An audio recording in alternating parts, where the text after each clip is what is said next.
All right, we are going live. Stand by.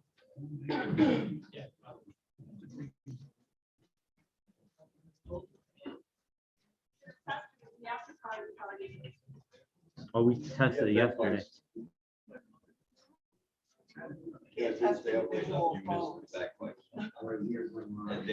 We are live on Facebook. All right. Thank you. State committee members and guests, welcome to our first in-person meeting of the elected state committee. Welcome.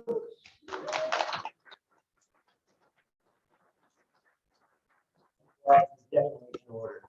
We're now going to have Ms. Colsey is now going to do the roll call and confirmation of quorum. Ms. Colsey, the floor is yours. All right, I am going to pull up the spreadsheet. Testing. All right. Okay, I'm going to do roll call. Alicia Miller. Here in person. Mark Axon. Not here. Stacy Pressman. Here. Here, remote. Gary Popkin. Let me check the Zoom, see if anyone's trying to get in. Okay. No Gary Popkin. Matthew Morgan. Here, remotely. Present online. Gilbert Midanet. No Gilbert. Laura Newell. Present. Present here. Todd Haggerty. Not here. Jay Carr. Here. All right, Jay Carr here. Cody Anderson. Present. Cody's here. Brian Wells. Present. Here. Zachary Remian.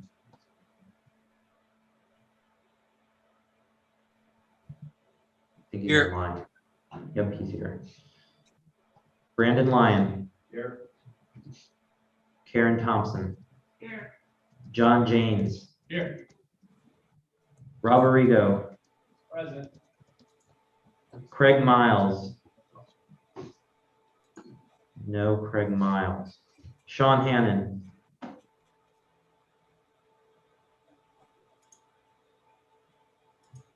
I'm here. All right. David Fight. No David. Millie Dordell. Present. Millie's here in person. Rachel Becker. I want to. Here in person. Tom Queter. Despite my governor, I am still here. Here in person. Rich Patel. Here. You're online. Chris Alinsky. I'm present. I also have Liberty themed buttons up here. Small donations are welcome. They will be given back to the party. Thank you. Here in person. Tim O'Connor. Present. All right. Mark Raymond. Here. Jim Russell. Here. Sean Phelan. Present. Mark Legowski. Present. Angela Einwachter. Present. Did I pronounce that right? Okay, just making sure. Jim Dayton. Here. Tony DiOrazio. Tony Durazio's here, Eric Cooper. Eric is not here. Steve Becker. I'm over. All right. All right. Dwayne Whitmer. I abstain. Len Morlock. Here. Patrick Mahoney. No Patrick. Francis Law. No Francis Law. I am here. Garrett Kane. Here. Aaron Becker. Here. Bill Schmidt. Here. Anthony Pellegrino. Don't think he's here. No. Robert Griebsland. Here. Pietro Geraci. Present. Daniel Donnelly. Present person. All right. Kevin Wormhold. Nope. William Van Helmond, Present in person. Artie Sintef, Present remote. Paul Grindle, Present. Gary Denoyan, Here. Mark Weinblatt, Here. Gabrielle Cordova, Present in person. Michael Arcadi. Not here. Emmanuel Torres. Not here. Susan Overeem Cummings. Not here. Richard Bell. Present. Richard Bell's here. So that's 43. So we do have quorum, but I want to get the names of the observers that are present. As the observers could stand, just starting from the left side, on the far, my left, everyone else is right, over to the left. Go ahead. Just say your name for the record, Yeah, please. say your name. Maura Boxford. All right, next. Angelo Beltran. Angelo Beltry. Next, William O'Donnell. William O'Donnell. Next, Eric Cordova. Eric Cordova. Next, John Caulfield. Next, Eric Frankel. Next, Lisa Gansky. Lisa Gansky. Next, Craig Caldwell. Craig Colwell. Next, Nick LeMay. Next, Nicole Powell. Nicole Colwell. Next, Romo. Romo Hallahan. Next, Justin Carmen. Justin Carmen. Next, Teresa Goffin. Teresa Gossard. Next, Michelle Buckman. Michelle Butman. Next, Joseph Saban. Joseph Saban. Next, Patricia Berthad. say that again. Patricia Patricia Berthad. Berthad. Next, Deborah Altman. And is anyone standing in for Susan Cummings? There are no proxies. Dorna? Deborah Altman. Anyone else that's an observer that's present in person? Okay.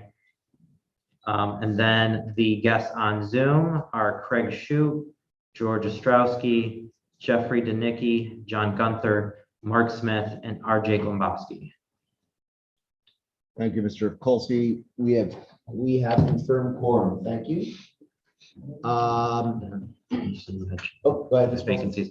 And just to mention for the report, for the record, since our last state committee meeting, there were 4 resignations. I just want to mention them so they can be put in the record. Sean Stevens on April 13th, 2021. Andrew Hollister on May 2nd, 2021. Ilya Schwartzberg on June 18th, 2021. And Carrie Bittner on July 5th, 2021. Thank you, Mr. Colston. Just a moment of personal privilege to address the body here. I had some written remarks which I scrapped after last night. Last night we had our first get together in a long time, formal get together at the state committee and Libertarian State Committee. It was very heartening to see as many people who are both members of this committee and members who are not members of the party who are not come out to support the party. We had a very successful fundraiser. We raised a great deal of money, which I'm sure fundraising and treasurer will cover in their report. It was heartening to see the support we continue to have from our party loyal around the state. What was important to me about last night's event was the unity, and I think that we have to keep this in mind as we go forward. I think that there's been a lot of agitation online. I think there's been a lot of yelling back and forth. As a group, we need to focus on collecting signatures for our statewide candidates next year. What is important is for us to meet the ballot, get on the ballot and to get ballot access back. These are our primary goals. These are what we have to, these are the things that we have to concentrate on as a state committee, as county leadership. We all need to get behind this effort. If we don't, we are going to be relegated to the political sidelines. And that is unacceptable to me. I hope it is just as unacceptable to you. So I hope that we can set aside our differences, advance liberty in small ways and large ways, and put aside our bickering to get done what really needs to get done, which is to get us automatic ballot access again. That being said, I want to thank everybody who supported us last night. Sponsors of our event, our gold sponsor, Richard Bell, who unfortunately could not be in attendance. So thank you for your kind donation. Jim Dayton, Angela Einwachter, Dan Donnelly, Charles Senrick, William Van Helmond were our silver level sponsors. Then our bronze level sponsors were Sean Phelan, William O'Donnell, Gabrielle Cordova and Eric Cordova, Tom Queter, Romo Hallahan, Craig and Nicole Colwell, Teresa Gosser, Matthew Bathrick, Heidi and Tim O'Connor, Susan Cummings, Laura Newell, Paul Grindle, Rob Arrigo, Karen Thompson, Jeff Denicky, Lisa Gansky, the Queen's Libertarian Party, Joe Sabin, Millie Dordal, and Brian Gale, Jay Carr, Rachel Becker, Steve Becker, Pietro Garacci, and Dr. Mark Grayman. I want to thank you all for your support of the party, and I'm anxious to hear how we did with our fundraiser last night. So thanks again, and I'm going to turn the floor back over to Andrew to continue the event. Thank you.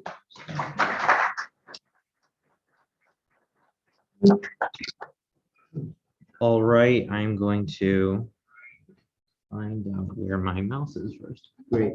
Next thing on the agenda is adoption of special rules of order. The agenda, the adoption, Mr. Kolsky is going to get those up on the screen. the adoption of the agenda. I'm sorry, we have to adopt the agenda. I apologize. Adoption of the agenda is not on the agenda. So I'd like to have a motion to adopt the agenda as presented. Mr. Dorazio has moved to adopt the agenda. Do you have a second? Second. Dr. Brandon, do you have any discussion? All in favor of adopting the agenda as presented, please say aye. Aye. Any opposed? Abstentions? Thank you. The agenda has been adopted. Hold on a second. Hold I can't do this.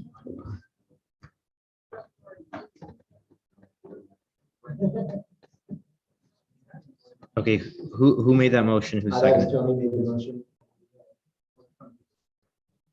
Mr. Dorazio rather than Dr. Brandon seconded. Dr. Becker. Curious why we didn't vote on that. That's a good question. Because I have people in front of me, which is not usual. Plus, I'm just allowed. We can also put that in porcupine without objection. Does anybody have an objection to the voice vote? Thank you. I will make sure I do that different. A point of order. Dr. Brayden. You just said you would do it, but I don't think you're obligated. I think for simple votes like that, there's nothing in our rules nor in Robert's Rules of Order that prevents you from doing a quick voice vote. I think you're right, but I think we've also agreed that we're going to use porcupine for well, we haven't yet, no, but you know what, you're right, Dr. Going forward, it's in special rules of order. If and when those rules are adopted, we get to that point, those will be adopted, and I will conduct the votes in porcupine.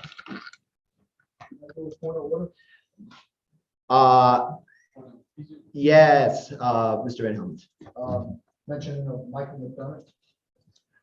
Yes, just a quick mention. Thank you for a reminder, William.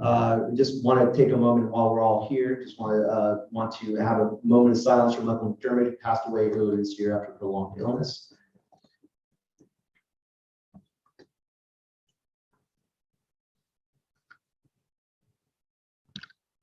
Thank you, Mr. Van Helmond. You want to be recognized quickly for something? Or? No, that's what I want. Okay, very good. Thank you very much. Thank you. Thank you for the reminder.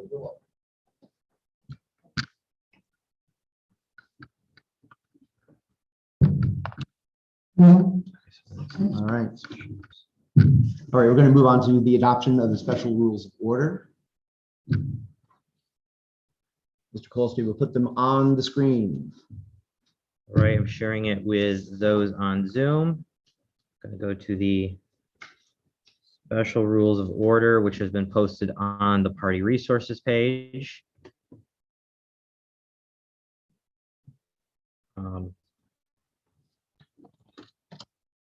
I will make a motion to adopt the special rules of order. Very good. Mr. Colston's made a motion to adopt the special rules of order. I'm going to go to my mic line in Porcupine because that's the way we do it. Can somebody please make a second? Mr. Queter, thank you. Do we have any discussion on the special rules of order? Bless you. Very good. All in favor of adopting special rules of order, please say Vote aye. on. Oh, what? Vote on Porcupine. Was that? Are we gonna do on Porcupine?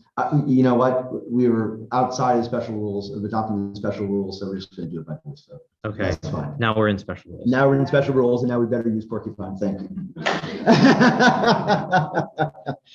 All right.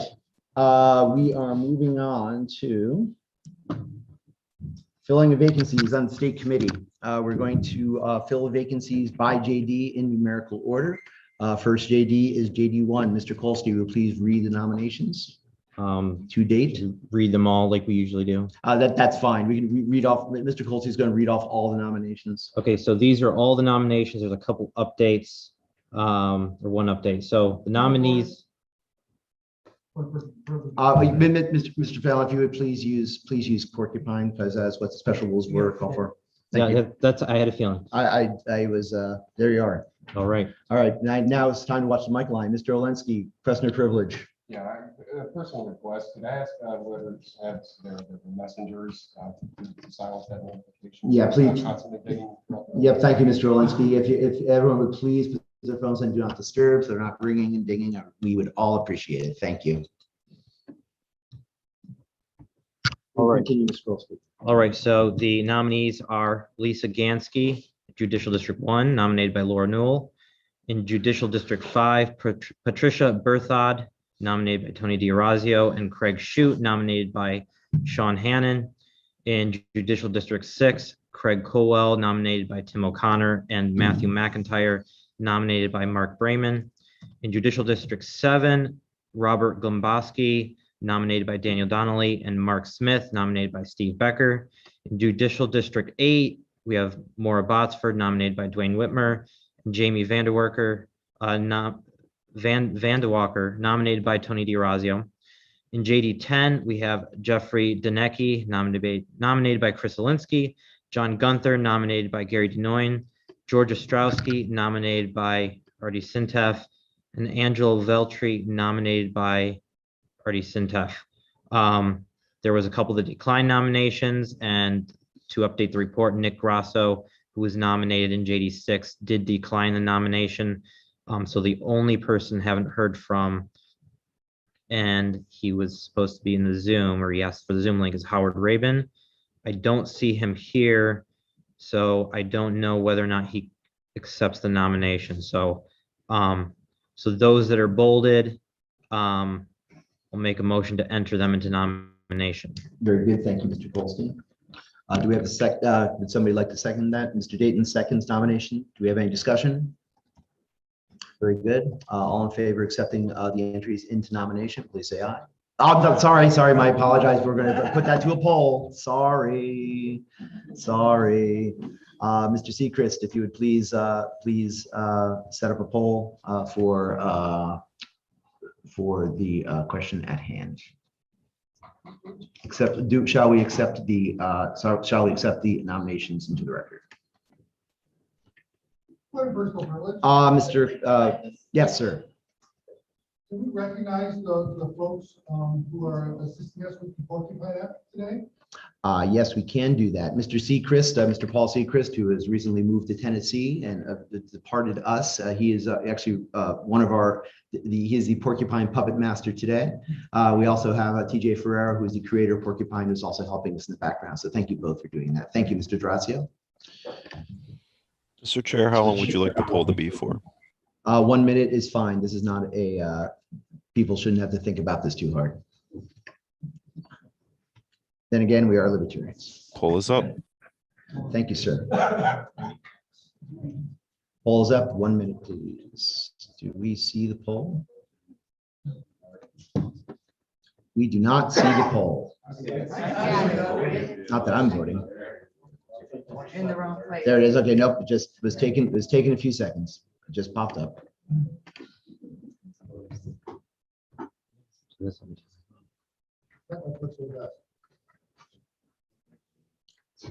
If everyone could just, don't tax the system, just vote once, please.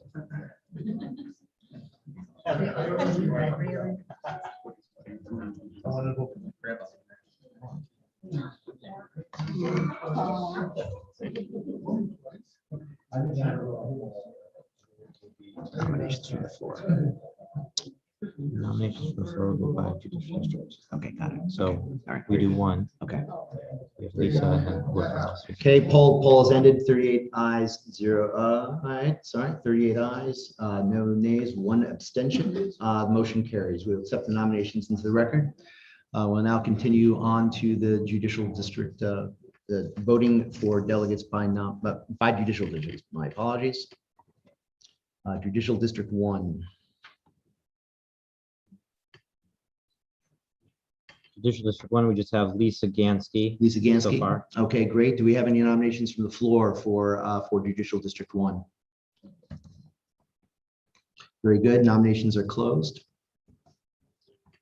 Can we please put up a, I'm sorry, Ms. Gansky, do you wish to say anything on your behalf? You have 1 minute.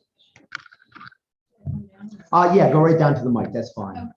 We're going to have a mic runner later for people who are recognized. Let me be your mic runner. Huh? I can be your mic runner. I was gonna, you know what, I actually asked Michelle, Mr. Morlock's companion, to do it, and she will be doing that. I'd rather have the state committee concentrate on what they need to do, but thank you. Ms. Gansky, the floor is yours. 1 minute, please. Cool. I'm Lisa Yansky, and I am an MBA from Columbia University. And I went to Columbia for 2 years, and I didn't become a socialist. So.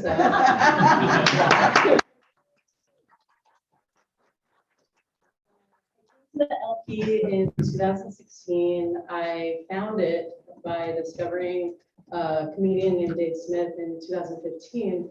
I saw him performing in New York City and got interested when I actually laughed about jokes about the Federal Reserve and a few colorful Hillary Clinton jokes. Started watching his podcast and quickly started watching Tom Woods, Ron Paul Celebrity Report, etc. I've been active in the Manhattan LP as of late 2020, helping out with their social media. More recently, I've also started helping Erie County and the state with the state party with their Twitter accounts. So, Very I good. guess Your minute is up, Ms. Gansky. okay, sorry. Good apologies. Thank you. Thanks. Taxation and stuff.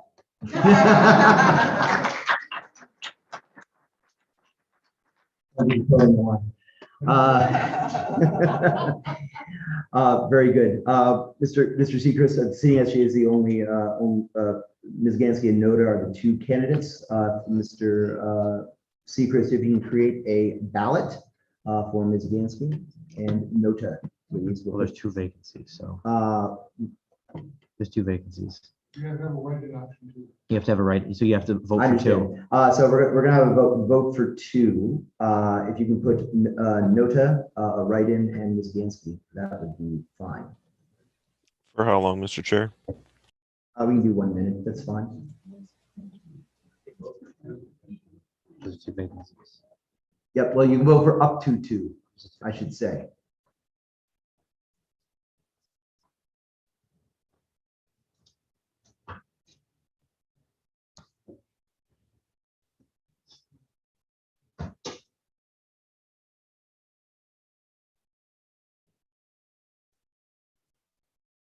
Let me know when you're ready, Mr. Seacrest. Poll is up. Thank you very much. TJ, on my share screen, do you see the Google Docs or do you see Porcupine? I'm not seeing the candidates. Google. Yeah. Good job, Paul. Mr. Seacrest, Lisa Gansky's name is not on the. Take two. not on the Ballot, okay. Disregard the poll ballot. My apologies. TJ, on the share screen for the remote participants, are you seeing my Google Doc or are you seeing Porcupine? Google Doc. Okay. Ms. President, I see your hand raised. Is there a problem?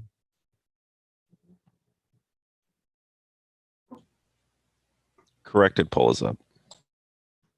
Thank you. It's much better, thank you. Corrected poll is up.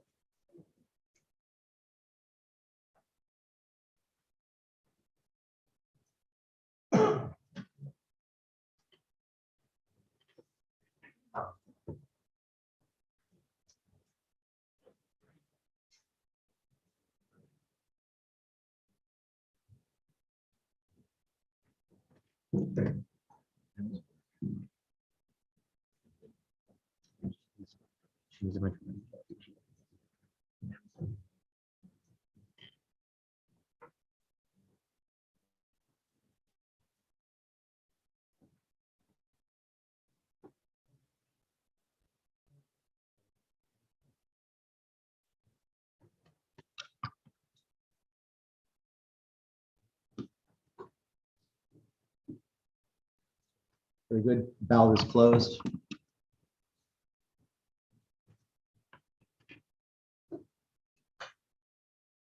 Just waiting for the results from Mr. Seacrest.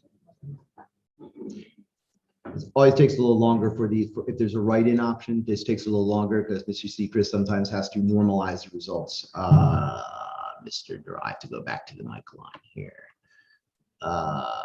Mr. Ferreira has a question of privilege, or is that just an oops? Yes, I just wanted to let the room know that when there's an outburst like laughing, which I don't want to discourage any laughing, there's about a second delay before we get audio back. So anything that's said about a second after a laugh, we don't hear online. Oh, very good. Thank you. There will be no clapping. Thank you.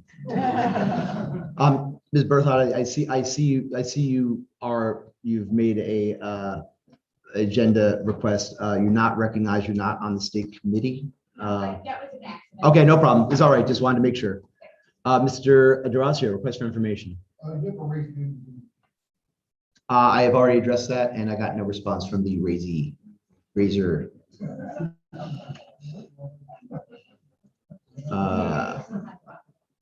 That could be. Going back to the vote, past ballots, we have the vote results are out. Lisa Gansky has obtained 95% of the vote. Rebecca Lau, 4 write-in votes, 2 for Noda, 1 for Ruben, which is common. Congratulations, Ms. Gansky. Welcome to the State Committee.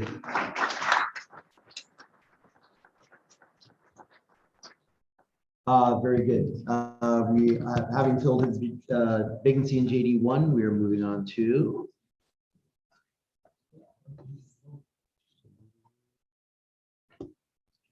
I need another tab with all my resources on it. JD5. We are now moving on to JD5. Our nominees for JD5 are, there's 1 vacancy. Our nominees are Patricia Berthoud and Craig Shute. Do we have any nominations from the floor for JD5? Mr. Gibbsland. I'm having an issue with 45. What is your issue, Mr. Gibbsland? I have logged out, logged in, refreshed the whole 9, and I'm not getting it. Are you on iPhone, Mr. Gibbsland? Yes. You need to turn off cross-site tracking in your Safari settings if you're using Safari. Off. Do not listen to Tim O'Connor. There's a switch that prevents it. You basically turn off the switch. It's in your Safari settings. Thank you for bringing that up.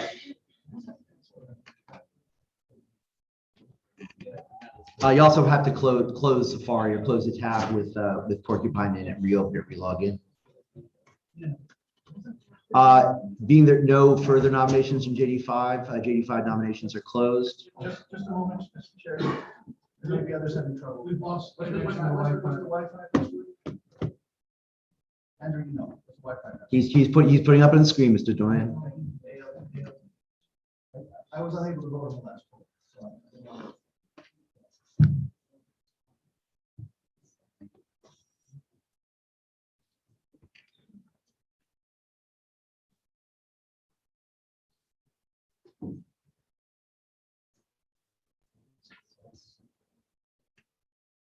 Mike Lai.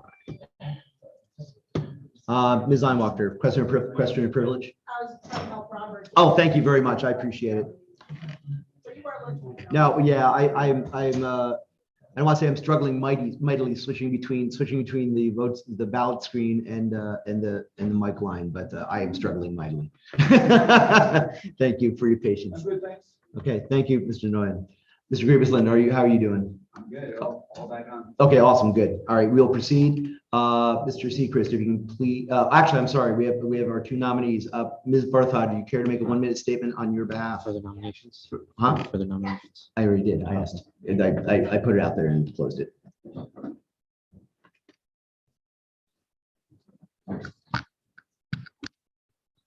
Thank you. You have 1 minute. Ready, go. Okay, I'm Patricia Bertha. I reside in Oswego County.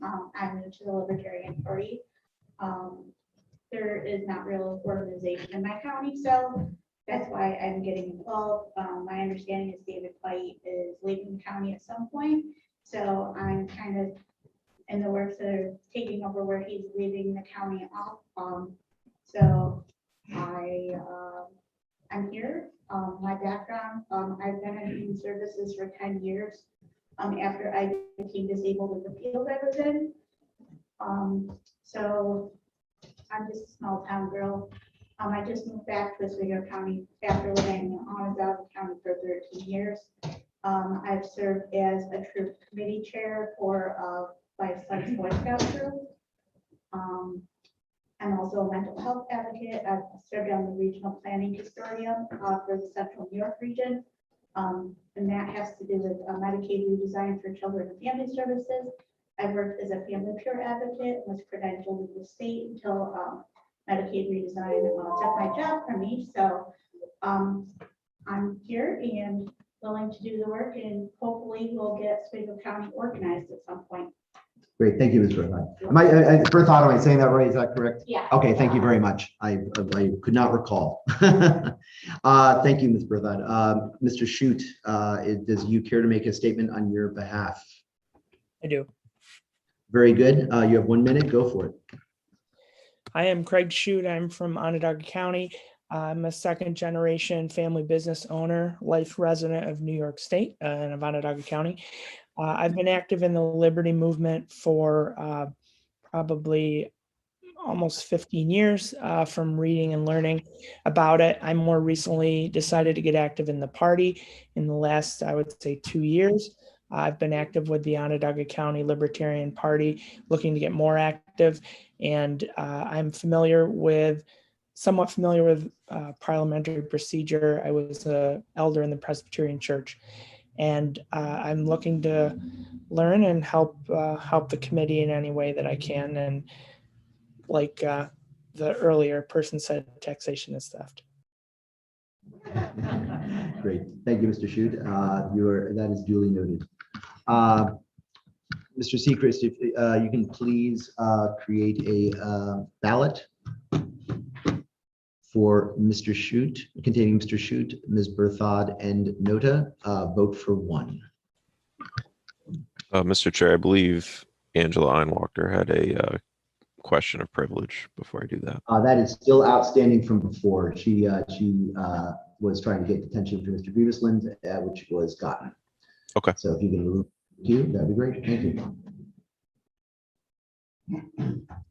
Yeah. So actually, those Mr. Shute, Ms. Berthod, write in and Nota. Pull us out. What?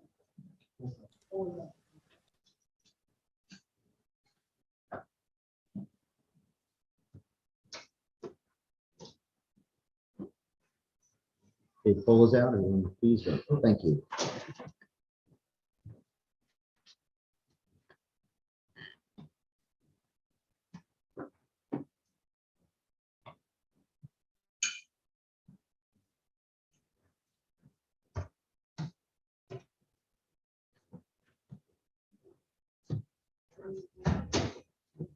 20 seconds left. Please vote if you have not.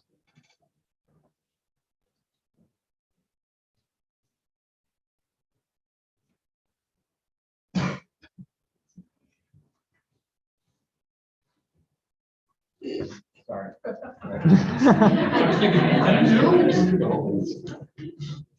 What's that smell? It's irony. Thank you.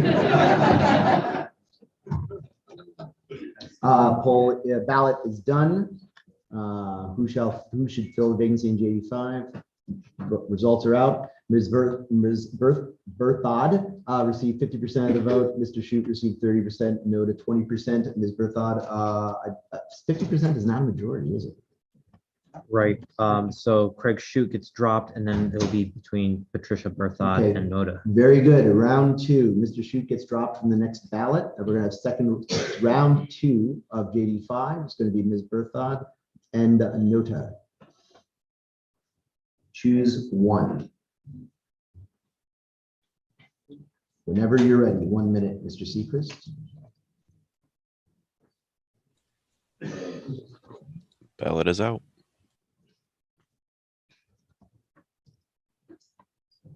Vote early, vote often, Told me not to. except you, Tony.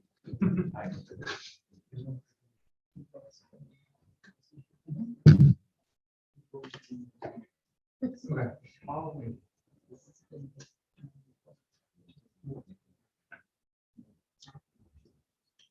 Thirty seconds left. Please vote if you have not. Thank you.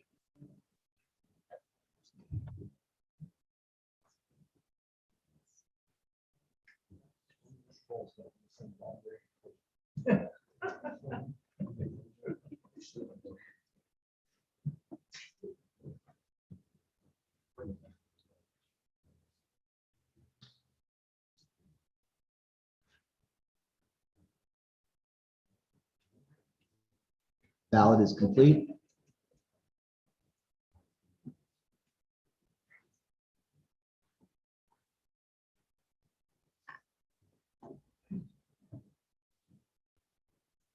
Results are out. Ms. Berthod receives 75% of the vote, and Noda receives 25%. Ms. Berthod has been elected to fill the vacancy in JD5. Congratulations, Ms. Berthod.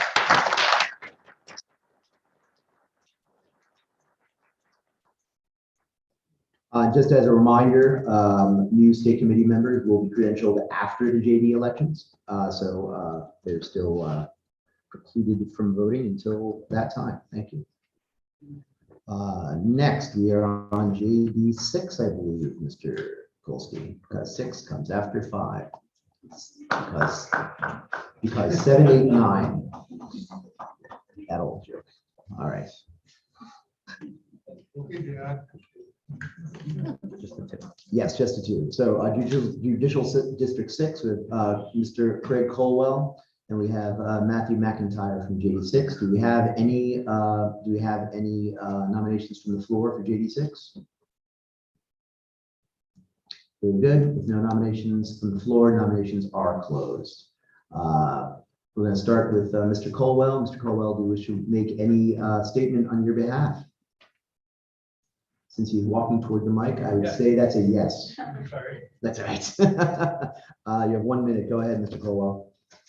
Hi, my name is Craig Cowell, and I'm seeking the seat vacated by my friend Paul Seacrest in Judicial District 6. I'd like to thank Tim O'Connor for this nomination. You're welcome. I'm from the Chemung County Southern Tier. I worked with Paul to get our county affiliate off the ground and productive. Our successes include getting a Libertarian elected to City Council in Elmira and getting our cross-endorsed candidate elected to County Court Judge. I'm a self-employed father of 4, work with my wife on our family SEO content writing business.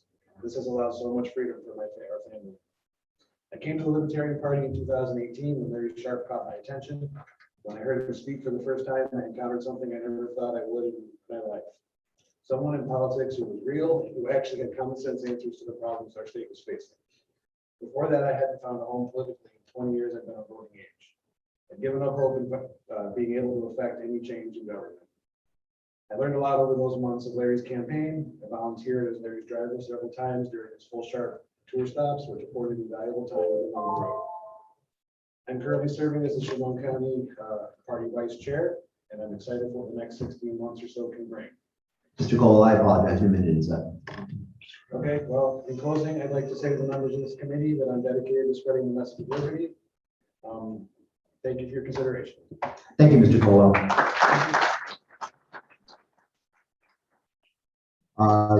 Mr. McIntyre does not appear to be in our remote participant list, so he will not be making the statement, it would appear. All right, very good. We will now move on to the ballot. Mr. Sechrist, if you please create a ballot with Mr. McIntyre, Mr. Colwell, write-in, and nota. Choose one.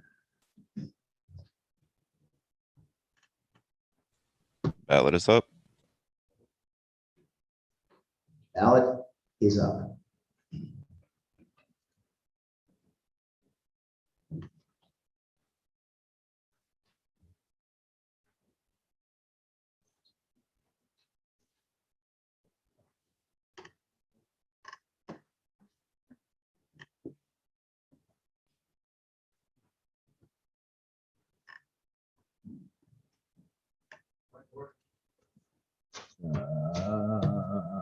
Going back to Mike line now. Would you mind making that motion in Porcupine, Mr. Becker? I'll recognize you, but just please make those in Porcupine going forward. Go ahead. Can you just remind me how it works with the none of the above? If you tip one and then you click none of the above, or does that cancel out? Yes, not above. It should deselect everything, and so it's just noted.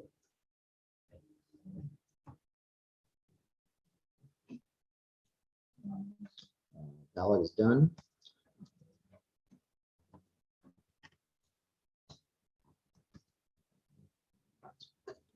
Results are out. Mr. Colwell got 88% of the vote with 35. Nota got 3 votes, 8%.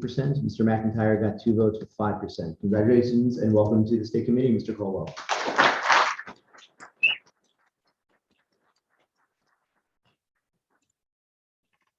All right, moving on.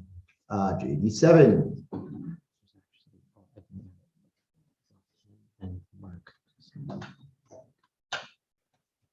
Oh, the other one, yeah, this isn't, okay, all right, that's fine. Okay, so there are 2 vacancies in JD7. We have Robert Glombowski, who is running for one of the vacancies. Do we have any nominations from the floor? Oh, thank you. You did receive that email. Thank you. There's also there was a late entry. Mark Smith was nominated by Stephen Becker. Mr. Glombowski, is he in the gallery? I am promoting both candidates since they are both here. Wonderful. And we will go in the order of their nomination. Mr. Glombowski, let me know when you're ready and I will set the timer for 1 minute. I'm good. All right. Oh, yeah. Do you have any statement that you'd like? Yep, I do. I'm all set. Ready? Okay, no problem. All right. All right, now I'm gonna start the timer. I'm gonna start the timer and give you a minute. You're on. All right, thank you. Good morning. I want to start by thanking everyone for the time to speak briefly. I'm here today and involved in the LP as a result of my trip down a rabbit hole that began over 7 years ago. That journey began as a result of looking for resources to use in my social studies classes that I am a teacher of. The search for quality resources that were not openly biased towards big government and portrayed the government action as the only solution to our problems brought me to Dr. Ron Paul.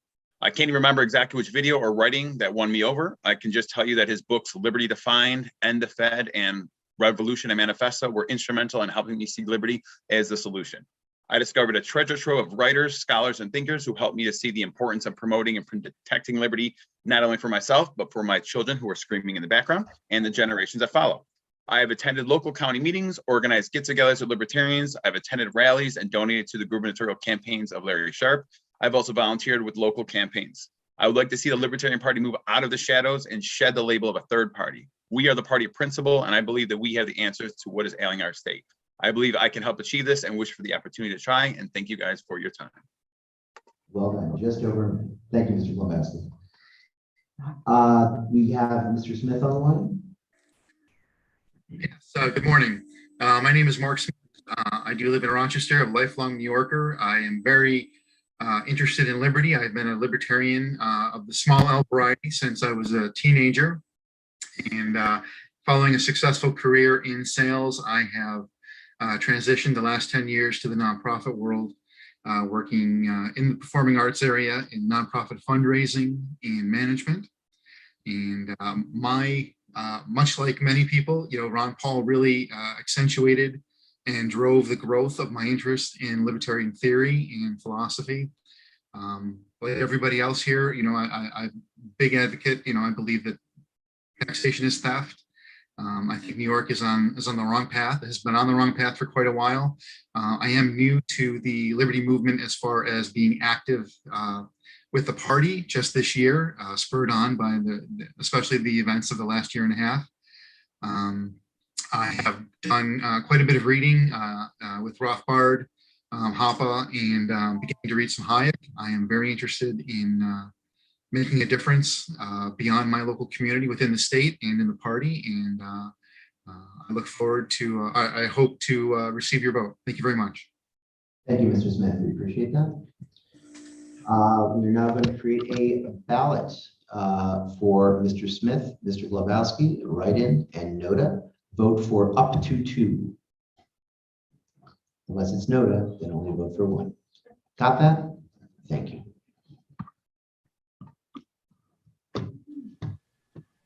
Ballot is up. Thank you, Mr. Seacrest.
Ballot is done. Vote is out.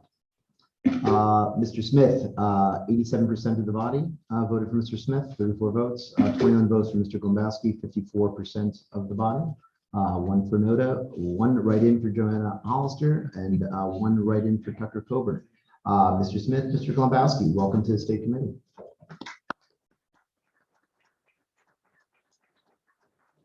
Thank you. Now move on to JD8. We have 2 vacancies in JD8. We have currently nominated and accepted on Maura Botsford and Jamie Vanderwalker. Do we have any nominations from the floor for JD8? Yes. Mr. Whitmer? Do I do it like, can I do it from here? Well, yeah, well, actually, you have to, well, Go to the mic, it's already. well, you should do it through porcupine is really what you should do, but This is a song I wrote.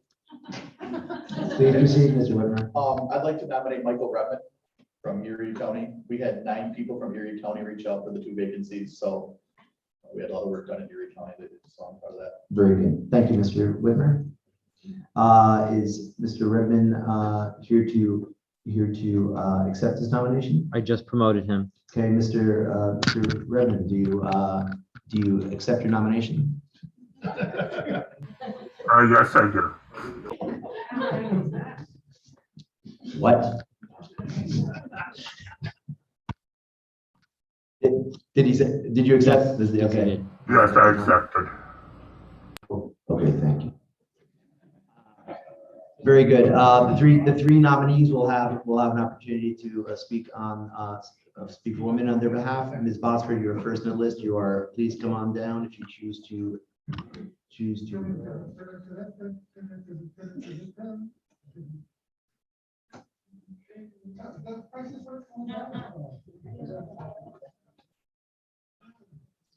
All right, we have 1 minute to go. Good morning, and thank you very much for this nomination. I'm currently the secretary of the Erie County Libertarian Party but my involvement in the LP began when I was a senior in high school during the 2016 presidential election. In 2018, I volunteered on Larry Sharp's gubernatorial campaign and put hundreds of hours into petitioning and canvassing, which is part of the reason why the Central New York region boasts over 65% of Larry Sharp's door knocking activity. Following the election, I was appointed director of social media for the LPNY, where I expanded our engagement with the creation of our Instagram. As a college student in Oswego County, I ran several informational voter registration drives, increasing libertarian enrollment among younger adults in a rural, predominantly Republican county. In 2020, I began working full-time as a campaign director on Dwayne Whitmer's congressional campaign. I personally visited over 8,000 constituents in the district distributing campaign literature. In 2020, I was elected secretary of the Erie County Libertarian Party, where I also began turning Dwayne's nonsensical anti-government ramblings into press releases. Ms. Foster, your minute is up. I apologize. Thank you. Although that's a perfect way to end it. Thank you.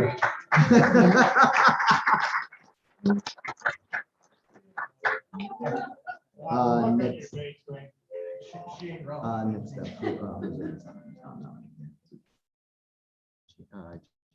up. Yes, Ms. Vander Walker, do you care to say a few words on your behalf? Good morning, I would.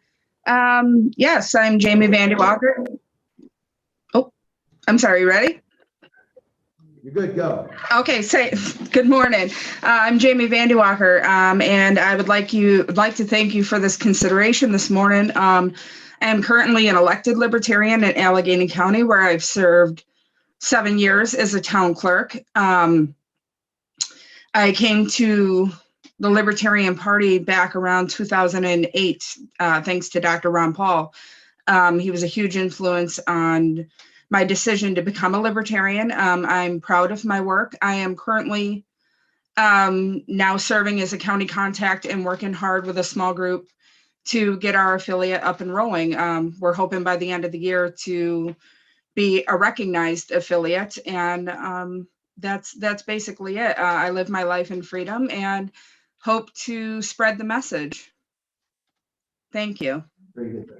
Thank you so much, Ms. Van Walker. Appreciate it. Next up, Mr. Redmond, are you prepared to give a statement? Yes, I am. Good morning. My name is Michael Redmond, and I live in Akron, New York. I was first introduced to libertarianism about 2003 when I was taking paralegal classes at Erie Community College. One of the lawyers who taught there urged me to read LouRockwell.com and Mises.org, and from there I learned about Ron Paul, and it just kept on going. There's a definition of libertarianism I think that's kind of appropriate, which is the application of logic and reason to the art of politics. And I think our challenge is to get more people to really understand what libertarianism is about. To use the words of Bastiat, we need to work on the seen versus that which is not seen. I regularly attend Erie County meetings. I helped Dwayne Whitmer gather signatures for his current run for Erie County Controller. I'm recently retired and I have plenty of time to put to the Liberty Movement. Thank you for your consideration of me. Thank you. Right at the minute mark. Thank you, Mr. Redmond. All right, we're going to create a ballot now with Ms. Botsford, Ms. Vander Walker, and with Mr. Redmond, write-in, and Yoda.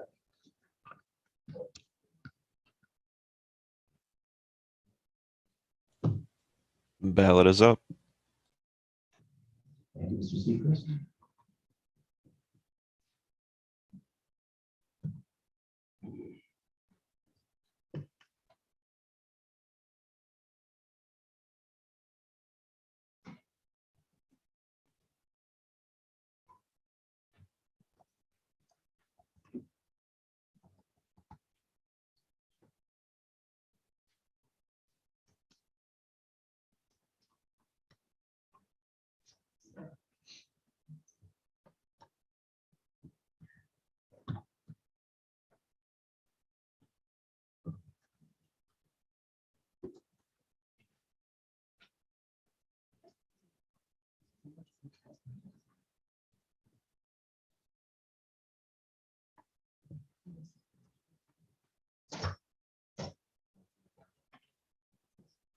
Ballot is closed.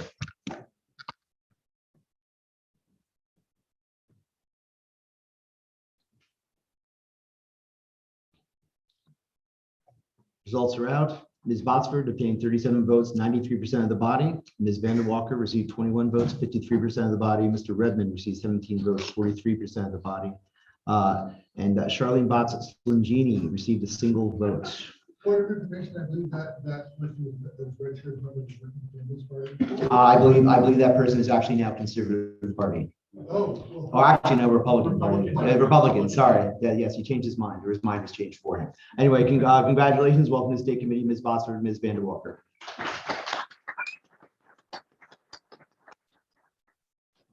Ms. Slingini, better luck next time.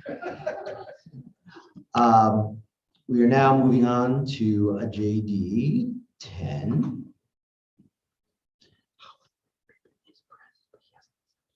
Okay, very good.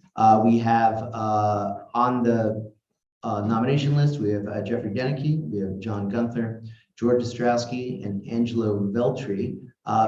Mr. Rabin, I believe, is on the line, but he has not accepted. Is Mr. Rabin, do you care to accept or decline the nomination?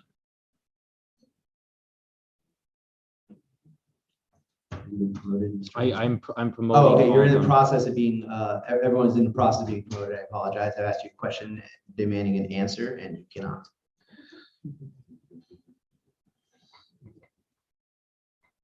Yeah, he has not reappeared yet. Okay.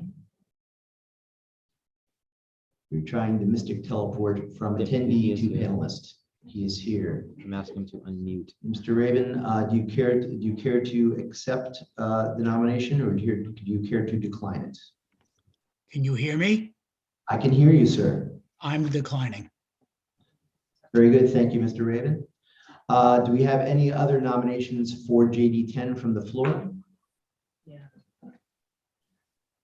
I better look at the mic line. We do not. Okay, thank you. The nominations are now closed for JD 10. We're going to start with, in nomination order, Mr. Deneke. Alpha, that's alpha. What's that? That's alpha order, alphabetical. Oh, we're going to do alphabetical? Okay, I'm good in order of that. Well, still Deneke. It's fine. Mr. Deneke, would you like to say some words on your behalf?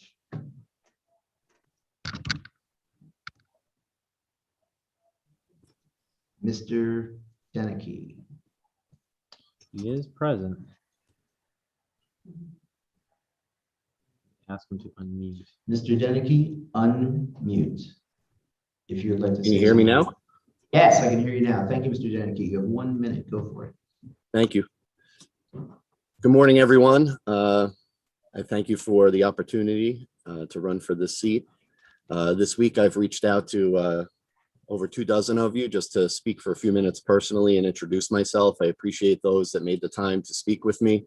I first became introduced to libertarian ideology through Dr. Ron Paul when I was much younger. That planted a seed in the back of my mind, which blossomed when I voted for the first time libertarian for Gary Johnson, both times that he ran. I've supported Larry Sharpe for his run for governor, and I hope he decides to run again. And if elected, I think our first priority should be to regain our line on the ballot, and then to help promote solid candidates so that we can spread our message across this state. I have 4 children under the age of 18. I want them to be able to grow up in a New York that I can be proud of, where they can be free to make decisions for themselves, not live under edicts of the likes of Emperor Cuomo. And I think one of the first things we should do as a party is jump on the opportunity to join the Unmask Our Kids movement and to speak loudly against government mandates. Thank you for the time. Thank you, Mr. Deneke. Next on the list, we've got John Gunther. Mr. Gunther, do you care to say some words on your behalf? Yeah, sure. You can hear me? Yes, I can. You have 1 minute, sir. All right, thanks. I'm at work right now, so I'm going to keep it somewhat short. But my name is John Gunther. I'm the Nassau County Executive Chairman of the Libertarian Party, which I got voted in last year because the members of the party knew that what I am capable and what I am able to bring to the party. I've been a candidate for office twice. I've knocked on over 1,000 doors on my own for the past 2 or 3 years to get our um, candidates on the ballot. I ran for state committee last year against fake Republicans trying to steal the line. I was one of the ones who fought against that slate and went to reach out to libertarians all across Nassau County to know who we are and who the real libertarians are and get them on our side. So the activism that you've seen and the experience that I've done in Nassau County is what I will be bringing to the state. I'm very active in local politics, going to local meetings, joining rallies, speaking at rallies, which actually, as Deneke mentioned, the unmasked. Okay, well, vote for me. Thank you. I can bring experience. Very good. Thank you, Mr. Gunn. Next up, we have Mr. George Ostrowski. Mr. Ostrowski, if you care to say some words on your behalf. Oh, there we go. There you are. Thank you, Mr. Ostrowski. You have 1 minute. Thank you. I'd like to thank everyone for the consideration today. I guess my story is relatively common, because I've heard it a couple times already. So, Ron Paul, Gary Johnson. I formally joined the party about 4 years ago, and I've been active, particularly in the Suffolk County Libertarian for about 1.5 years, attending their meetings and assisting, particularly Artie and William in whenever they can. Most recently, I've noticed that we don't really have too many candidates for some of our local races, and I've formed a Brookhaven Libertarian Club to try to address some of those questions or issues, trying to find private or voluntary solutions to local issues, trying to find local candidates, setting up a petition network in place so that when we have somebody that's ready and willing to run, we have people ready to sign. Other than that, I wish everyone else, my fellow candidates, luck. Thank you. Have a good day. Thank you, Mr. Ostrowski. And we have next on the list, Mr. Angelo Veltri. Mr. Veltri is in the back. Would you like to say some words on your behalf? Very good. You have 1 minute, sir. Thank you. Thank you. I'd like to start off by thanking Artie and the rest of my chapter for this nomination. I was a Republican and a Trump supporter up until probably 2019, 2020. I changed my party in May of 2020, the Libertarian Party. Best decision I've made. During high school, I was also in the National Honor Society and the Business and Marketing Honor Society. Both my parents were also MTA cops for the city. My dad worked at Penn Station, and I was able to get both of them, being cops, to change their ideology to Libertarian from Republican. Working for roughly 5 months now with the ITT team at Suffolk County Libertarian Party. And I was just up in New Hampshire knocking doors for Young Americans for Liberty. Reached over 2,000 doors and got thousands of votes out for the State House candidate. Big free market capitalist, also don't have any false identity. I identify more as a constitutional libertarian, and I think that we need to rally behind ideas that all libertarians can get behind. And also another reason to vote for me is because we need youth in the party.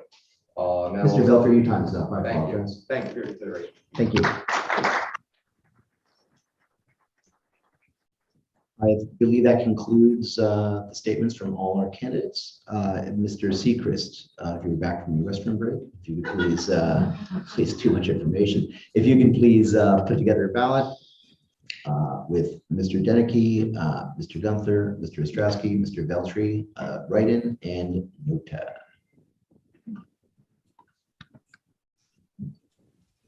Ballot is out. Is three vote for three? This is, yes, this is a vote for 3, is it not? Up to 3. Up to 3, that's correct.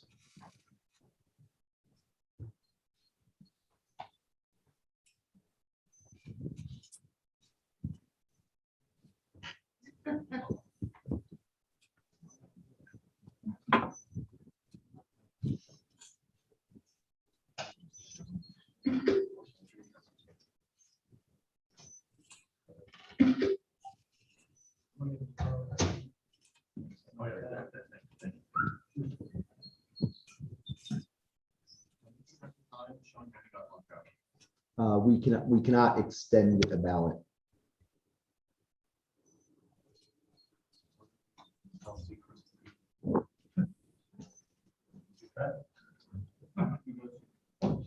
There's no negotiating secrets.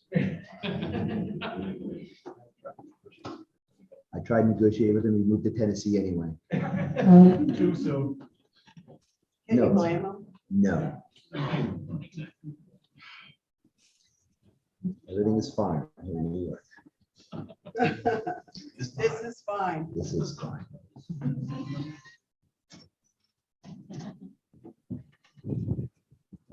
Ballot expired, vacancies in JD 10, was also released. Mr. Veltri received 86% of the vote, 32 votes. Mr. Denke reserved 28% of the vote with 76%. Sorry, 20 votes with 76%. Mr. Gunther received 59% of the vote. Oh, and look at that. We have a tie between Mr. Gunther and Mr. Ostrowski. I believe we need to have a runoff. Wait, there's let me look, because this is the situation, this is the rules committee, Oh, thought boy. wouldn't happen. Oh, boy. Okay, please hold, please hold, hang on.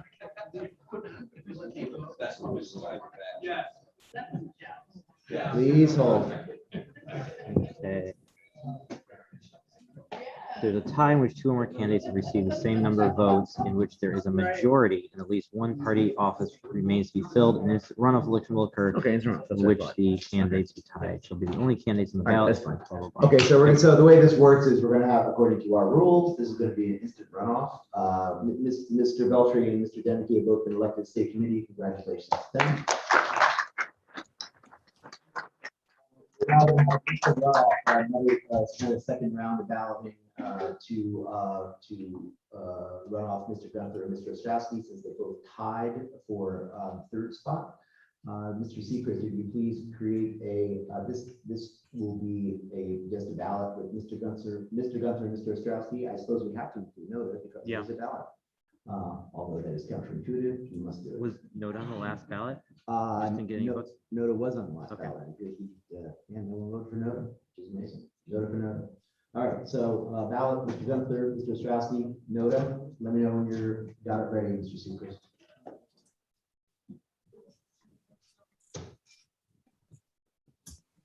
Ballot is up. Ballot is out. Please vote at your leisure, but within a minute. Thank you. This would never happen. It's fine. Something happened that we said would never happen. It's fine. I said it would happen. I said it could happen. It's all fine. This is fine. It's fine.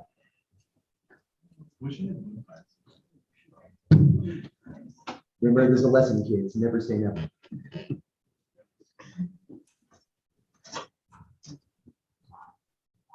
Twenty seconds left.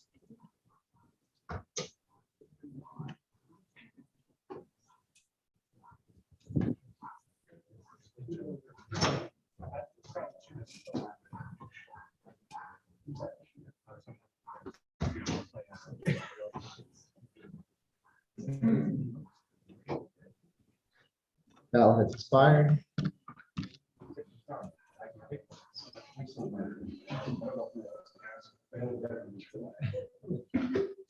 Results have been released. 21 votes, 54% for Mr. Ostrowski, 15 votes, 38% for Mr. Gunther, 3 write-ins for Noda. Mr. Ostrowski has been elected to state committee. Thank you. Congratulations, Mr. Ostrowski. Does that conclude? Take nominations for JD. Bronx.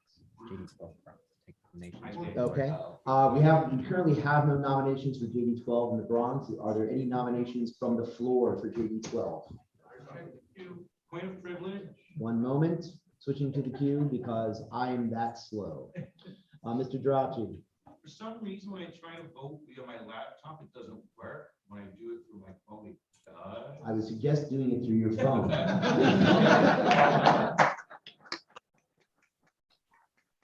Oops, when I go like this.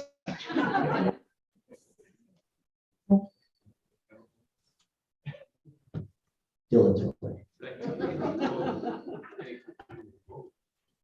Mr. Rigo. I don't know if I need to come up my, here. Please do. I just want the folks running and not winning to realize that these choices are extremely difficult for a lot of us. And we don't have to win to help us and participate in the state committee level. So there are vacancies that come open, don't take it personally. We need people that do stuff, do anything. And so please continue to participate, even if you were not lucky enough to be elected. Well taken, Mr. Rigo. We need more. We need more open county organizations. We need to build strong county organizations. God, thank God for Robert Rigo.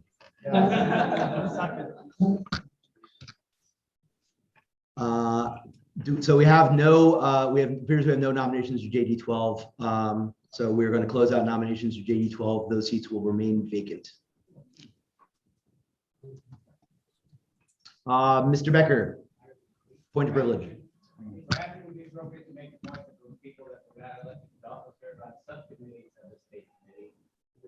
Yes, we'd absolutely welcome that. And that is a great point to make. We welcome anyone's involvement on any of our subcommittees, whether it's a public outreach or local affiliate development, rules committee, if you're a masochist,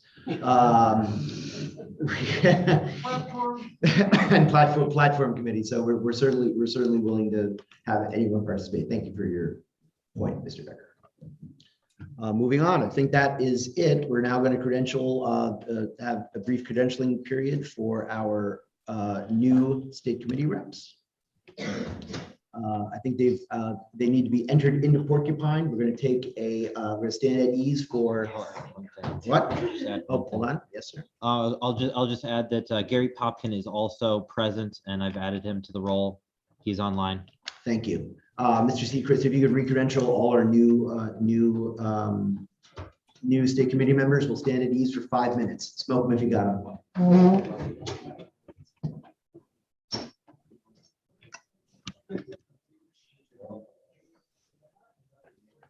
Okay, TJ, what do you need from me?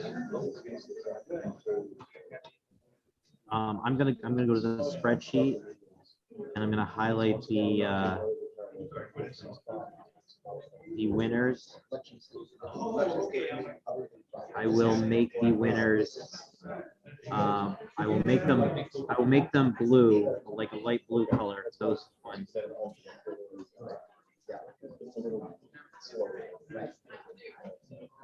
It's also good.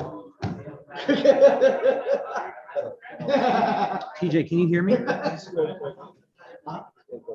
TJ? Andrew, I believe TJ is away okay. from Zoom, so just in the chat or call. Okay. Are you helping with the credentialing? I cannot. That is a database situation that TJ needs to do on this version. Yeah, I see him. Oh, he doesn't have audio. I will look at the chat. I'll relay the message. You're highlighting. Okay, I will pay attention to the chat, but in the meantime, TJ, if you can hear me, I will in the spreadsheet mark those in the blue color, those who are filling nominations.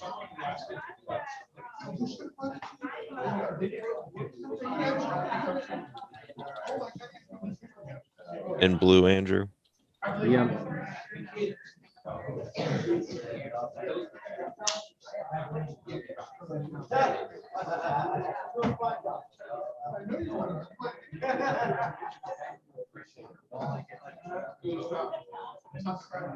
So 1, 2, 3, 4, 5, 6, 7, 8, 9, 10. Yeah,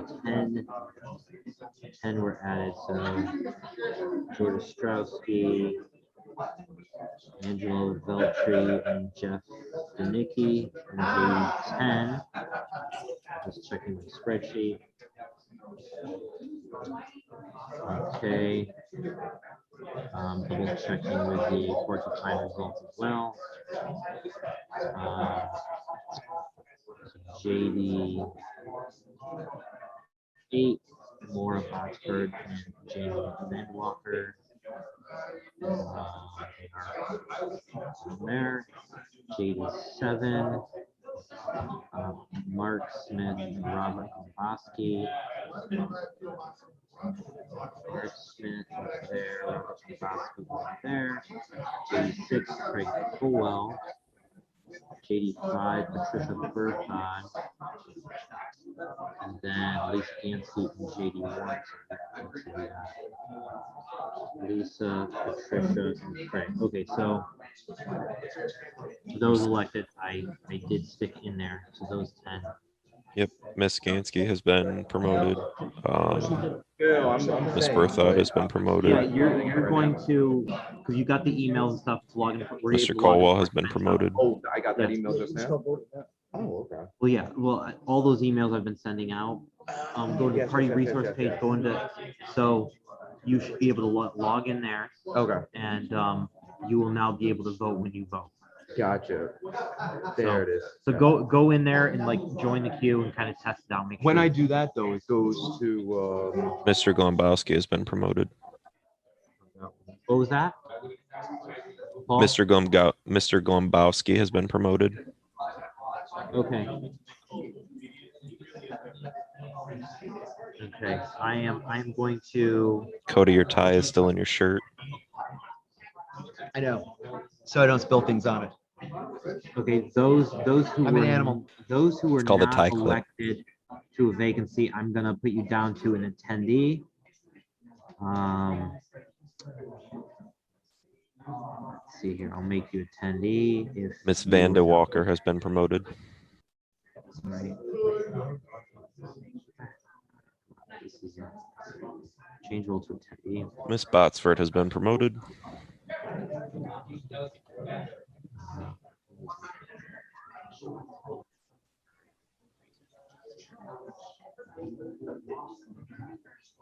So, Two things. yes. One, What? number two. Why? Why Well, not? you're. Number two, I got a few doozies. I slipped a few doozies in the box. You can see it. Lauren needs the logo with transparent background. If you got it. Okay, let me send. I thought I sent those. We had it with white. We need transparent. That's Mr. all. Ostrowski has been promoted. Thank you. PNG. Go back to logos.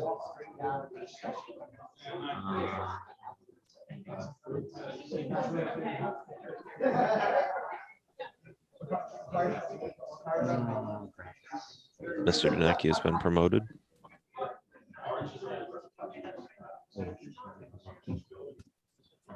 Yeah, so what you have to do is do trouble signing in. Oh, okay. It'll you want to reset the password, set a password. Okay. And then you'll be able to log in with that, and then you'll be able to. Mr. Smith has been promoted. No, I just didn't get that. Yeah.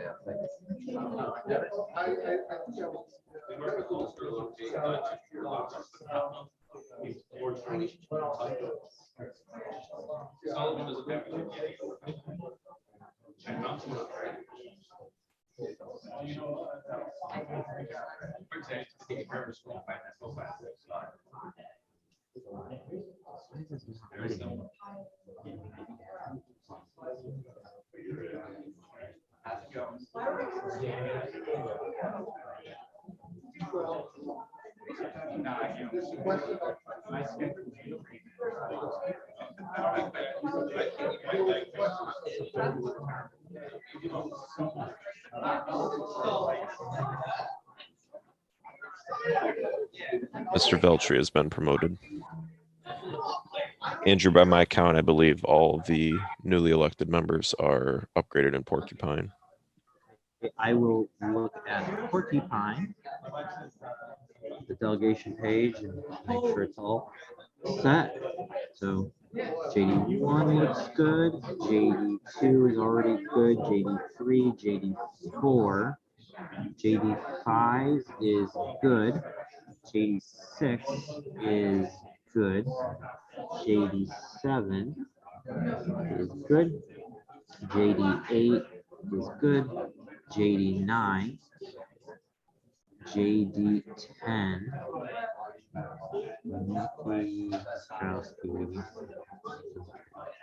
JD11, 12, 13. Okay, yeah, it all looks good on my end. Yeah.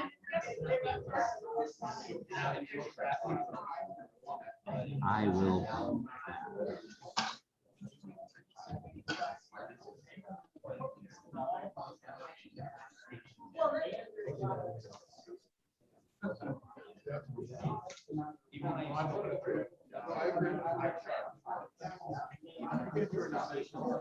Andrew, would you like me to create a test poll so that the new state committee members can try to vote?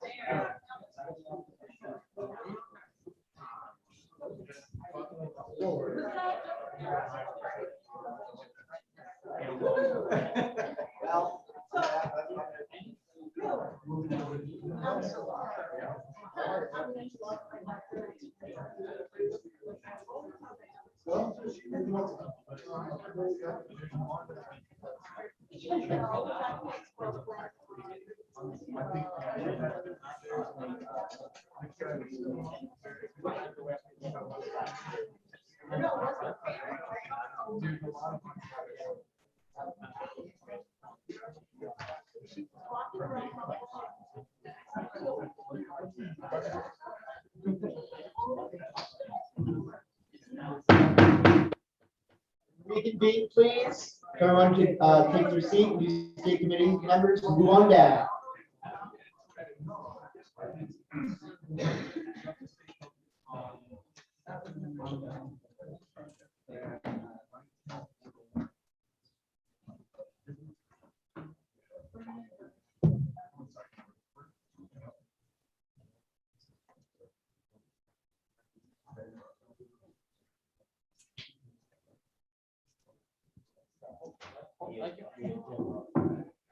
All right, thank you. Appreciate it.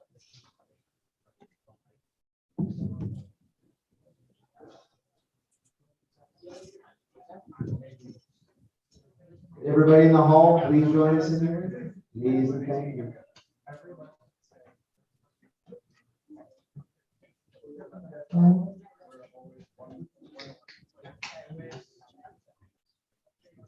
Where's my mouse? I got it.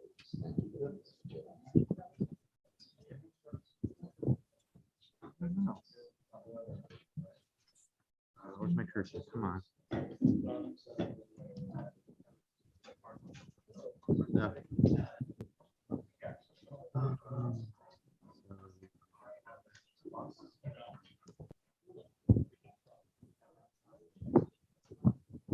I don't know if one has since entered in the room, so we should probably check when we call back to order. Okay, what do you say? What? Yeah, because I don't know if anyone came in late that wasn't here for the call. I don't think so. We'll have to ask the question. I can't. Okay, we are back. We are back from at ease. Meeting's back in session. Have any state committee members that were not here before the break, have they joined the meeting? For any new observers? Raise your hand if you've left. Very good. I believe we have Mr. Jim Harris, who has joined us in the back row there as an observer. Thank you, Mr. Harris. He's about to vote for no. Here it comes.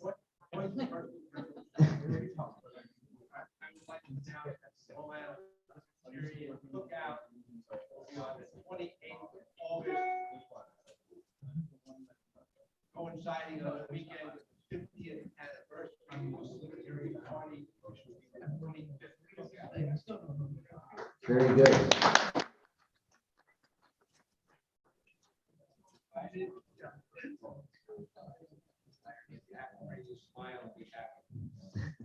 And your checkbook. Thank you, thank you, Mr. Harris. Moving on to the next item of business. Where are we at? Treasurer's report. Okay, we're now moving on to committee reports. Treasurer's report, Laura Newell, and I would ask if all the Ms. Newell, you're welcome to come up to the podium here. I'm going to ask all the committee. You have a written report, Ms. Newell? I do. I do. I sent it to Mr. Colsley this morning, Okay, very good. I will find so he could post it. Oh, very good. I found it. Okay, Mr. Colsley will put it up on screen. Ms. Newell, if you would proceed with your report, please. Thank you. Certainly.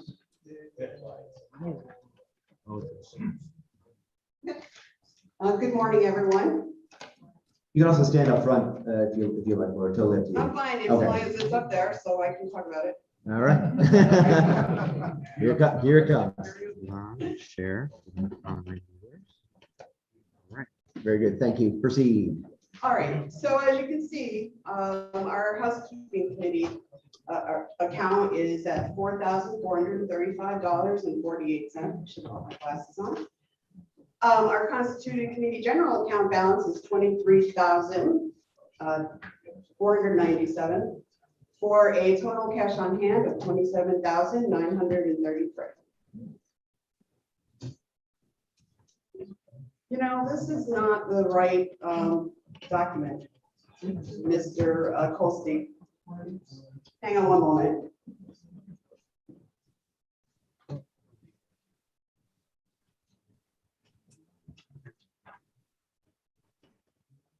It was on 8:52.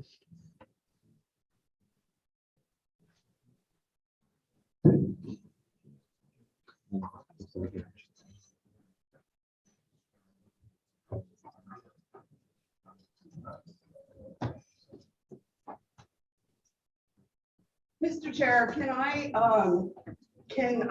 stop my report for right now and make some corrections? Some things did not say it correctly, and those numbers are not accurate. I would like to fix it. Very good. We'll set that aside. Thank you. Thank you. We're going to move on to standing committee reports.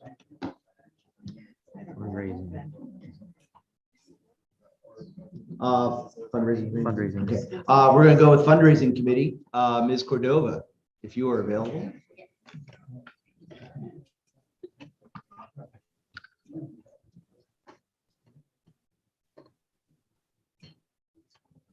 Thank you, Mr. Chair. Good morning, everyone. Good morning. So last night, we organized our fundraising event. We hope those of you who are able to attend enjoyed it. And a huge thank you again to our sponsors. We raised over $5,000. We're getting ready.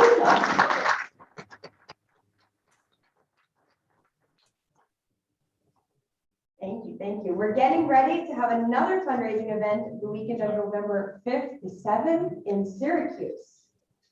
Our LP store is doing well. You can find some swag at lpnystore.com. When the new logo is complete, we will have new store merchandise. And our fundraising results for June were $2,809. Thank you. Very good. Thank you. Ms. Cordova, was there a written report that got submitted to the secretary? It's not necessary, but I just want to know how to handle it. Okay, very good. That's fine. Can we have a motion to accept the fundraising committee report? I don't think we need a 1 second. I have to go. Wow, we have to go to the. I don't think we need to. Oh, we don't need to. Okay. Oh, very good. Okay, then we're not. There's no written report to adopt, so we're not going to worry about that. Moving on. Next item, local affiliate development, Mr. Rigo.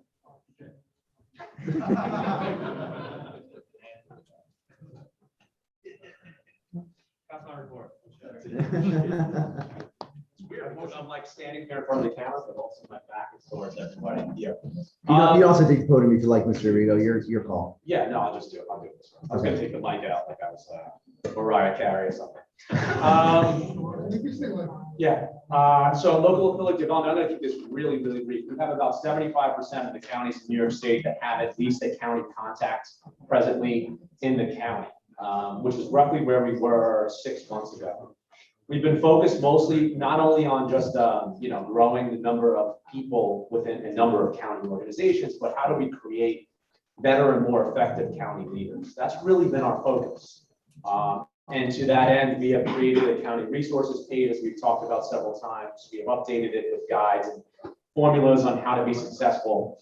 We have held monthly trainings for county leadership. We have held monthly meetings for county contacts and so on and so forth. And we really put in a lot of effort to trying to develop our team to be better and more effective. I think one of the big problems with the Libertarian Party is we kind of flutter from election to election and then nothing happens in between. And so people try to join, they want to do something, and then these county organizations are like, oh, we have nothing to do until the next election. Wrong, you have a ton to do. You should be actually moving the ball forward on legislative issues. You should have a legislative agenda. You should be organizing on things that drive the ball forward for liberty around issue-based advocacy. Those are the things that we have to do as an organization in order to grow on the number of people in our party. As they see we're effective, they will join. The reason why people want a third party but don't want the Libertarian Party is because we're not effective. And we're not effective because we flutter from election to election. So with that being said, the next county leaders training is the second Tuesday of August. I hope to see all those there that are in a position of leadership. And let's continue to grow the party as we move forward. Thank you. Thank you, Mr. Rigo. Next on the agenda is Legislative Affairs, Mr. Patel. Do you have a report? I don't have a written report. I could give a quick verbal summary of where we're at now. Please proceed. Okay. First, I'd like to recognize the committee members. There's Eric Cooper, Jim Dayton, Tim O'Connor, Chris Olensky, Liza Feint, Tom Queter, Paul Grindle, and William Van Helmond all participated in some regard with helping the committee this year. A lot of the focus in 2020, not surprisingly, was trying to curtail legislation that had to do with COVID-19 tyranny. So that hopefully it will be off our radar coming the next session. As you know, the New York State legislature is out of session now, so we're getting prepared for what we're going to advocate for next year. I think school choice is going to be a big issue coming up into 2022. So that'll be hot for us. Continued business advocacy issues and trying to keep taxes and spending and regulation as tempered as we can in New York. And finally, I just want to make a quick plea. I really could use a two-way advocate expert on our committee, someone who's active in SCOPE and other organizations that are two-way oriented in New York State, who could really run with the ball, especially on that issue to bird dog. What kind of legislative ideas are coming up in New York that we like, that we don't like, interject new ideas. So I'm looking out for someone to join our committee, especially in that regard. I think we really want to jump on that issue better next year as well. So that concludes my report. Thank you. Very good. Thank you, Mr. Patel. I inadvertently skipped IT committee and Mr. Kolstein. Mr. Kolstein, please proceed with your report. Yes, I don't have a written report, but I have a drafted written report. I've been updating more recently. For those of you who are county leaders, I was asking for updated information for the website, updates of officers, any other information for the county sub pages. But I have one main thing in my report that I want to bring up, and I would just do a little demonstration real quick. This is our Discord channel, and we are moving forward to it. The executive committee voted to make this our official means of collaboration and messaging by August 1st. I will have another training on there. I think a little over half of the state committee members are on there. I haven't checked that number, and more county leaders. So I encourage you to join. And if you need help with it, we will have training.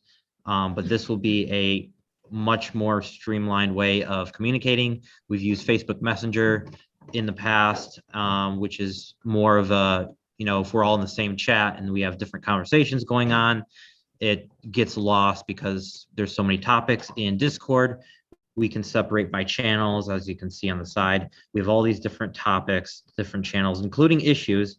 I've been adding more issues as we discuss them. So this is a great way to collaborate on whether you're on a committee, whether you're talking about issues, or just everyone communicating together to so we can grow the party, exchange ideas, and move forward with that. So that's all I have for my report. Unless anyone has any questions. Very good. If there are no questions, we'll, I have a quick question. Mr. O'Connor. I have Discord open right now, and I would like to find the LPNY Discord. What is it? A server? Server. Okay. How do I do it? I will, after the meeting or during lunch, if you need help getting on it, just come up to me and I'll help you. Thank you. Yes, the answer is it's complicated. It's not complicated, but I don't want to waste the body's time. Thank you very much, Mr. Colsey, for doing that. Next up, public engagement, and then we will hit Ms. Newell. It should be a brief report, so we'll. Very good. I'm gonna come up to the podium. Fantastic. Thank you, Because Mr. nobody Durazio. else is doing it. Correct.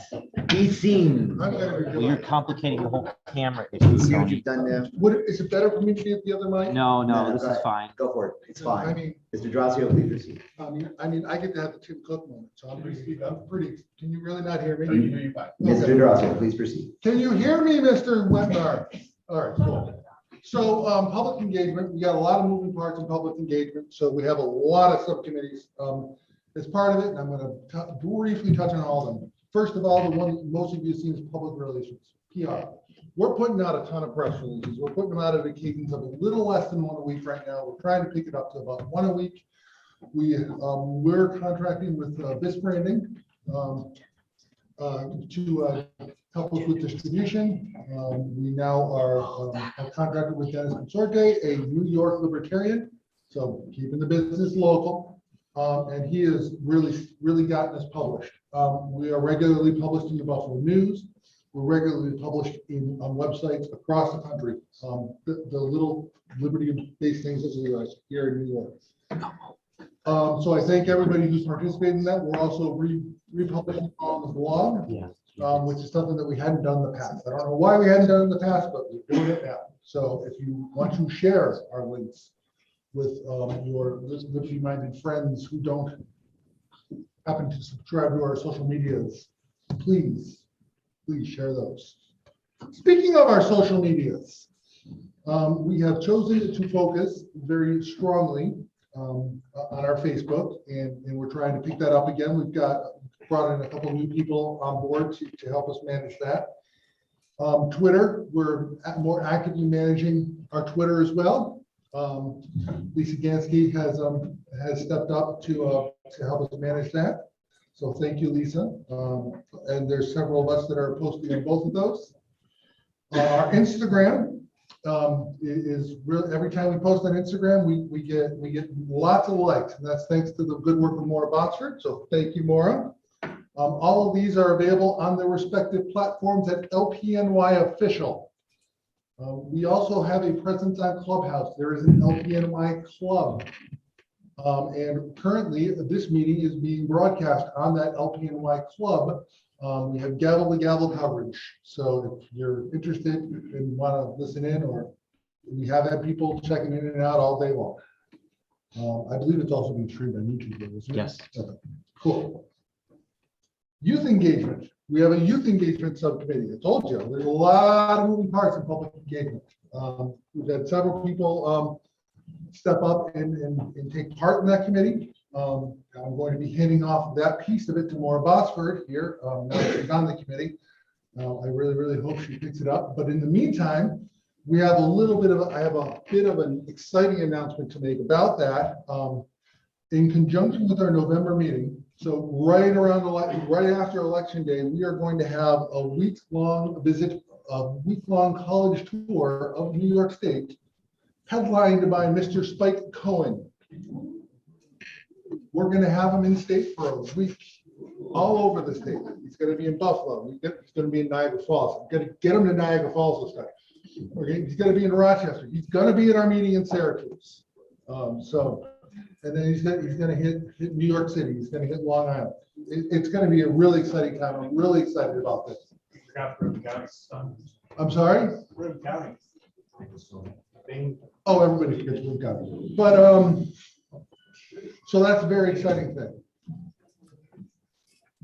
This brings me to my Tim Cook moment of this whole presentation here. Mr. Colstein, if you would. I will. The branding subcommittee, which includes me, Ms. Botsford, and Mr. Colstein, have been working for several months on an updated logo, updated from our 1980s. I think it's really 1990s, but with a kind of an 80s feel logo. And we've come up with this beautiful logo.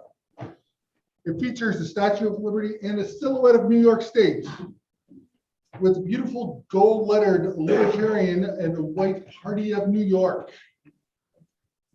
I know what you're thinking. Need more stars.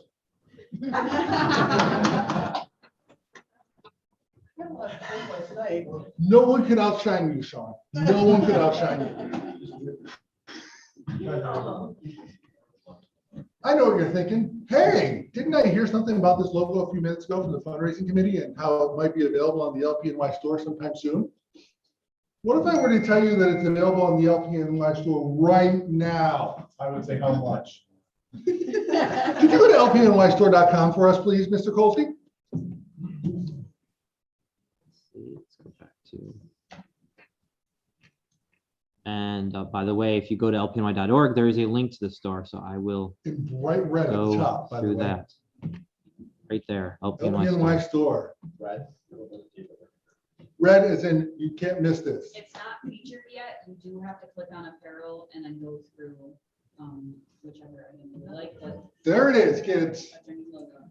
That is our new logo on beautiful merchandise. Portion of those proceeds go into the wonderful things that we do as a party. Thank you to Mr. Colsey for his design. We went through several public forums and quite a bit of hand wringing over the number of stars we were going to use. That's actually true. We really did. And I think it looks great. Yes. Where's the high-res version available? We'll get it to you. We will get it to you. I will say this, one thing we don't have available that I had hoped to get up and running by this meeting, and I just didn't, is we're going to have a branding page, which is going to include the high-res logo under party resources, which is going to include the colors that we're using. They're the same national colors, but we're using the same fonts as the official national fonts as well. Yeah, that's our logo.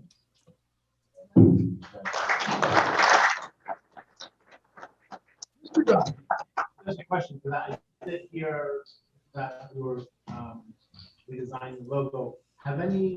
What material resources have been used in the redesign of the logo? Have we expended any money to redesign the logo? Nope, not a penny. So just man hours? Yep. Good question. Any other questions? How much wood is woodchuck? 42. Cool, that's all I got. Very good. Thank you, Mr. Drazio.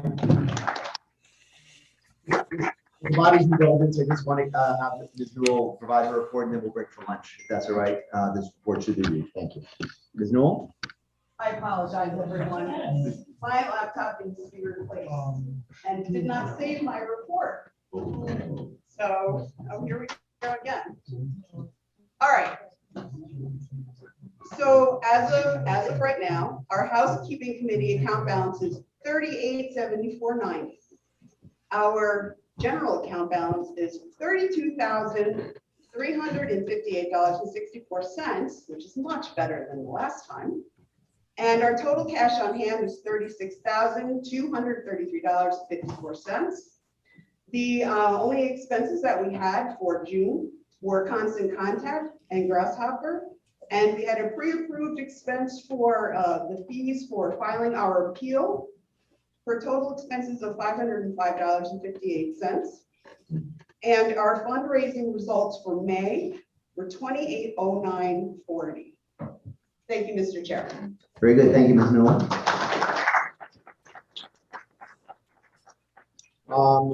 Orders of the day, call for lunch at noon. We'll stand at ease until 1 o'clock, at which point we'll pick up the agenda, starting with Ms. Dordal and the special committee on the Judicial Committee, and followed by rules and platform. Just a reminder, the lunches are for people who have actually bought lunch ahead of time. Please Don't steal anyone's lunch. Thank you. That's right. Lunch is theft. Thank you. We are at ease. Yeah. Right.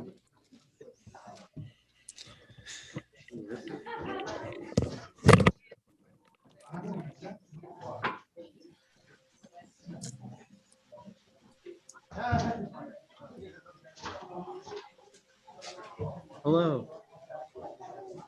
Good.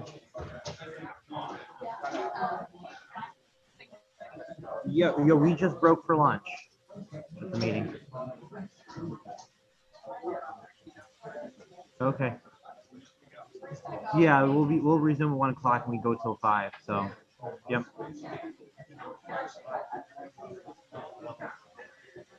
Okay. Yeah, if you're gonna be in the area or if you wanna, come hang out at the meeting,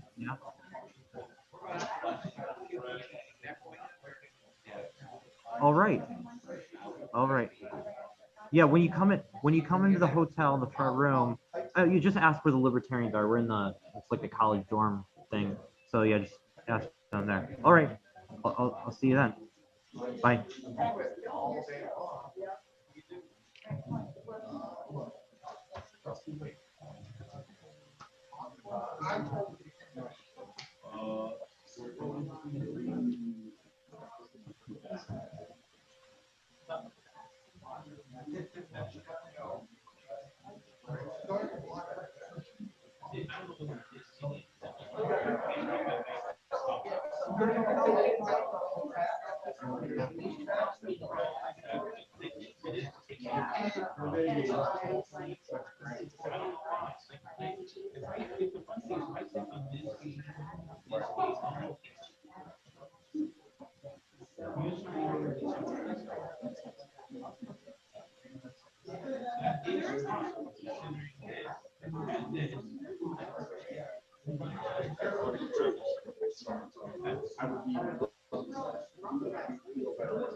That's why I've been making a lot of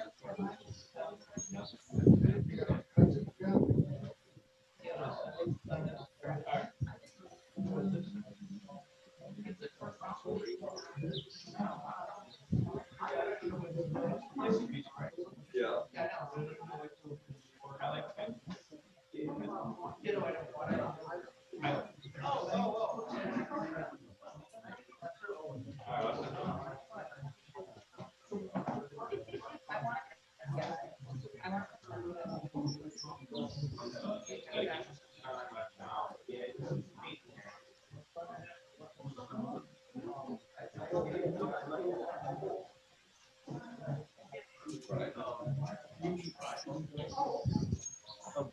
just gonna get the subway.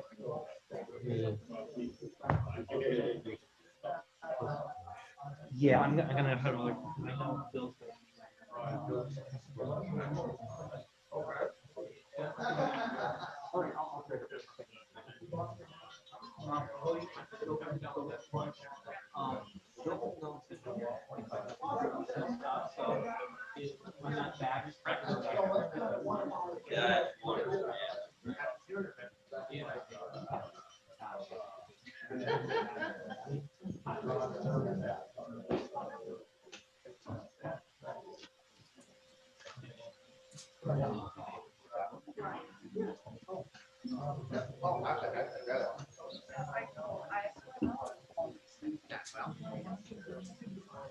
Well, then I did that, so I was drinking coffee, now I kind of.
How are you?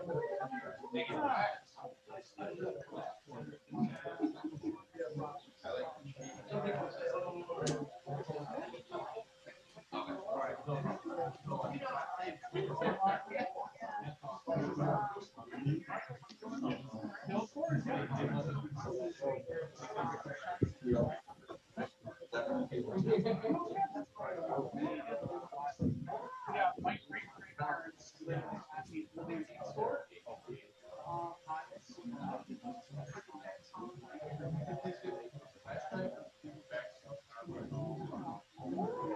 So that used to be my family's house. And then we moved the house. All different people nowadays. Yeah.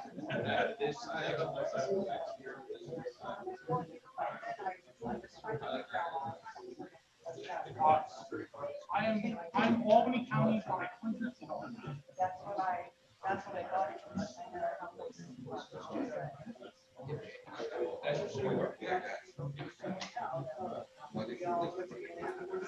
Yeah, no one else on that road. My great grandparents back when they lived in the mid-early 1900s-ish. That was the old green building. Every other house on that road. Even on the other side. And then one house. And when we subdivided it, we go ahead and like do these properties. Inherited by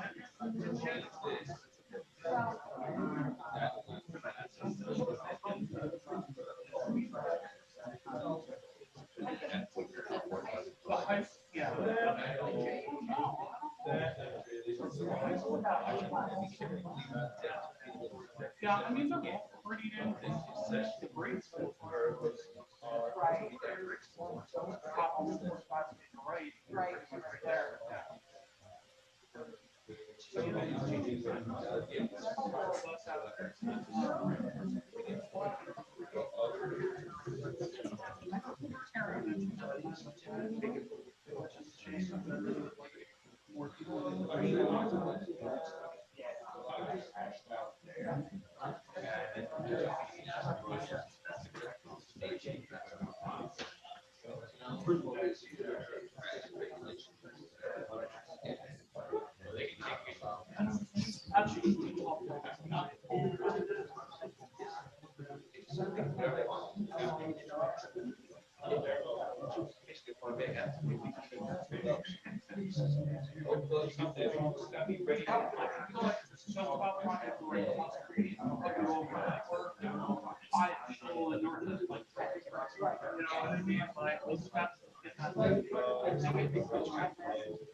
I'd really like to. I have a lot of friends. Most people just aren't nice. I'm like, I have one of their and I have one of three.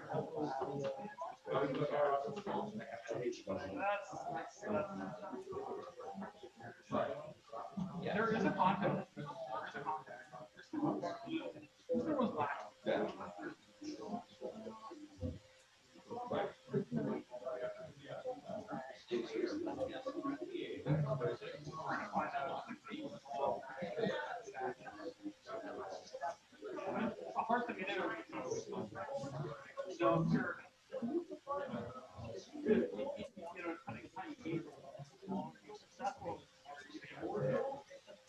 People that still be working. A lot of people.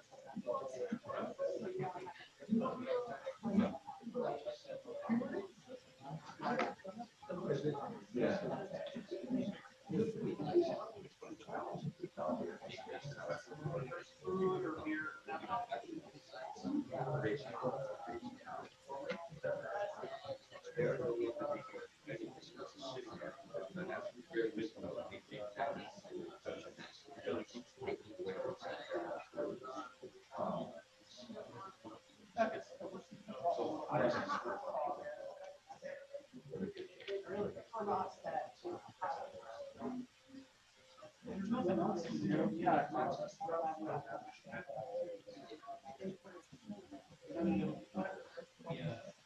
Now that things are getting more around.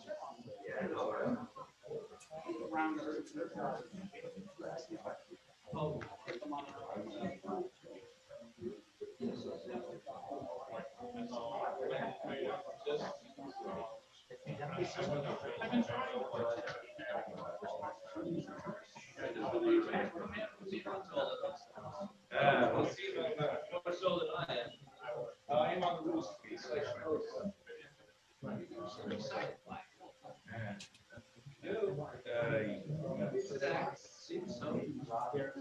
Perhaps a little too excited. That's disappointing, but it's disappointing, but yeah, exactly.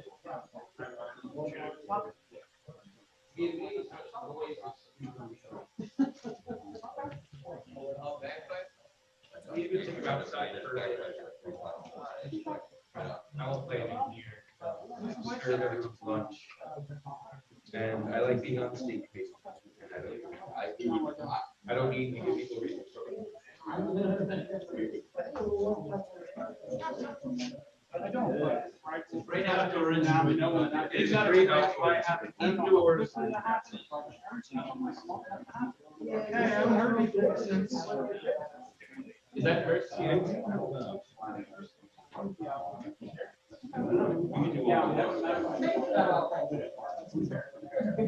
First, I gotta get them out of the case Saturday. Yeah, I was going to, and then I. Well, I'm gonna take them outside, there's just open doors for that. People to go. Especially. I hadn't realized.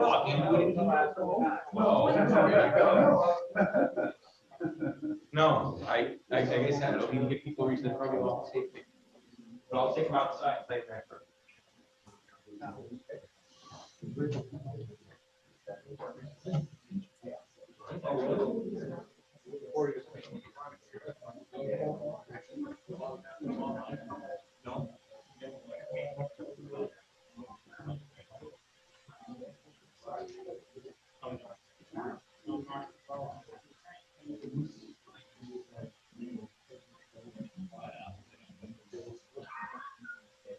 About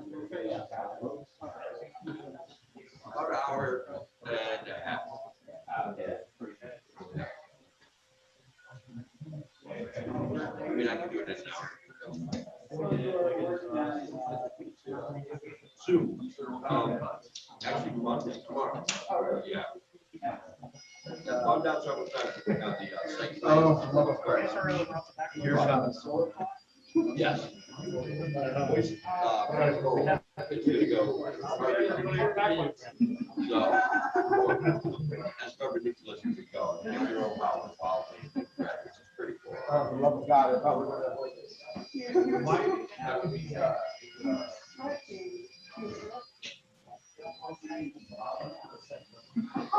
I think this is all pretty. When they apply, whatever. You get from the government for that stuff.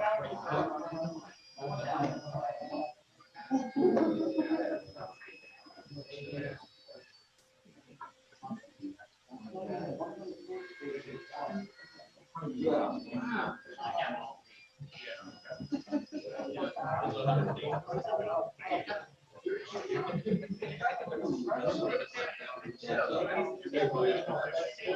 And I get this one.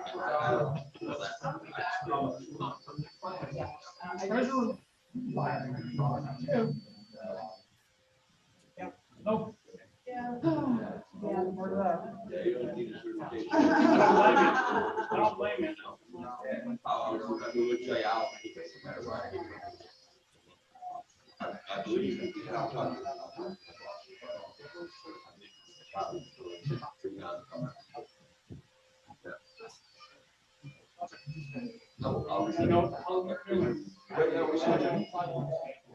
Yeah, I know, right? Oh, well, obviously, you know, I'm sure that tomorrow I've got the body, but carving out space from the other contracts, right? Make my access wall and where crews are going here and our crew like to go there. And the guy is the excavation. Yeah. It should be about a day. We probably will be looking at, right. So then you see the minutes. Okay. Right. Oh, okay. You're pretty proficient with machinery, that. All right. So I'll keep that in my mind. Right, right there. No. I'll keep that in my mind.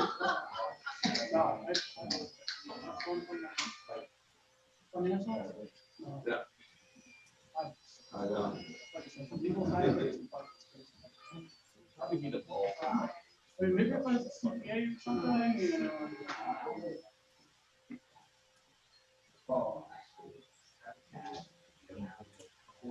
Yeah, you know, as long as you know you're.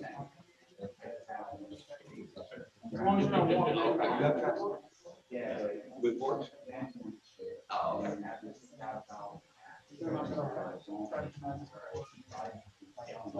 No. That day they come. Well, things go well, actually.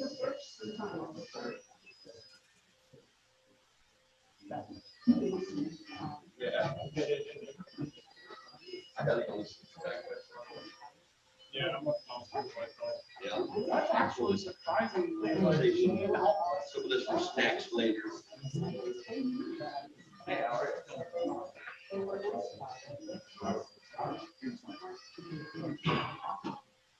Flesh.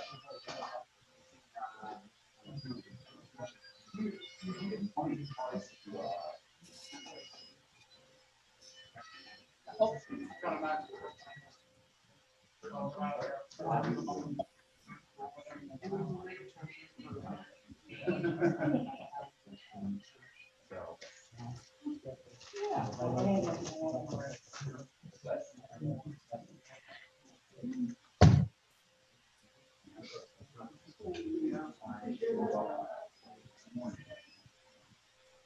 Yeah, as soon as there is one, yeah. Yeah, I'm gonna try to press on. Yeah. Yeah, you take it off. I don't care if it's virtual, like I asked that. Sometimes virtual for me is a constant. It's an hour waiting down. So.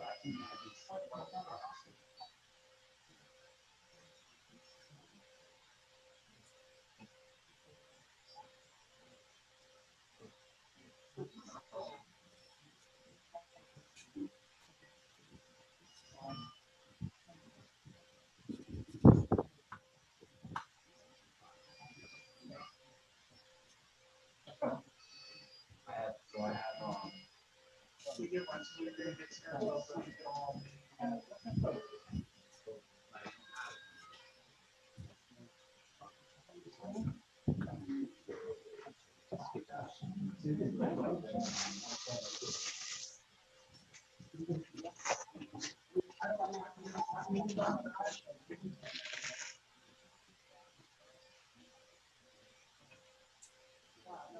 Why not? Because it's been all the best movies. Trying.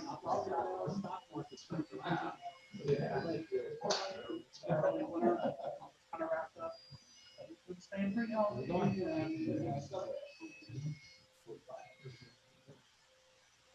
Yeah, I know. She's like, things are calm now.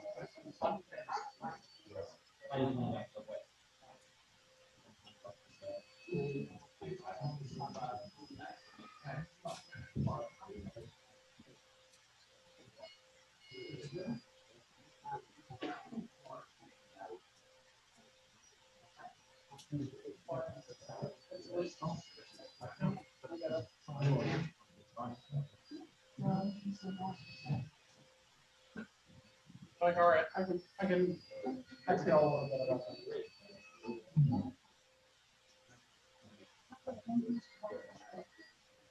Want to get it? I don't know. I gotta wait at the my family loves me. My grandmother. She has. She got everything.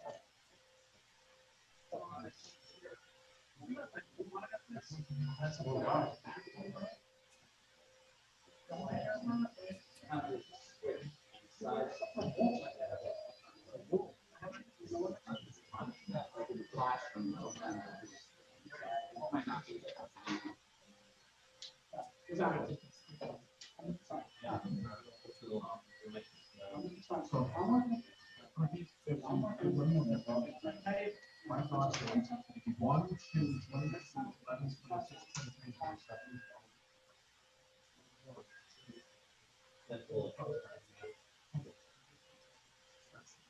One, number one,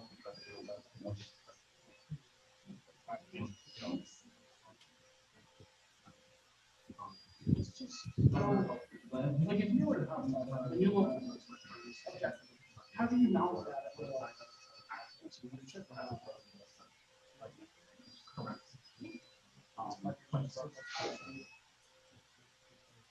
You go ahead. Oh, okay. Then you. All right, so which adds an extra possibility. Oh, okay, I understand. All right. I'll be there. Because here, if you start to thank you. Actually, like I was properly. Oh, good.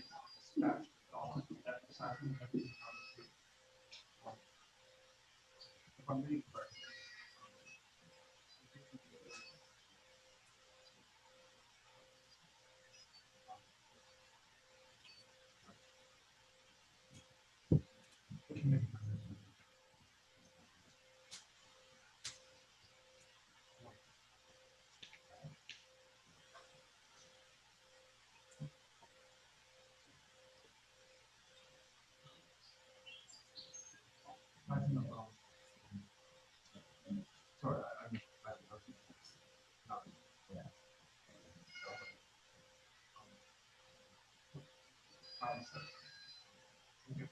working for us.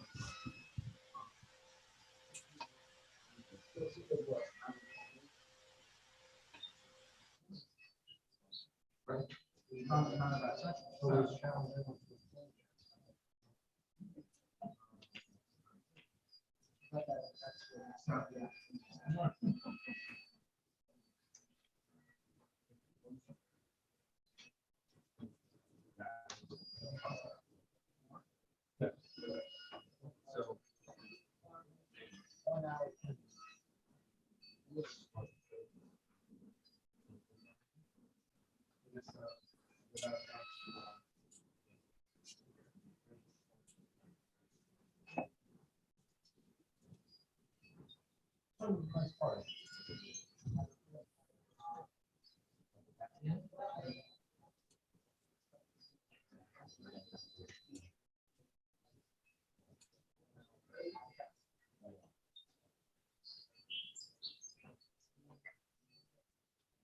One has to do with the county. Somebody objecting to county improvement. Oh, wait, it's not. That's the.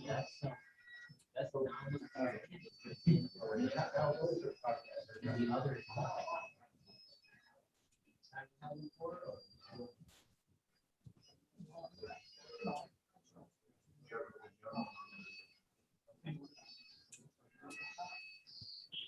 It doesn't affect county lines. So that's the same thing.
Yeah.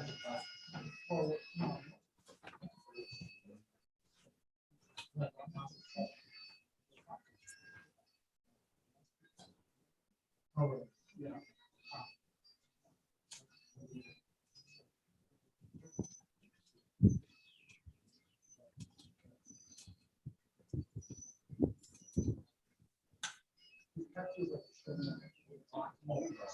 Yeah.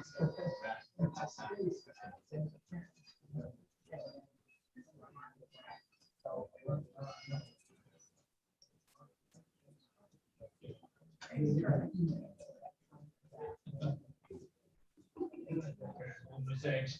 Got eggs. So many eggs. I'm just gonna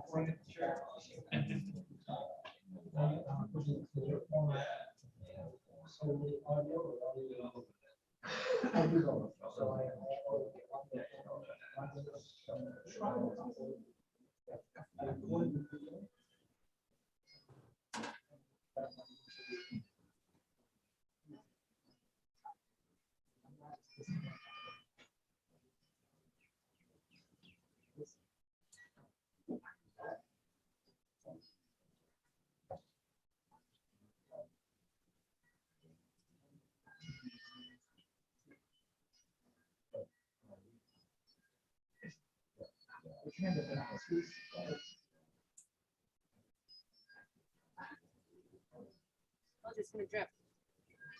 On a tray. Drip it in the house. going down the stairs is hard.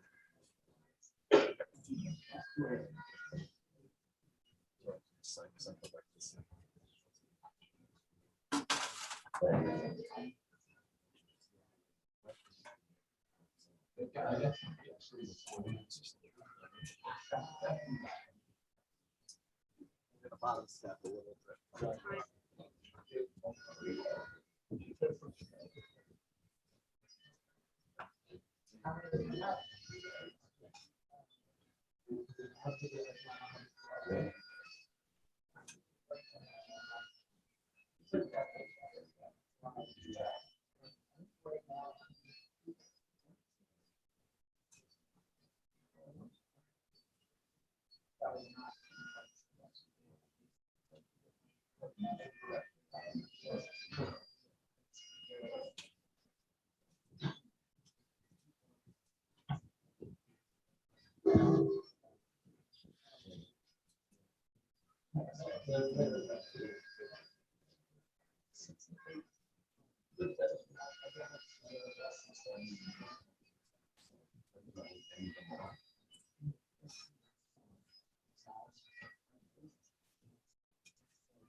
Oh, yeah.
Still going. The dedication to the fight for quite legendary.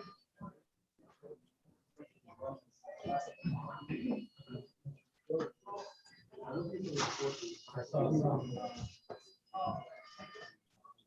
photograph. First photograph.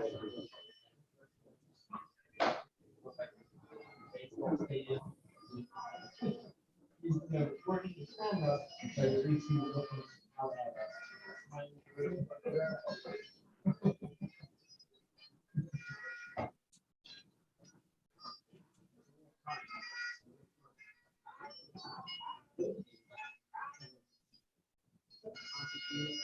Is he a simple? What does he do?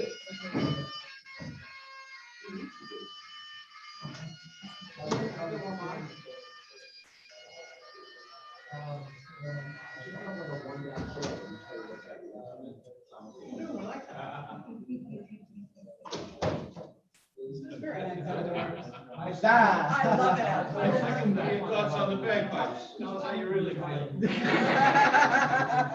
Figure it out. Yeah.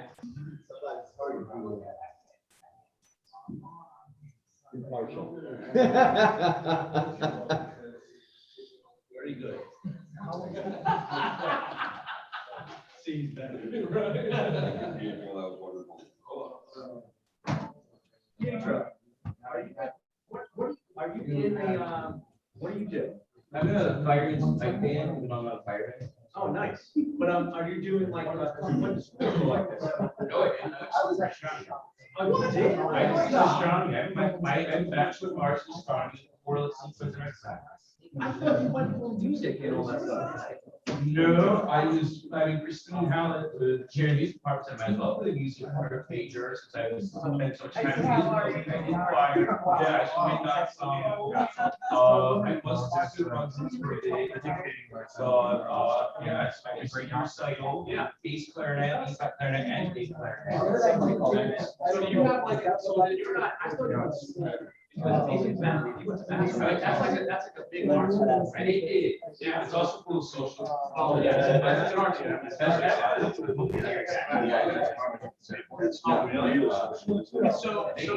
So you weren't, I see, I thought you were like playing instruments.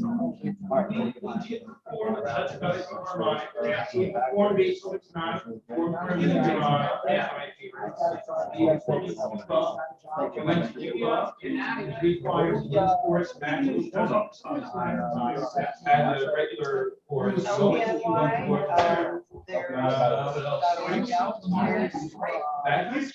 mail-in, or is it just? No. Yeah. It's on the website, yeah, 2402.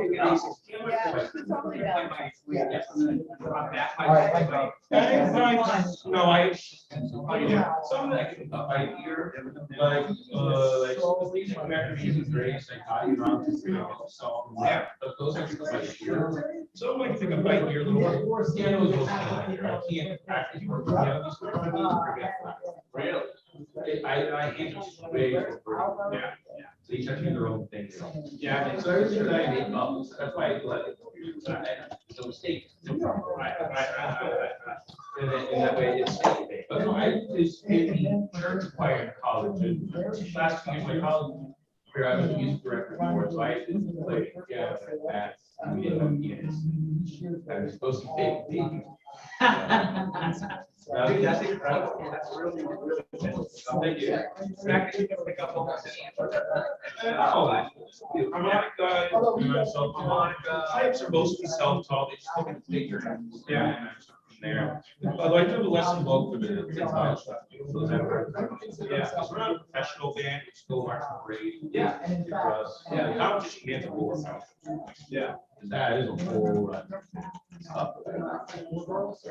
Yeah, yeah, really cool. Thank you. Thank you. Good stuff. I know what I think. Oh, shit. You all right? Yeah. You okay, Mark? Just a little.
Hold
on.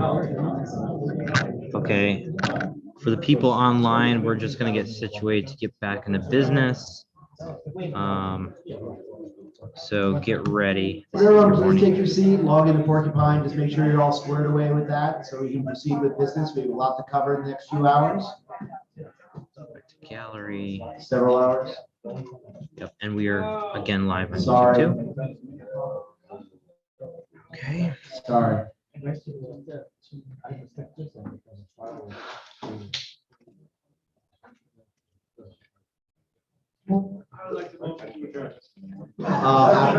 That'll be out of order, thank you.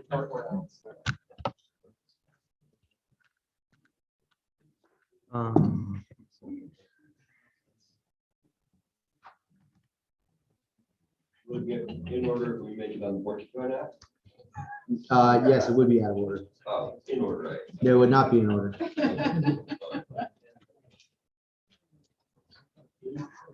Have the sergeant at arms take away your device.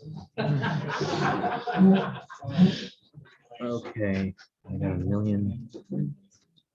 Excuse me, Mr. Chair, I would like to know who the sergeant at arms is. That'd be Mr. Whitman.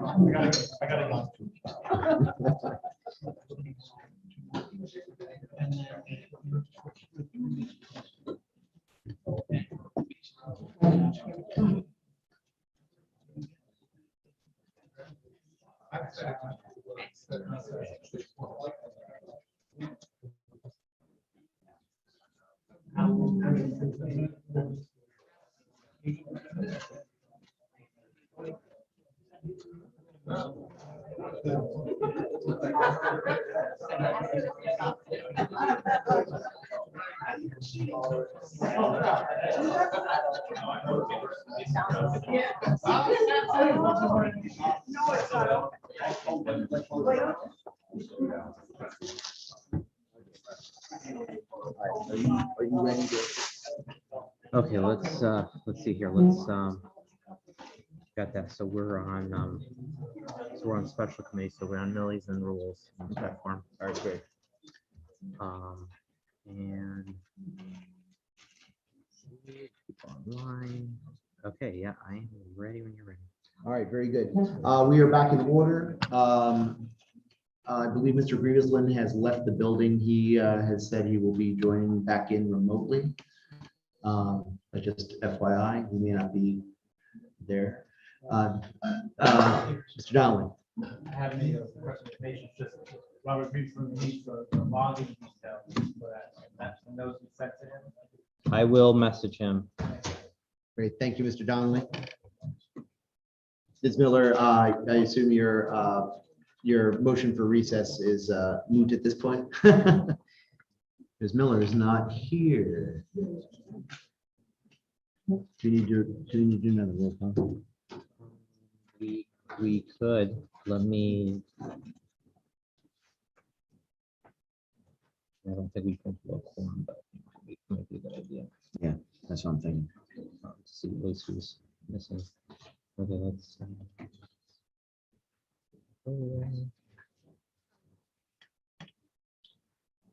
Okay, are we? All right, Mr. Colton is going to just perform a post-lunch roll call just to make sure we've maintained quorum.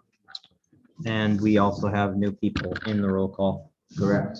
Okay, we'll go by judicial district. Let me see, make sure. Okay.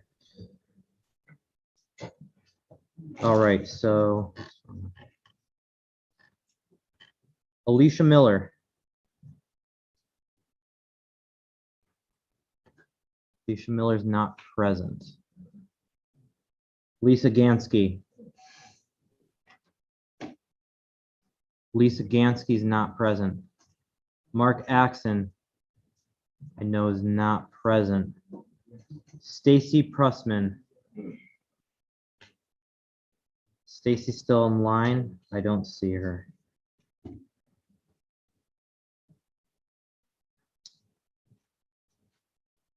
Gary Popkin. I don't see Gary.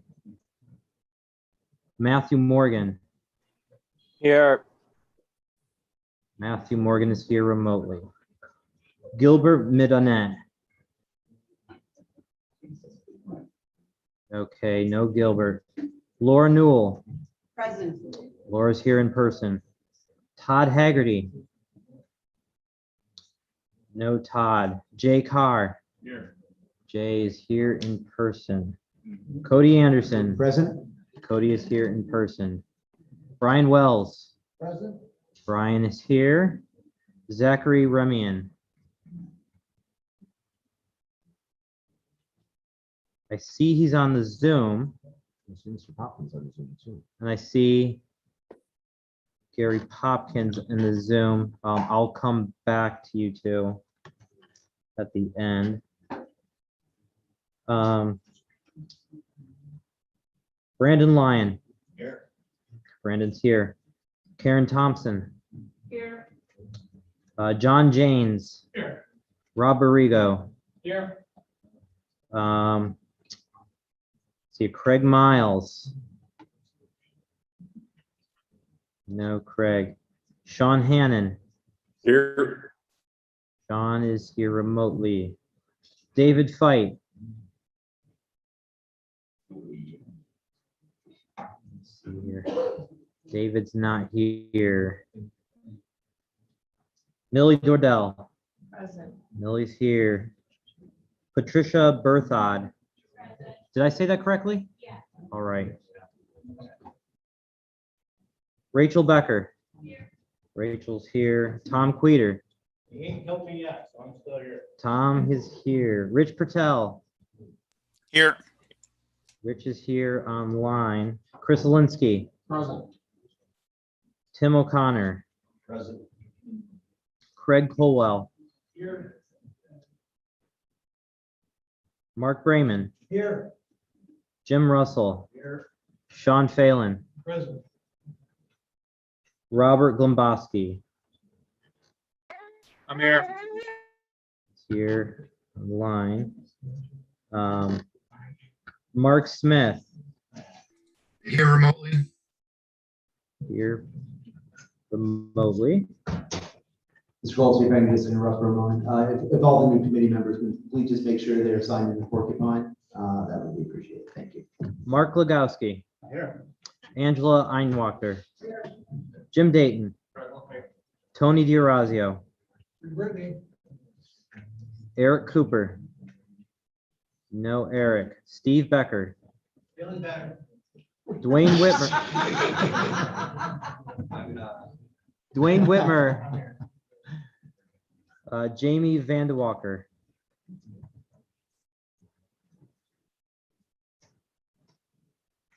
I see I'm gonna ask those to unmute that are online. I'll come back to her. I see she's online, but I don't know if she's at the computer.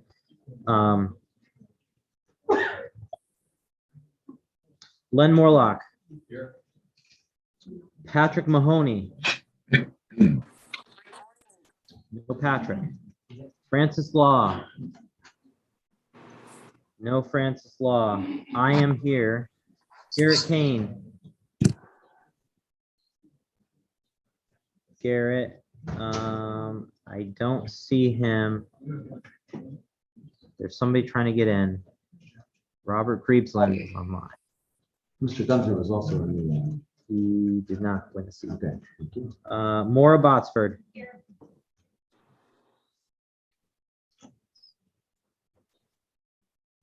Aaron Becker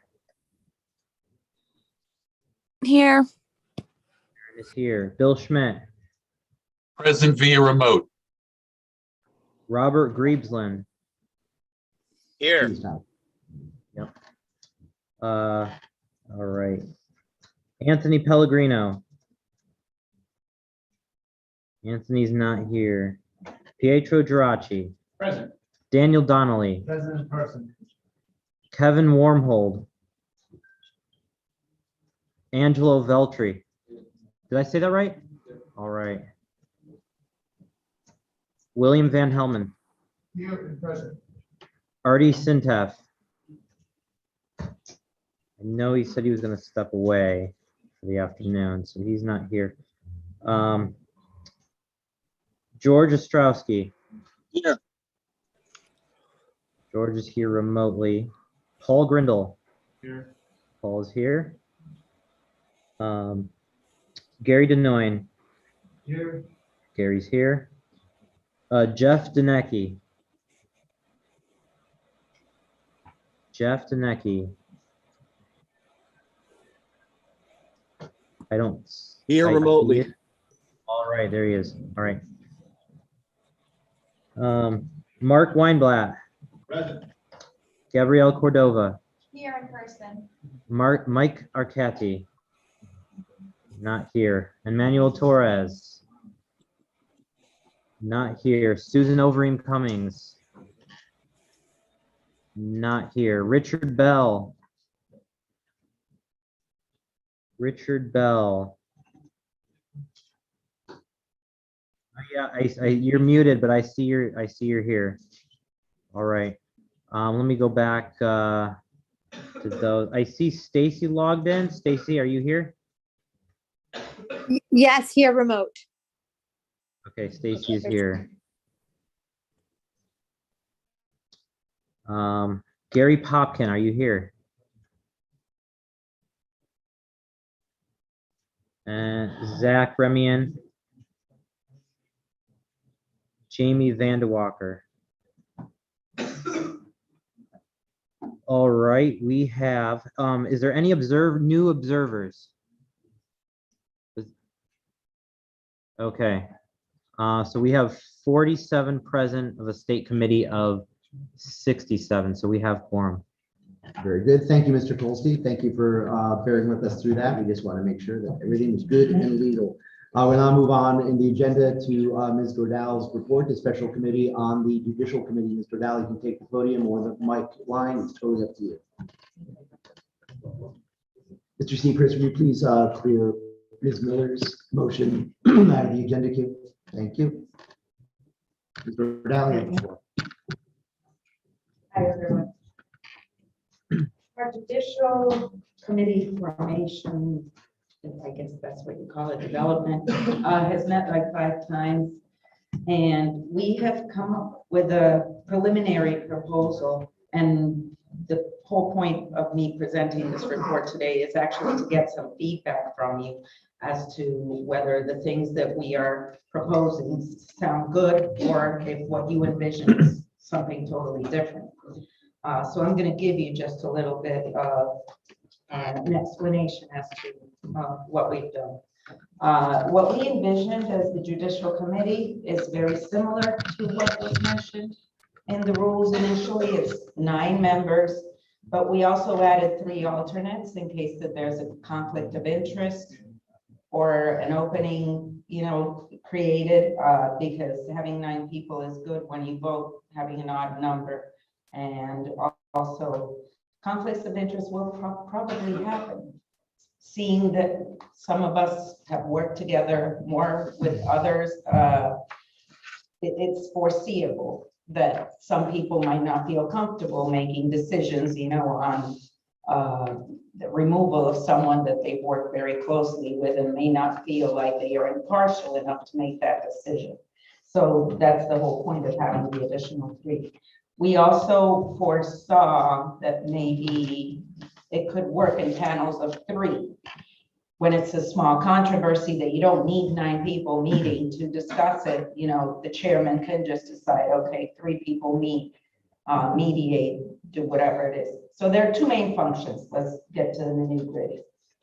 The main function, disciplinary, when it comes to the disciplinary aspect, is mainly to investigate and present a report to the state committee. The state committee would still ultimately be the ones voting if someone is removed or not. Okay, we're not taking that, which some people told me that what they envisioned was having those 9 people make those decisions. I feel that this body should have the ultimate decision to decide who is a member, or, you know, who really has acted in a way that is detrimental and deserves to not be here. The secondary function is to resolve conflicts, mediate, and adjudicate. Okay, and that would be when it's not disciplinary. It's simply conflicts between people, between county affiliates, you know, interpretations of the rules that maybe, you know, one person is interpreting one way and somebody's interpreting it the other. Just having an objective set of eyes to look at the situation and either make a decision of, you know, how the bylaw is interpreted or such, or in some cases, it may just take mediation, because there are a lot of conflicts that really come down to personalities and you know, the type of things that really there is no rule for. You just have to sit with those people, you know, in a table and create a process of mediation. I'm not going to get into the details of that, because I figure that once those 9 members are chosen, they should choose how they want to operate. We do include in our proposal things to secure due process, you know, notification. We have a process of appeals also, so that people that feel that the state committee, you know, did not see the evidence that was there, or there was bias, or they weren't notified, you know, have a way of presenting that and appealing the decision. I would like, if any of you please have a different vision of what this is, to please tell us. We were thinking of submitting a proposal, but we realized that it was premature. So I withdraw right now what was sent to the Rules Committee. Oh, you can withdraw that at that point of the meeting. Would be out of order to that right now. But thank you. Okay, then we'll do it when the time comes. But our kind of timeline is such that we want to have a written report to present to the state committee soon. And we thought of doing a survey so that all the different parts of our proposal are in that survey, and you can say whether you agree, you disagree, or if you have a better suggestion. And we would send that probably, I'm thinking, within 2 months or so. And then once we finalize our proposal, we're gonna send it to the Rules Committee. And hopefully by November, we will have a final report that we can actually vote on and maybe even choose those 9 members at that meeting. Mr. O'Donnell, I think what would be in order would be for you to make a motion to adopt the recommendations to date of the committee, and then there can be discussion. Well, of the oral report, because I don't have a written report, even though I do have a preliminary proposal. Okay. Presuming that everyone has read the proposal, I guess it would be fine if you just want to take questions or discussion points. Right, that's what I was hoping, but I'm looking around the room and I don't see any hands, Dr. Brady. Don't worry about it. Actually, though, one of the things that I want to relate is related to my having a PhD and teaching in a chemistry department. You may have heard in the news, my colleague John Zugieta was hauled up before a committee at the university this past September because he included the phrases Wuhan flu and Chinese Communist Party flu in the syllabus for his inorganic chemistry course. And of course, the rationale was that this caused psychological harm to students in the class. And so I'm very concerned about the wording that's in the draft of 10.2.1 that an action will be investigated if it caused harm to the party, its members, or its governance structure. And I'm worried about the phrase of causing harm to members, including the possibility of psychological harm. And I hope you understand from my lived experience and from some of the comments that frankly I've seen on the Discord channel in the last 2 months, that this will be a basis for complaints. And especially in combination with reducing the requirement to be elected to office from 2/3 down to 1/2. I'm worried somewhat that we could have a judicial committee that ends up very quickly getting mired in these kinds of frankly, adolescent complaints. I mean, anyone who's been a parent, as I have, I co-adopted a 15-year-old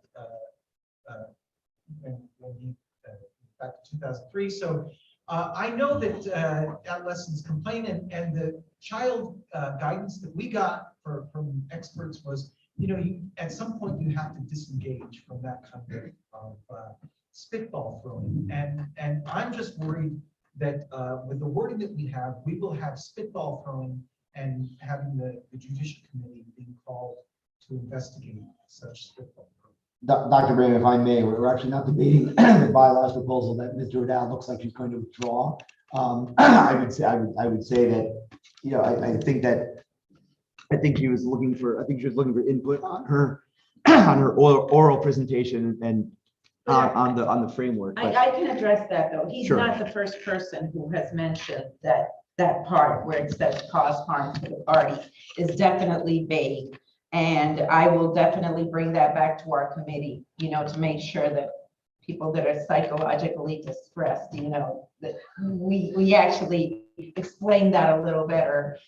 Because I'm thinking of some things that are more tangible, than somebody's feelings are hurt.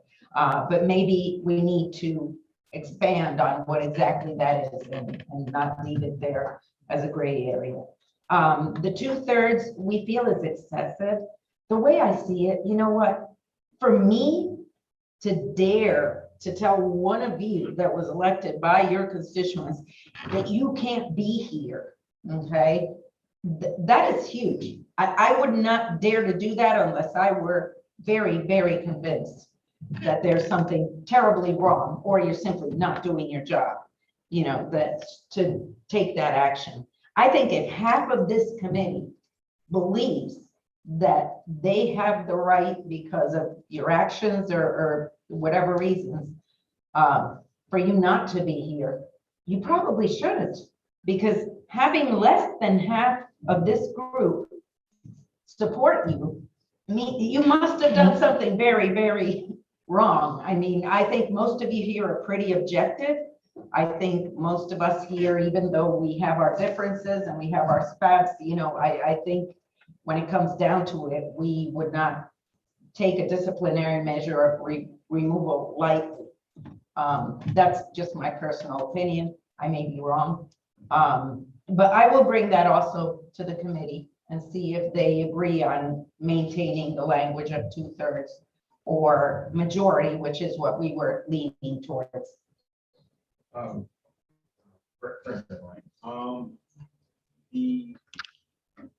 The fear of the psychological harm, I'm just worried that if it's taken out completely, we might have a situation that the y'all liberty based with sexual harassment.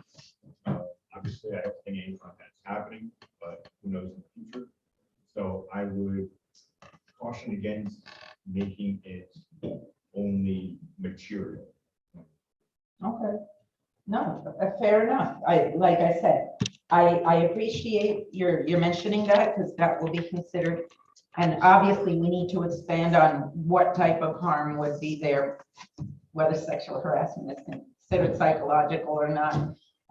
But definitely, we need to be a little more clear on what exactly, you know, would be harm and not leave it open to anyone having an excuse to, you know, insert the judicial committee just because they want to pick on somebody. I'm harmed, you know, we don't want that.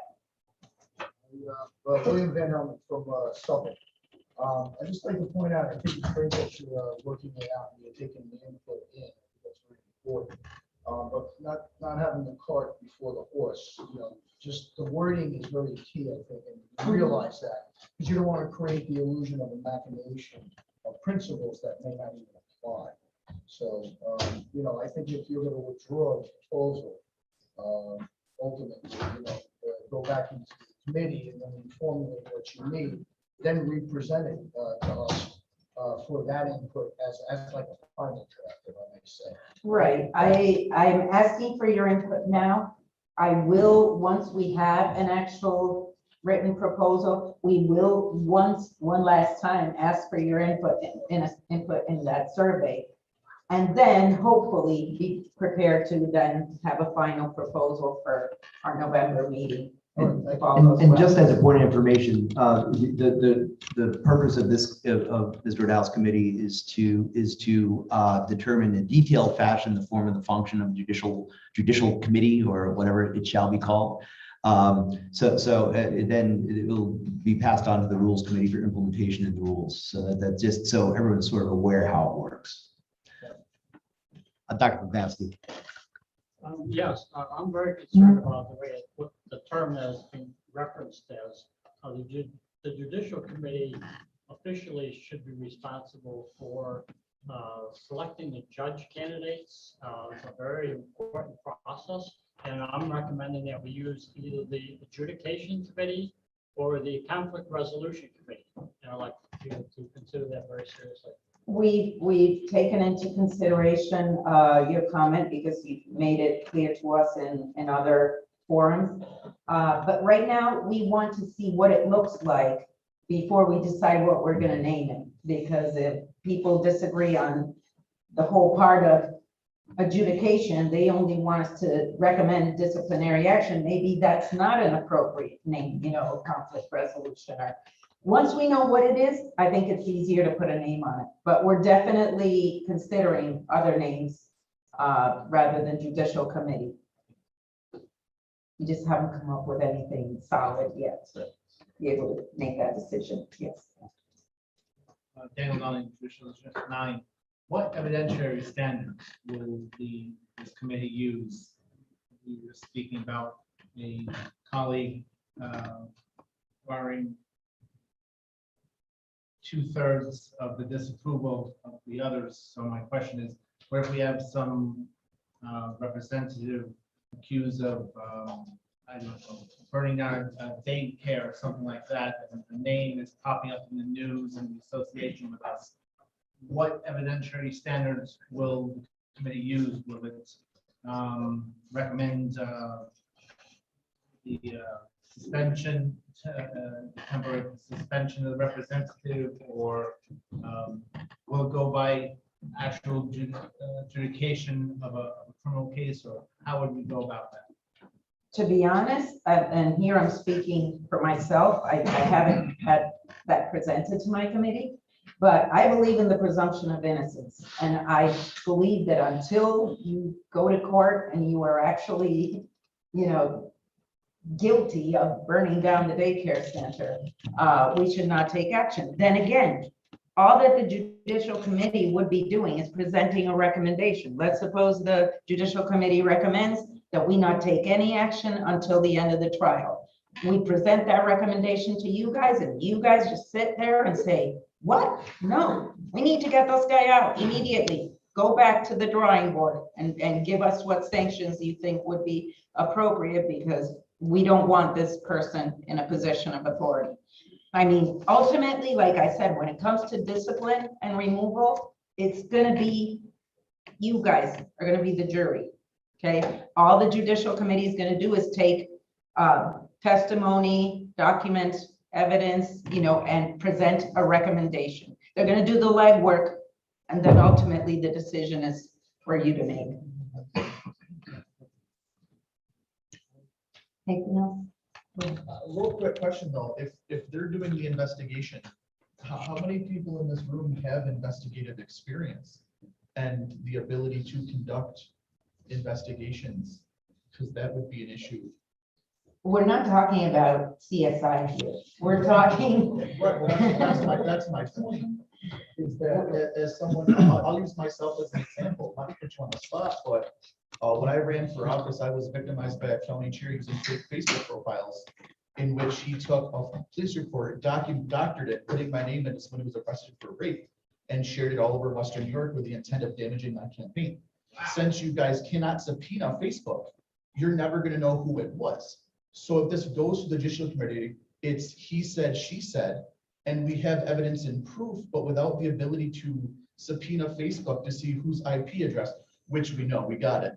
But without knowing whose IP address it is through a fake profile, we're stuck, and we're digging our. And there are some things that only the police can do. The judicial committee is not going to be the FBI, okay? They are just there to gather all the evidence, all the documents, testimony if somebody has to, and we're not gonna subpoena anybody. A case like what happened to you, you go to the police and try to get vindication. Once the police does their investigation, and like you said, you did find out, then you bring whatever you obtained through that investigation to the judicial committee. The judicial committee then recommends that that person be removed, and you guys can do it or not. But I would not say that the judicial committee is going to be doing any sort of police work. I mean, and people can investigate things without doing fingerprints or subpoena or, that sort of stuff.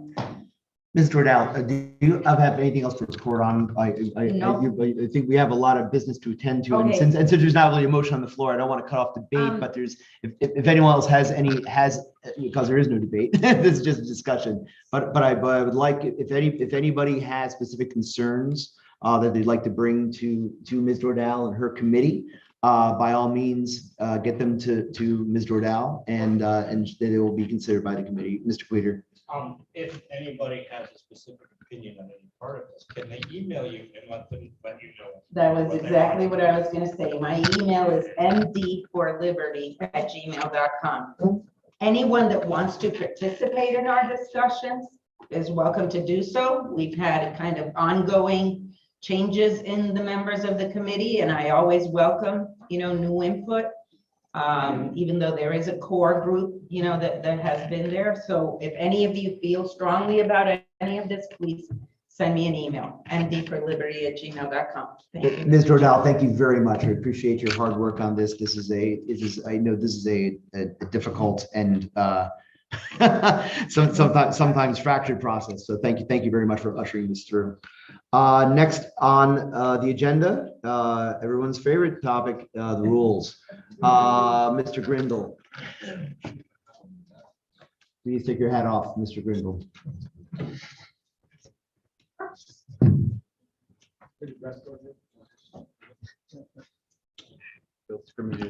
There's a rule for that too.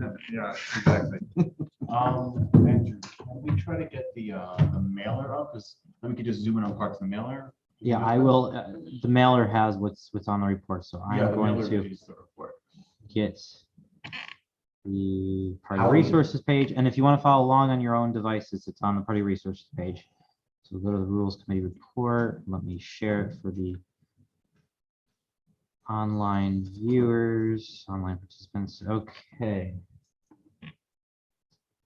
All right, it's up on the screen.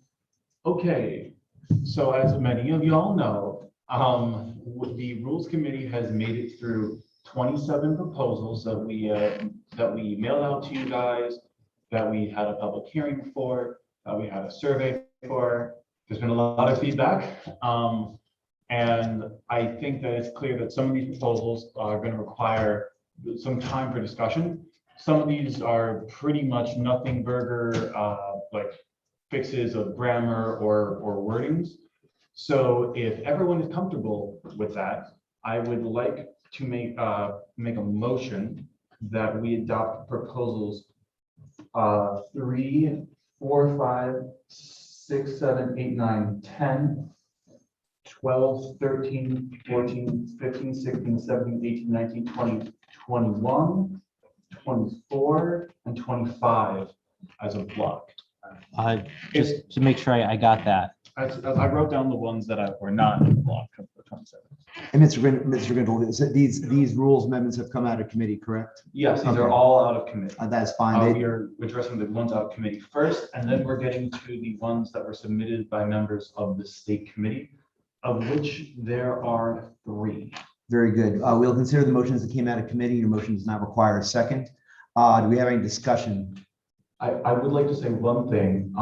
If anyone out there feels that in that block that I just mentioned, there's a rule that you want discussed separately, please make a motion to divide. I'm just trying to have them as a block to speed it up time-wise. Anyone wants individual discussion on any amendment or proposal, please, this will be the time. Very good. Discussion. If you could please make your motions through the agenda queue, just will make things easier for me, for people, remote people too. Oh, okay. Okay. Mr. Garachi, question of privilege. Yeah, can you write those items to you, right? Put those numbers up on the screen? Mr. Kolsky will oblige. Thank you. And if you could confirm that that's the right motion.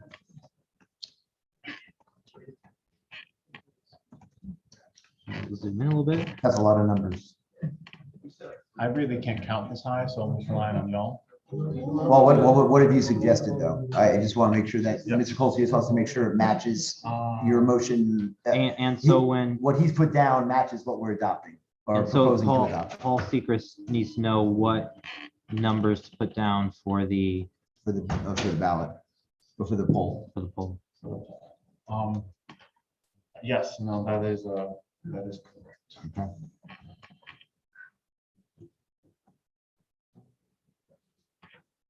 I saw there was another hand somewhere from this point. Could you just read those numbers a little bit more slowly? Absolutely. Yeah, just if you can just yeah. I can read them though, don't worry. That would be. Also read them though. 3, 4, 5, 6, 7, 8, 9, 10, 12, 13, 14, 15, 16, 17, 18, 19, 20, 21, 24, 25. Thank you, Mr. Grindle. And thank you for bringing it up, because I'm sure that there are plenty of other people. Do we have any discussion about the motions currently on the floor? Ms. Rodell, I'll recognize you. Are you having trouble connecting to wireless or getting into Porcupine? Getting into Porcupine. Okay, actually, yeah. Okay, you recognize Ms. Rodell. Go ahead. I said in our last meeting when all these were presented that I believe that in the first one, which is the second one, 4.1, I think it was. It says that our whole mission is simply to have candidates elected that support our values. I had suggested, and I thought that we add to also promote libertarian values in general, which is something we do. We not just try to elect people, we try to get them registered in our party, we try to educate, we do other things, not just get candidates elected. So I would want to respond to that, but that is in reference to proposal 1, which is not part of the list of documents. Oh, I thought it was. No worries. I signed it for. Well, it's proposal 4, not article, not the amendment pertaining to article 4. Yeah. Thank you. Mr. Kolsky, point of order. Never mind. Very good, thank you. That can go, Mr. Thank you, Mr. Sechrist.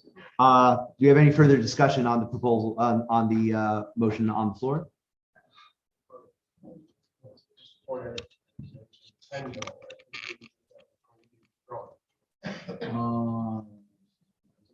That's article.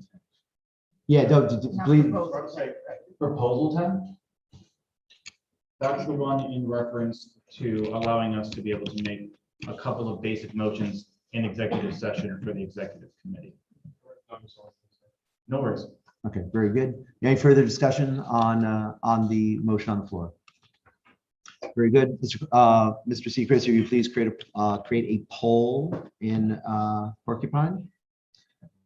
Shall we adopt proposals 3, 4, 5, 6, 7, 8, 9, 10, 12, 13, 14, 15, 16, 17, 18, 19, 20, 21, 24, 25?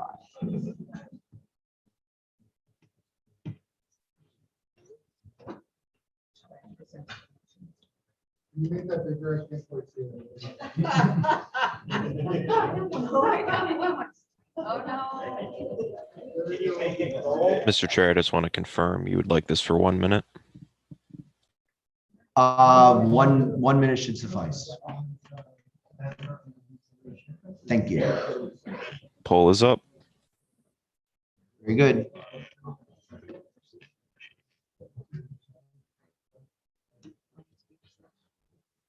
Yeah.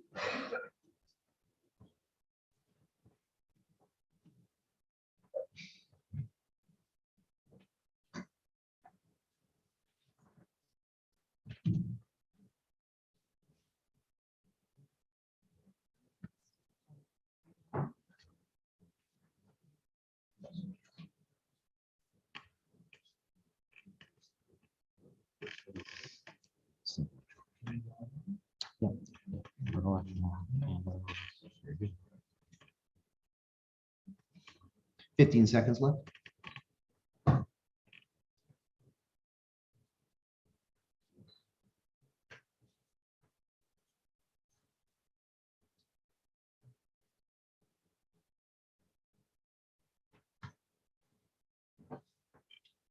The poll is over. The motion carries 36 ayes, 4 nays, 6 abstentions. Back to you, Mr. Grindle. All right, so for the remaining ones, we're gonna do them mostly in number order. The only exceptions would be that since 11 and 26 refer to the same concept, I want those just next to each other so that the discussion's organized. And then there was also in committee a motion that passed to get a proposal for a special committee out to you guys. So that would be proper to be done around the time we talk about proposal 2. So I want to group those together as well. But let's start with proposal 1 if we can.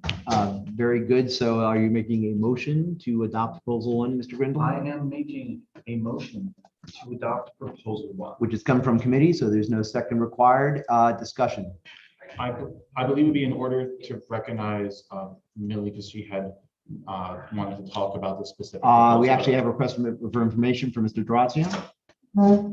Yes, I noticed, just from the explanation and maybe one for the whole room, I noticed that the votes Your names should be color coded in porcupine. Mhm. Has that been explained to the body what that means? Yes, green is aye, red is nay, gray is So, abstain. Are you saying that the votes are open?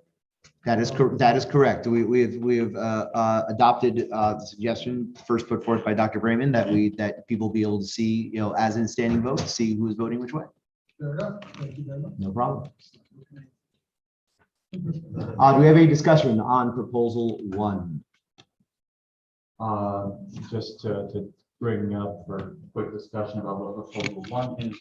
Proposal 1 suggests a rewriting of the principles and objectives to just say that we're a political party whose primary objective is electing enrolled members of the Libertarian Party to office who support our principles and objectives as expressed in our platform.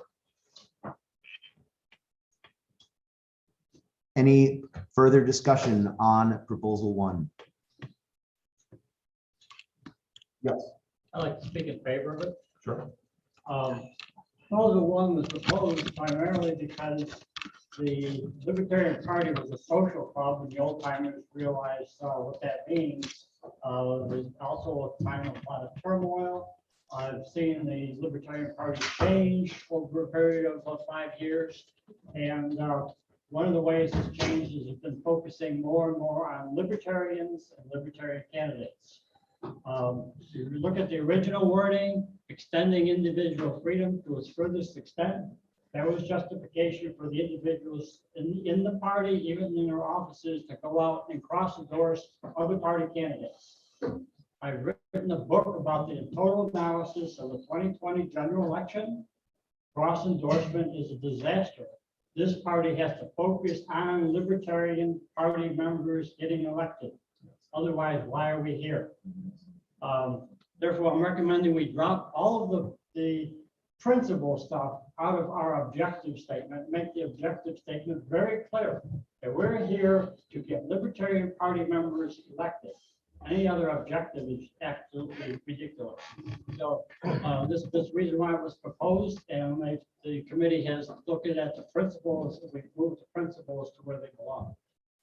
And just to be clear, this is an up or down vote on, there's no amendments possible to this amendment, unless it gets submitted to the body ahead of our next state committee meeting. So, but thank you, Dr. Blair. Also, to be clear, this language does not change the ability for counties to cross and endorse. That's laid out explicitly in the non-libertarian, I think it's Article 14, non-libertarians for public office, which has its own procedure if a county wants to cross and endorse. This is just reframing the objective, which is more of like a North Star rather than anything that's binding. Thank you, Mr. Grindle. Mr. Colsty, would like to speak against this motion? Yes, I would like to speak against, while it does, okay. While it does give reference to it says our primary goal, which is also currently in there, but it currently lists our principles. And even though the proposal references the platform is something that can be changed more easily than the rules, whereas the rules are something that's, a lot more, there's a lot more of a process. These principles, the 4.1.1, 4.1.2, 4.1.3, they've been relatively unchanged except for a few words are here for the last 45 years. I think it's important to have these in there, even though we do have a platform, because this gets down to this simplified version of it. So that's why I'm against it. Thank you. Ms. Gordell, you have an interrupting entry. I think you want to speak against this motion. Is that correct? Or is this an objection? I just want to get you in the right order here. Did you want to speak against the motion on the floor? I guess so. Okay, I'm going to slip you in after Mr. Sintef. One moment, please. Mr. Sintef, who has now joined us, if you want to put him on quorum report, and also Ms. Miller has joined us. Mr. Sintef, go for it. Thank you, Mr. Chair.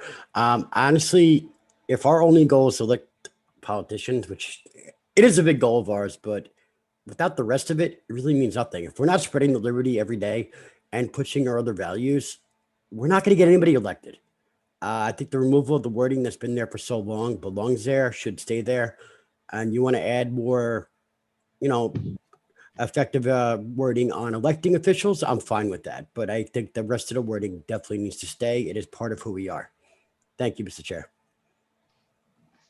Thank you, Mr. Sintef. We're going to alternate. We're going to skip ahead in queue a little bit. Mr. Brayman, Dr. Brayman, there I go again. Would like to speak for the motion on the floor, and then I will go for Mr. Wells. Should I? If you'd like to, that would help you to be heard. I can make myself heard. We know that. Thank you, Dr. Brayman. I would like to speak in favor of this change, specifically addressing a point that Andrew, our secretary, made about the relative difficulty of changing rules versus changing platform. I think, in fact, we will see that it will be a struggle to change the platform. That's because our rules require a 2/3 vote to change the platform, whereas we only need a majority vote to change the rules. So the only barrier to changing rules is the advance notice. It's actually a bigger barrier to change the platform. There needs to be much more uniform agreement.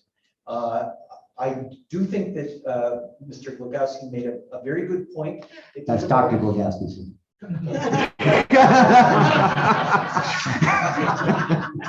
Thank you. But even though we have had this in our rules for a very long time, it's time to change because the strategy hasn't worked over 50 years. We barely been able to gain ballot access at one session. We really need to look long and hard at our rules and see what we need to do to change our strategy to carry us to the next level. Thank you. Thank you, Dr. Brayman. Ms. Dordal, you're up. I always wanted to alternate between speaking for and speaking against. Go ahead. I'm sorry. Yes, actually. And then you Mr. know, Wells. As I read it, I don't object to what is written there, okay? Mainly because it says primary objective, okay? And as a primary objective, I definitely agree with Dr. Legowski and the way it's written. I just feel that there should be at least one other sentence, not all that wordy stuff. We really don't need all of that. But to say that we also promote and educate on the values of self-determination, non-aggression, put it all in one good sentence, not all that wordy stuff, but include it also. There it says objectives. There should be more than one objective. While that one is the primary one, and I agree, that should probably be, how you start it. I would add at least one more sentence. So I don't disagree. I guess I'm not objecting to what's written. I just feel that more should be added there, even if you delete all of that wordy, 4.1 or 2. Great. That's just an opinion. Thank you, Mr. Dordal. Mr. Wells, speak against. Actually, no, Mr. Russell had to speak for, and then I'm going to go with Mr. Wells. I'm sorry. I'm just trying to alternate here. I apologize. All right. Well, I tend to think of the Libertarian Party as a vehicle and not everything in the movement. It's just the vehicle we're using to get into office. There are other ways we can also promote outside of this, but this is the only way we have to get into office. So this is specific for this one part of the movement. As such, if you think of it like a vehicle, like a car, you don't have to say everything else where you're going or necessarily how to fuel the vehicle to get there. This part is just this. We have a lot of other ways to do it, other ways to go about it. And we can always, if we need to make the platform, which I'm hearing is really important, to make the platform harder to change, we can always put a platform part in the rules. And it doesn't have to be in this section right here. This is more of a mission statement, which is a statement. And everything else could be right in the platform in its own part. So, thanks. Great. Thank you, Mr. Russell. Mr. Wells, finally, it is your turn. I apologize. Right. I think I'm going to, After all that, I apologize for keeping you waiting there. I was trying to be give equal time to both sides. Mr. Garachi would like to call the question. I just want to get Mr. Olensky off, and then I will end debate. Mr. Olensky, you'd like to speak against? Pretend I didn't hear that, Mr. Yeah.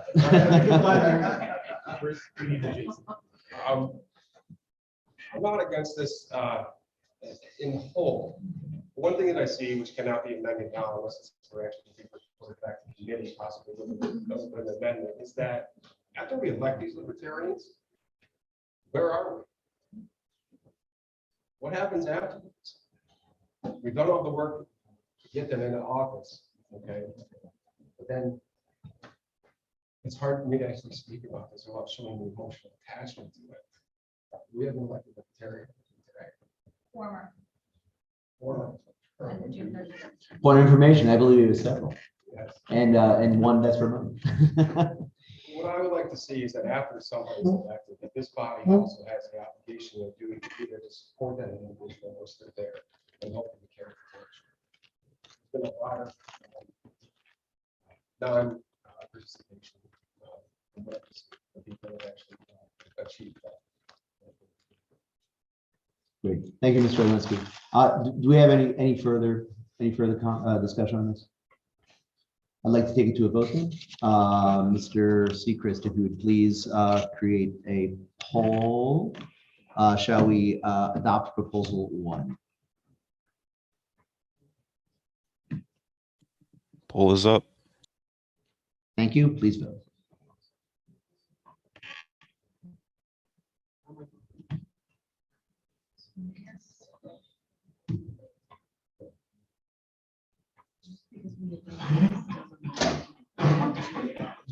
Yeah, precisely. Pretty much no matter what the results of this are, we're still going to be workshopping this section of the rules anyway. Because I don't object to what's written. That's Millie.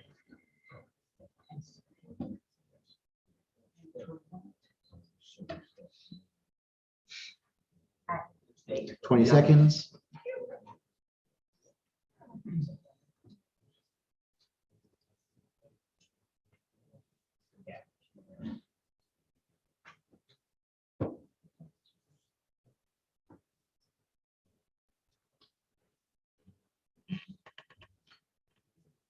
Poll has expired. 32 ayes, 14 nays, 2 abstentions. Motion carries. Proposal 1 is adopted. Mr. Grindle, back to you. Thank you. And just so you all know, there's probably gonna be more workshopping of that section of the rules. I think Millie's brought up some very good points about stuff that can be added in there that keeps the, focus on, yes, we're gonna let parties trying to elect people, but there's more to politics than just getting people elected. The next part is everyone's favorite proposal, proposal 2. I'd like to just get, I guess, quick feel of the room. In addition to proposal 2, the Rules Committee passed a motion to try to request a special committee be created to specifically come up with a proposal for the composition of the state committee when we don't have ballot access. So I think we're considering rules amendments right now, Mr. Grindle. I think that's a separate question. And I think we need to make a motion. We need to make a motion before we have discussion. Okay. I do think it would be proper, given that it directly relates to this and that it would succeed this, to have that motion happen before proposal 2. Would you say that would be out of order? I'll allow it. Okay. Motion to, I guess the phrase, motion to create a special committee for the development of a proposal for state committee composition and selection when we don't have ballot access. Was this recommended by your committee, Mr. Grindle? It was. It was, okay. That does not require a second discussion. Can you repeat that so I can get it? Do we actually have a motion to create a special committee to design a proposal for the composition and selection of the state committee during periods of non-ballot access?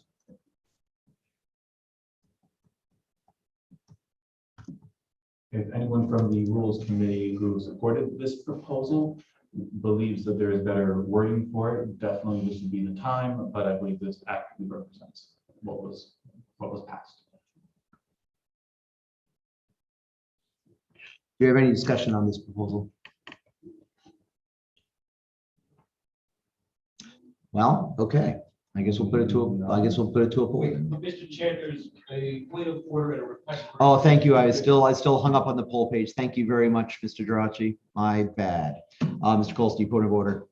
That was from last time. Disregard. Very good. Mr. Droche, request for information. Yes, if I may, if I could just ask the folks in this room and on Zoom, who is interested in serving on this committee? Could you raise your hand?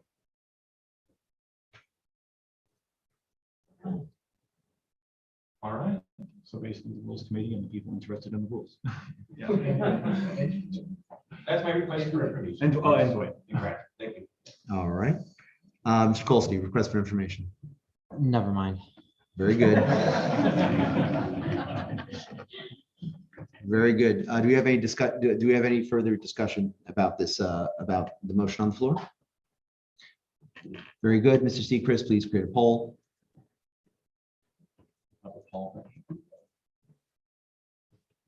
Shall we create a special committee to design a proposal for the, design a rules proposal for the composition and selection of the state committee during periods of non-ballot access?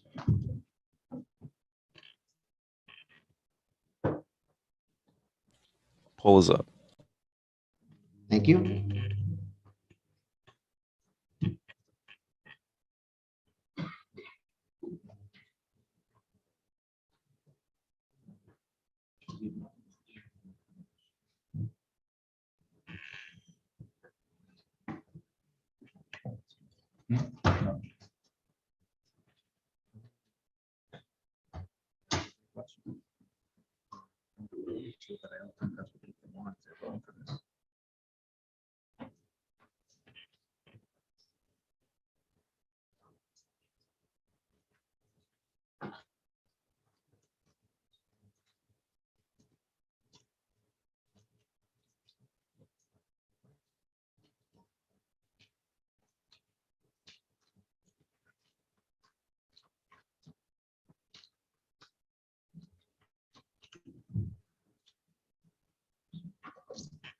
Poll's expired. 33 ayes, 12 nays, 1 abstention. The motion passes. Special committee will be convened. Do we have any volunteers for a chair of this committee who are on the state committee? Anyone besides Mr. Colstein, who is literally on every committee?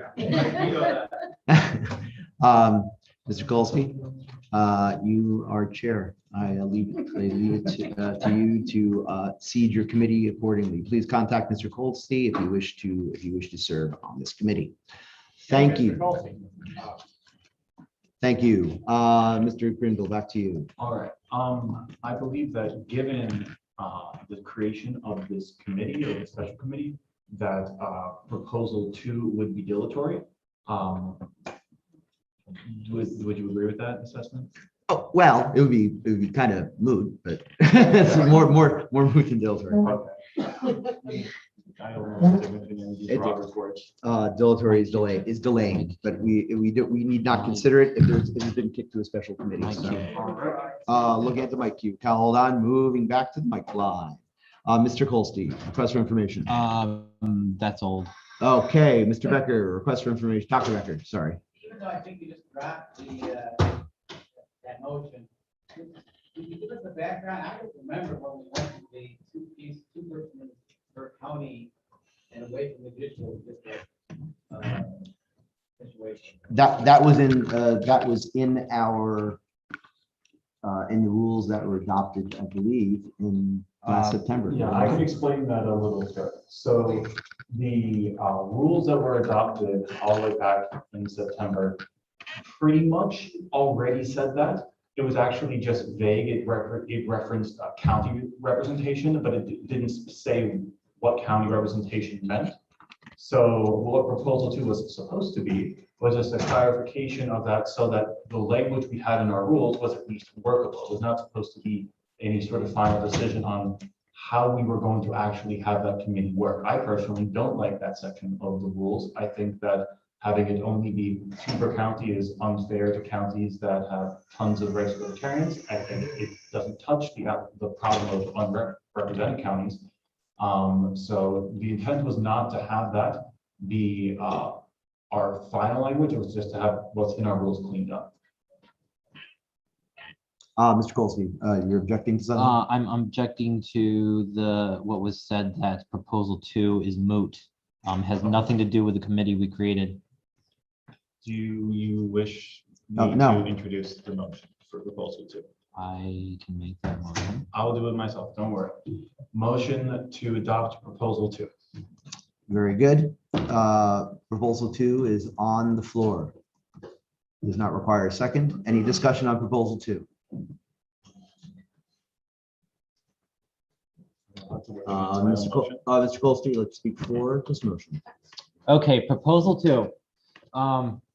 So as you can see, what it does is it clears things up, defines things, adds some titles. We didn't have a clear definition of what a member of the state committee is, so it adds that in green, 6.2.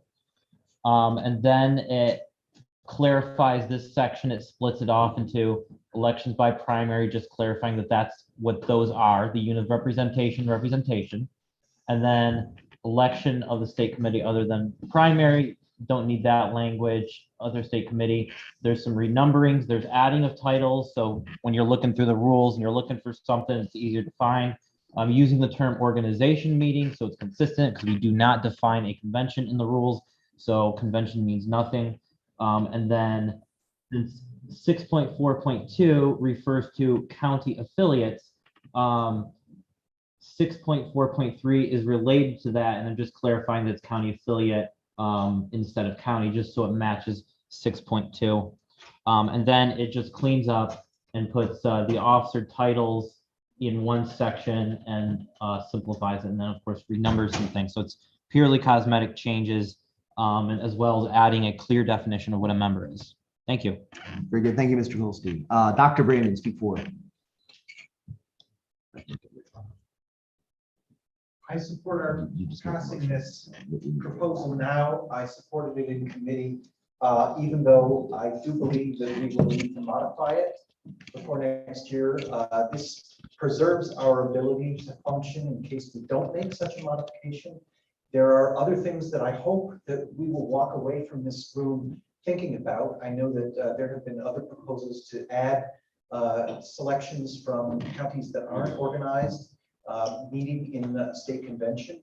I think that's one possibility, but rather than just the state convention, I hope we keep our eyes on the prize of next summer, giving a reward to people who get sufficient signatures on our gubernatorial candidate. That we could give them a reward by being on the state committee. I can remember back to 2018 when I got 500 signatures and somehow imagined that might get me some influence in the state committee early on. I knew in reality that it would take longer than that, but the odds have changed, the incentives have changed, and right now there's very little that could be more important to our state committee than getting people who are going to be incentivized to get those signatures. And so, speaking as from memory, as someone who got signatures and wished I could be asked to be on the state committee on account of it, I think that is a great thing to keep in mind as an incentive for our signature gatherers next summer. Thank you. Great. Thank you, Dr. Brandon. Seeing no further requests for discussion, we will put it to a poll. Shall we adopt proposal 2? Did I get that number right? Proposal 2? Yep. Yep. Shall we adopt proposal 2? Poll is up.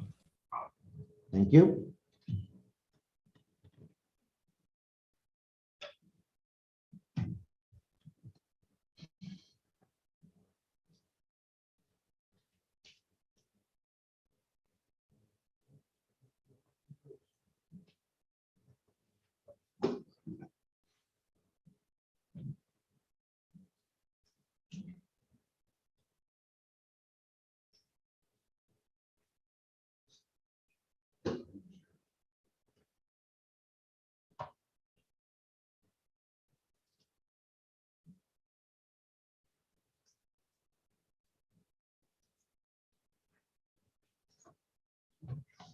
10 seconds. Please vote if you have not.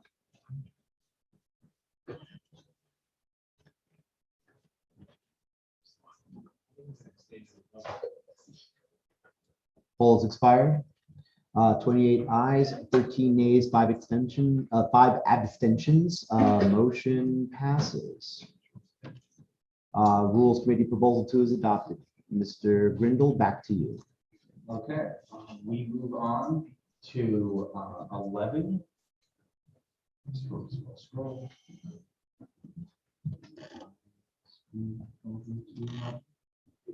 So what 11 and the proposal I'm going to introduce right after 11:26 do is they take the special rules of order that y'all just voted to adopt for this meeting, and have been voting to adopt for all our meetings, and puts them into our rules so that we're not running our meetings off of special rules of order every time. 11 is the first one that introduces the first half, particularly for procedures. So I'm making a motion to adopt proposal 11 as per recommendation of the. Very good, and does not, comes out of committee, does not require a second. Mr. Colsey jumped the gun and wanted to speak for it before it's even a motion. So Mr. Colsey. Yes, this is proposal 11 is basically what we've, let me bring it up again, what we've adopted in the special rules of order, more simplified version. We do actually have in our special rules of order, or in our current rules, the definition of NOTA, but that's the only mention of elections in our rules. So this is basically creating another elections article that outlines how we've done it, which is basically how we've done it for the past 50 years. It's just we're actually codifying it in the rules, and NOTA is not being removed. It is moved and reworded in another part of the section. So I speak in favor of this. This is good, and it'll simplify things so we don't have to have massive special rules of orders every time we convene. Thank you. Thank you, Mr. Colsey. Mr. Durazio, speak against. Thank you, Mr. Chair. Here, I'm old, so I can stand up straight. I don't object to these special rules of order per se. However, by putting them in our rules and chiseling them in stone, we remove our ability to modify them in the future without holding another meeting like this. So we would never be able to hold another meeting unless we were using these specific special rules of order without using the special rules of order. Am I making sense here? Yeah. It's kind of circular, but if we're certain that we want to stick with these rules of order forever, or until we get the opportunity to make a rules change, then vote for this. If we want to leave ourselves the flexibility that our current system has, let's vote against it. Thank you. Thank you, Mr. Durazio. Do we have any further discussion on, is this proposal 11? Yeah, 11. Thank you very much. Do we have any further discussion on proposal 11? Mr. Drachi, you'd like to divide the question. Motion to Yes. divide.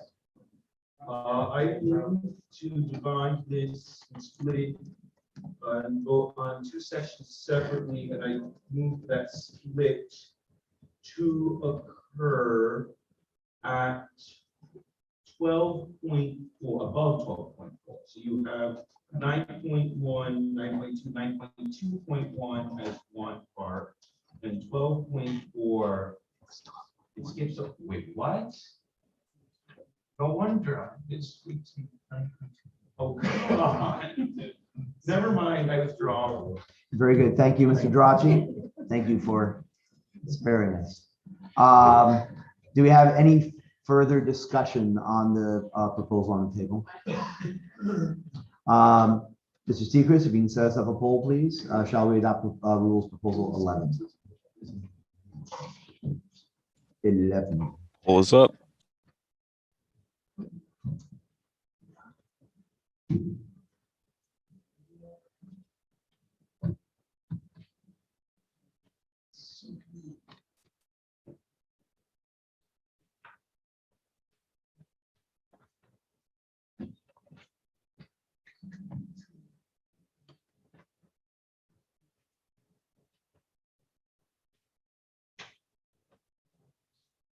No.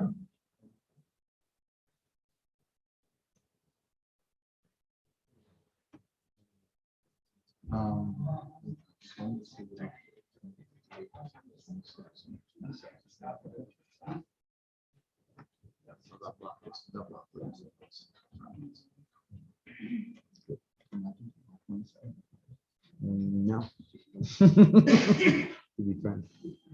No. Poll is expired. Shall we adopt rules committee proposal 11, 27 ayes, 16 nays, 5 abstentions. The motion passes. Proposal 11 is adopted. Back to you, Mr. Grindle. All right, now let's bring up, its, related proposal, motion to adopt proposal 26 out of recommendation from the committee. Proposal 26. Very good. There's a motion to adopt proposal 26 out of committee. No second required. Discussion.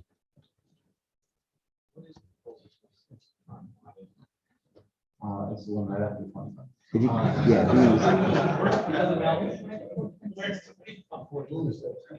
Where's the any key? Mr. Grindle, can you just summarize it quickly?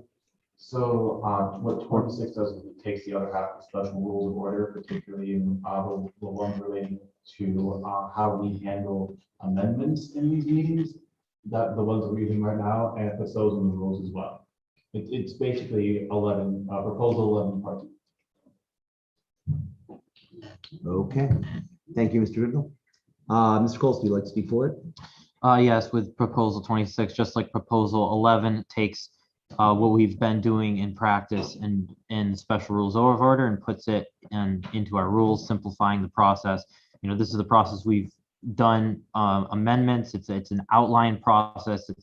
It's a smooth process, and putting it in our rules because it's worked will again simplify the special rules of order. Thank you. Mr. Durazio, motion to divide. Yes, I would like to divide out each section of this proposal, specifically pertaining to the renumbered 20.1. I would like to, I'd like to consider that separate. Very well. Do we have a second to Mr. Durazio's motion? What was that? That's the 15-day one, the change in time, correct, Tony? Correct. I'll second that. Dr. Brandon has seconded the division of the question. This motion is not debatable. We need to put it to a poll. Mr. Seacrest, motion to divide. And if you can just state that out loud, Mr. Kolsky, what his proposal. Motion to divide proposal 12 and consider Proposal 20 26. proposal, yeah, Yeah. 26. Proposal 1,262. Consider. This is the longest rules committee meeting ever. Seems like it. You don't understand the thing. Oh, I do. Oh, I do. Motion and to consider amendments to Article 20.1 separately. Proposal 26 and consider amendments to Article. Oh, I see. Okay. Yep. That's fine. Yep. Great. Not debatable. We need a poll. Mr. Seacrest, do you get that? Shall we divide Rules Committee Proposal 26 and consider amendments to Article 20.1 separately? Correct? Yep. Okay, very good. That is correct, Mr. Seacrest. Poll is up. Poll.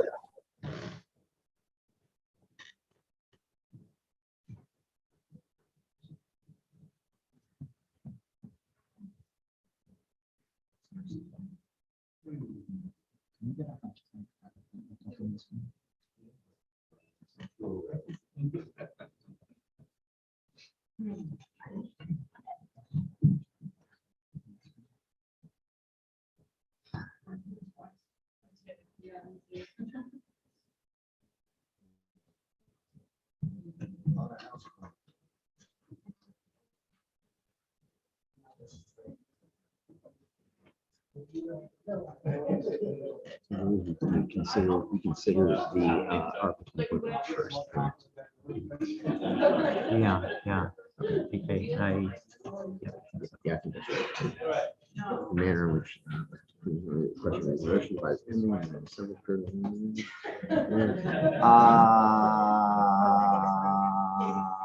Shall we divide Rules Committee for Rules of 26 and consider amendments to Article 20.1 separately? 28 ayes, 13 nays, 5 abstentions. Motion to divide passes. We will now consider the amendments to Article 20.1 first. We shall have discussion regarding Article 20.1. Do we have any discussion? Mr. Phelan, your motion to amend is out of order. You cannot amend a rules amendment, as that would require, you can divide out the parts of it, but because of our notice requirement, you cannot make an amendment to something that has not been sent out ahead of time. Mr. Chairman, I'm just concerned about the wording of that. Because it clearly states a meeting of the full state committee. Oh, that's okay. You can speak against it if that's what you'd like to do. It's not really a motion to that amend. wording is what I was looking to do. Cannot do that. Okay. Mr. Durazio, would like to speak against? And this is speaking against Article 20.1 specifically of this amendment. Okay, thank Exactly. you. I just want to be clear for the body. Thank you. Yeah, I'd like to speak against it. I see that there are a couple of changes in there, but really the most material change is changing the notice period from 10 to 15. That's excessive. In fact, we've talked in the past of reducing it from 10 to 5.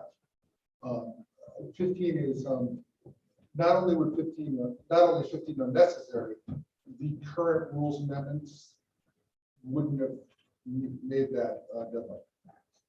The ones that were sent out for this one, I didn't even get 10 days. This is not me objecting to us considering these amendments, because I believe that good faith efforts were made to send them out 10 days ahead of time, but 15 is excessive, and we'll continually miss them and not be able to talk about rules amendments. Just point of information. I think that it refers to submitting the rules amendments to the secretary or to the rules committee. May I explain? Yeah, please go right ahead. So I would understand what you're saying, except what 20.1 is the amount of days in advance that a state committee member must submit their rules amendment to Andrew to be mailed out to everybody. This is not about throwing even more time in advance for the mayor. This is about making sure that Andrew isn't stuck with a time crunch with people throwing in all their rules amendments 10 days.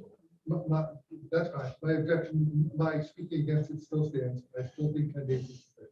Okay. Thank you, Mr. Durazio. Mr. Kolsky, would like to speak for this?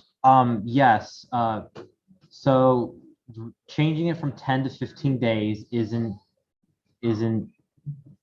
I mean, it's currently 10 days, and a little background on that, and actually of these amendments. So these are amendments submitted by members of the state committee, not the rules committee, but by members of the state committee. And there were 3 this time that will come up a little later. And originally the rules committee wanted to get out the mailing in late. Of course, we email it to everyone. It's on the website so they can see it. But in order to comply with election law, we mail them at least 5 days in advance per election law. But we want to try to do that earlier. We were originally going to mail in early July, the end that Friday. But then realizing that there is a 10-day requirement to where someone could submit an amendment, it had to have been July 8th to submit amendments. And there was an amendment submitted on July 8th.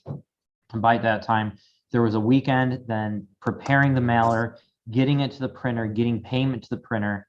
When that deadline hit, it was a Thursday. The printer wasn't able to process it until Monday when payment was given, and it was mailed out Tuesday morning. That is just 10 days is just too short of a time. 15 days is even still short, but it's a little better. So I speak in favor of this. Thank you. Thank you, Mr. Kolsky. Mr. Van Helmond, I see you have a main motion in the agenda queue. That would be out of order, but I think it may have been a mistake. But I see you have a motion to speak against, so I will hear that. Thank you. All right, thank you. Well, I think everything's been a little clarified.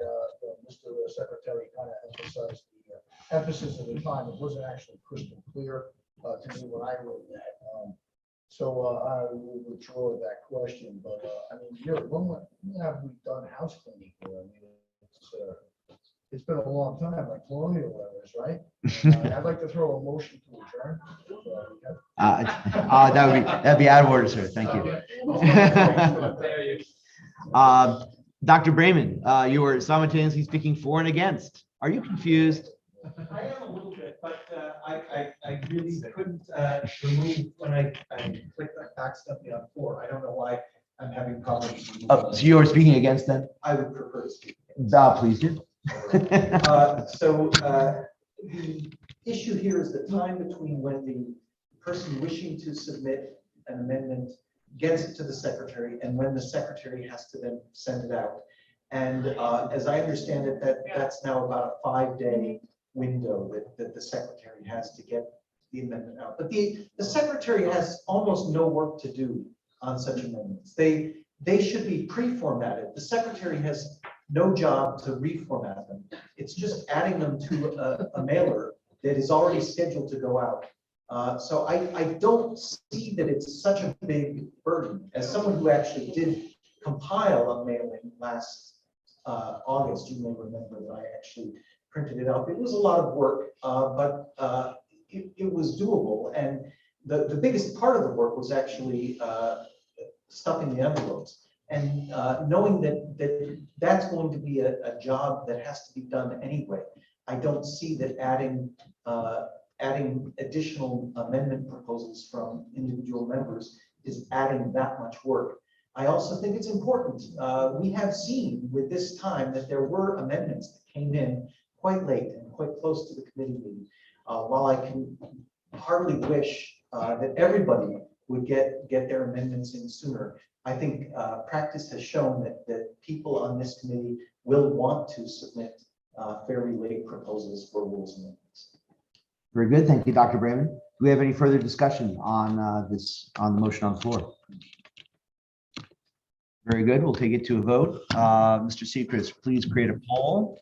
Shall we adopt the amendments to Article 20.1?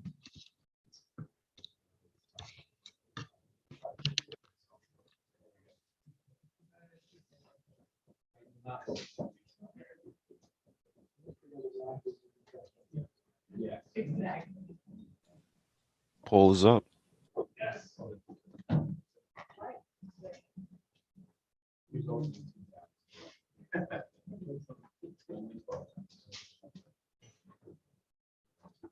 Ah. You were first, you see that? You did.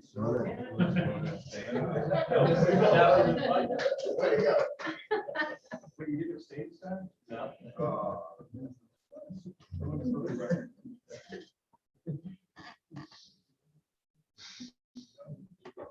Right. So let's let everybody promise to stay. You stepped in. It should be the secretary. Granted, I'm disappointed. That's it. 15 seconds.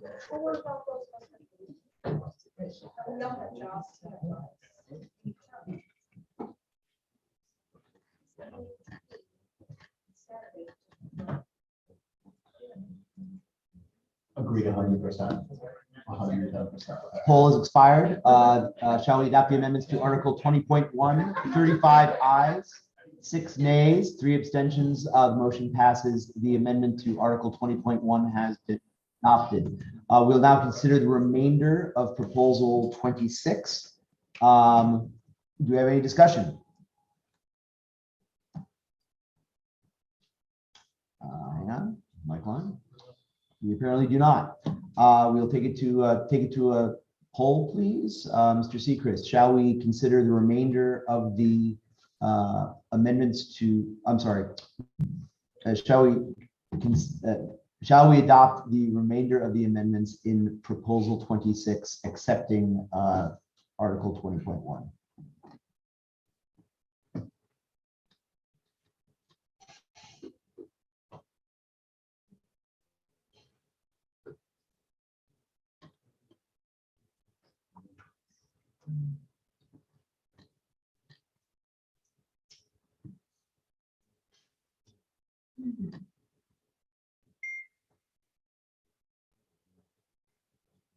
Looks good, Paul.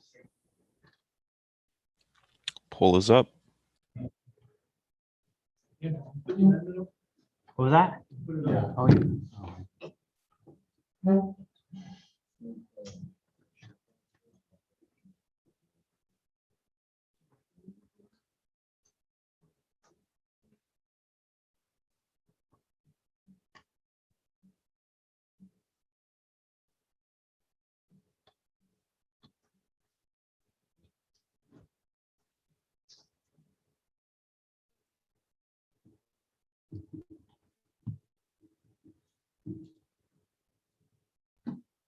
Twenty seconds.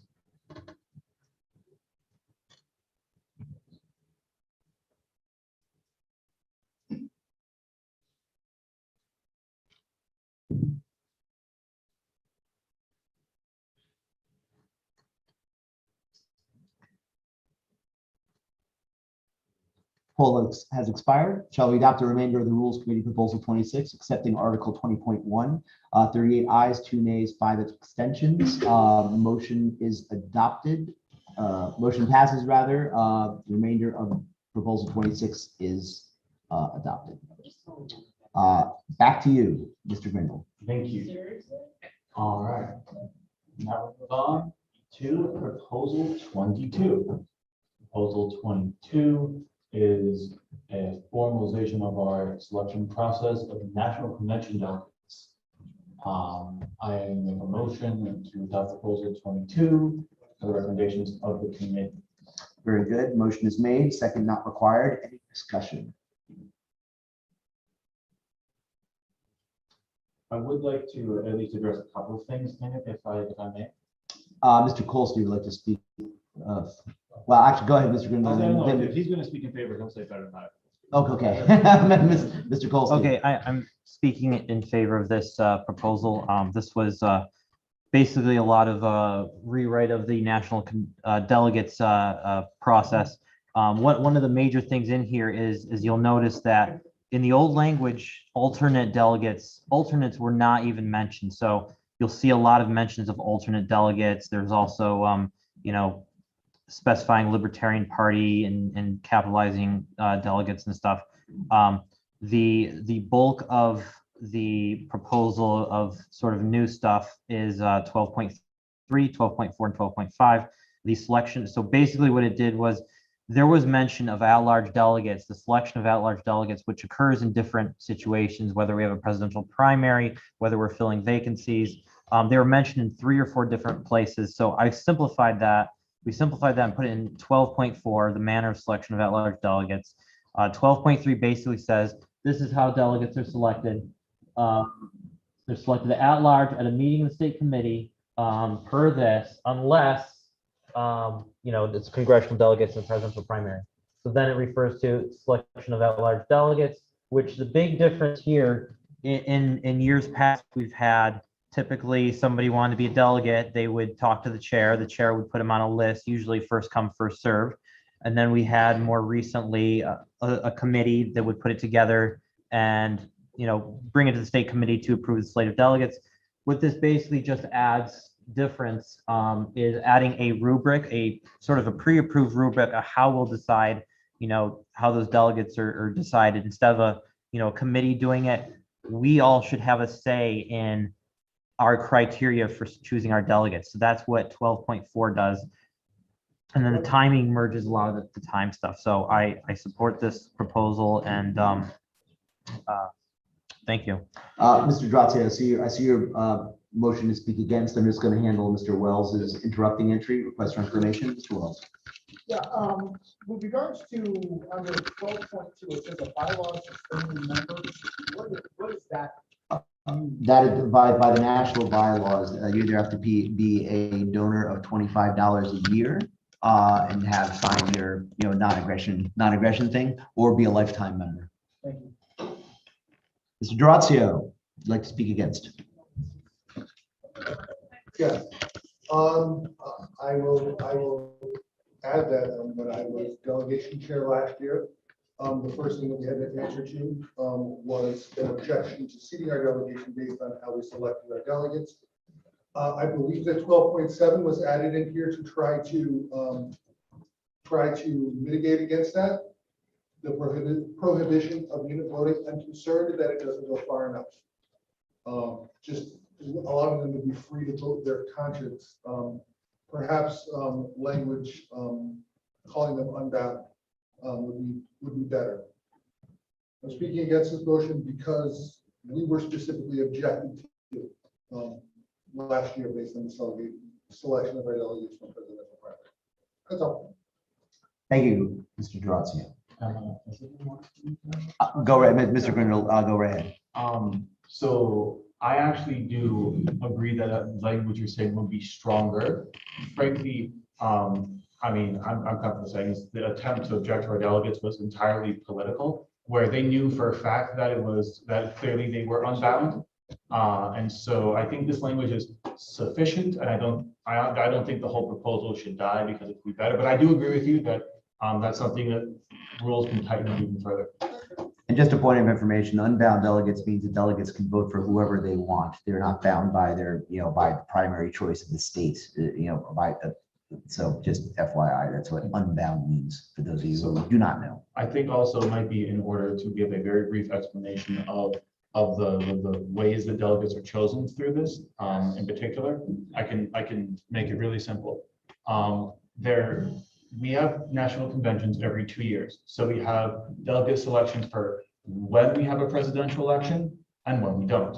When we don't, it would be selected by the state committee through a rubric that the state committee votes on. If it's a presidential election and we have a primary, then as many of the delegates that are selected by the primary method, which means we select them per congressional district, those are the choice of the winner of the primary. And then the remaining of our delegates are seated at large through the same process that we have for non-presidential years. And if we don't have a primary, then that means that we select them all just like we do for the non-presidential years.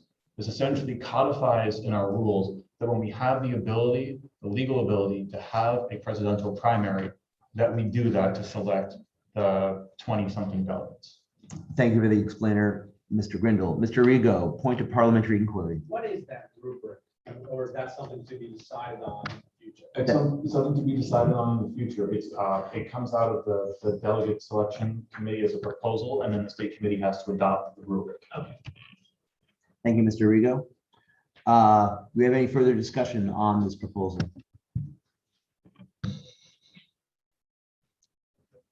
Very good. With no further discussion, we will take it to a poll and be on proposal 22. Okay, very good.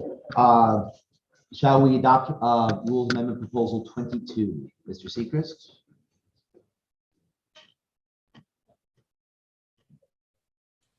Poll is up.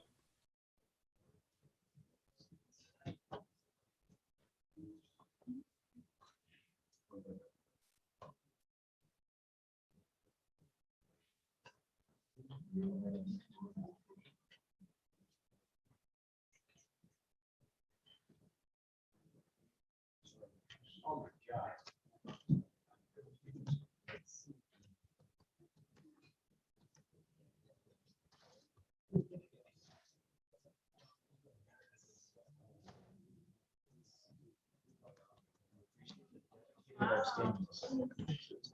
Wait. I appreciate it. We don't know what to think. So now my question is, why wasn't this included in the non-controversial thing? Well, because I figured that we should have a separate discussion and then vote on how we select our national delegates. I think mixing that into the tweaks and like corrections part would be right, because it's a big thing. And quite frankly, in the 2020, it was a fight over whether or not we were going to have a primary. There were people concerned that we should. So that needed to be something voted on explicitly. Out of curiosity, I'm sorry to speak out. When was the last time the Libertarian Party had a primary for the presidential election? Sort of 2020, but not really, because It wasn't on the ballot. it wasn't on the ballot because only one candidate was capable of qualifying. Yeah, the primary is not held when there's no, But the only one. qualification essentially is just name ID. No, it's either name ID or collecting a sufficient number of petitions. And then filing the proper paperwork for delegate slates, which they're very picky about. Very picky. Motion, poll is expired. Shall we adopt the rules committee proposal 22, excuse me, 42 ayes, no nays, 4 extensions. Motion passes. Proposal 22 is adopted. Mr. Grindle, you again. Now move on to proposal 23. Judge Sexton does not introduce proposal, make a motion to adopt proposal 23, the recommendation. Motion has been made, second not required, discussion. Moving to my mic line. Any discussion on proposal 22? 23, I apologize. Very good, we'll take it to a poll.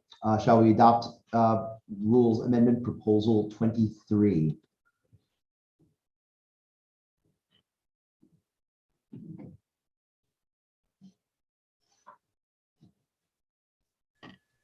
Poll is up. Thank you, Mr. Sechrist.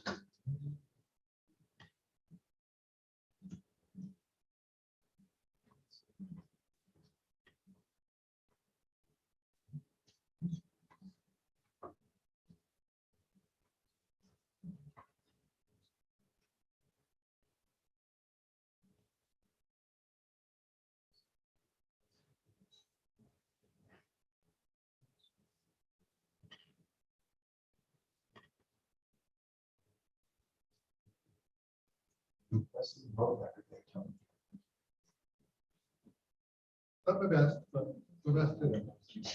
Stop breaking things. What's anything? Tell you Just perfect time run by Can you make that bigger? Can you make the font bigger? Poll is expired. Shall we adopt the rules committee proposal 23, 48 ayes, 1 nay, 1 abstention, motion passes. Rules committee proposal 23 has been adopted. And now we move to our final proposal. Great.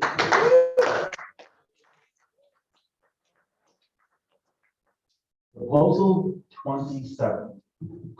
Make a motion to introduce proposal 27 for the recommendation of the rules committee. Just in charge of that thing. We have had a motion to adopt. Motion to adopt. The motion to adopt proposal 27, second not required. Any discussion? Just to explain, because it may be a little confusing from the way it's printed, it removes everything in Article 10, because Article 10 is the judicial committee text that we clearly don't want to use. That's why we have a special committee to create a new proposal for it. So what proposal 27 does is removes that text so that we don't have zombie text for a committee structure we don't want.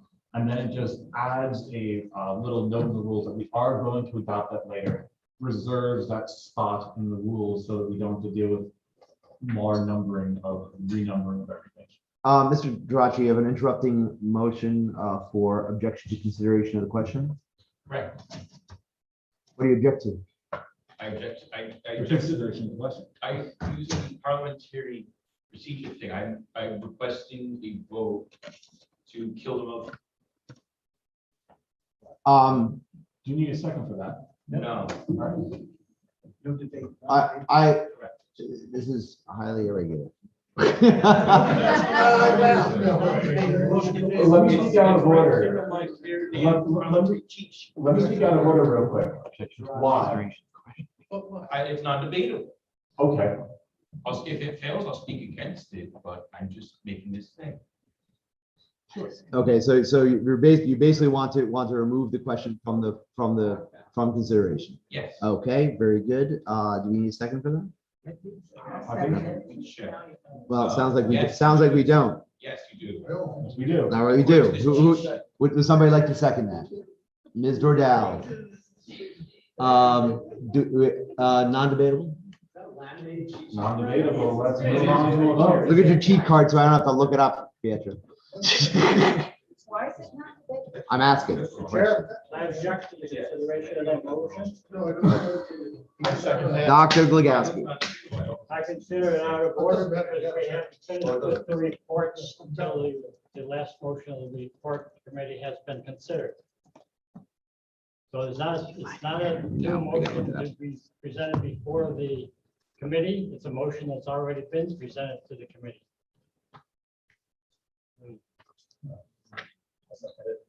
Yep, hold on, just 1 second, guys. You're out of order.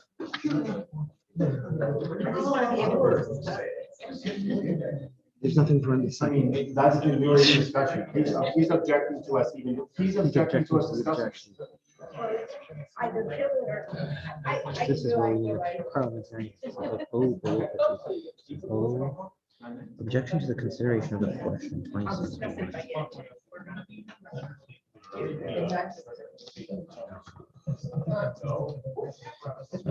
Is to enable someone to avoid a particular original main motion altogether when the is strongly undesirable for motion to even come before the assembly.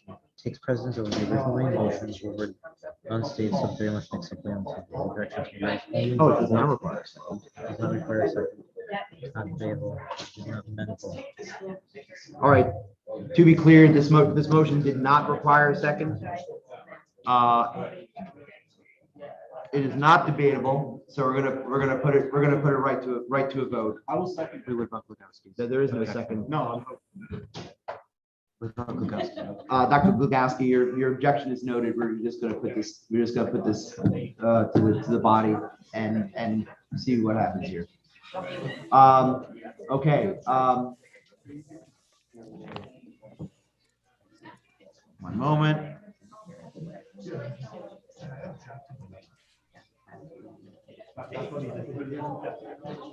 Okay, so just a little background on this, guys.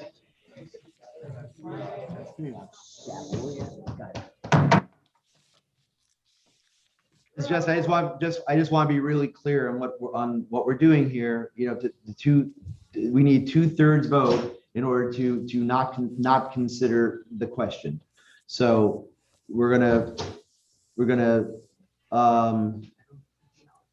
what are we asking? Shall we consider? Jesus. Shall we consider the motion to adopt?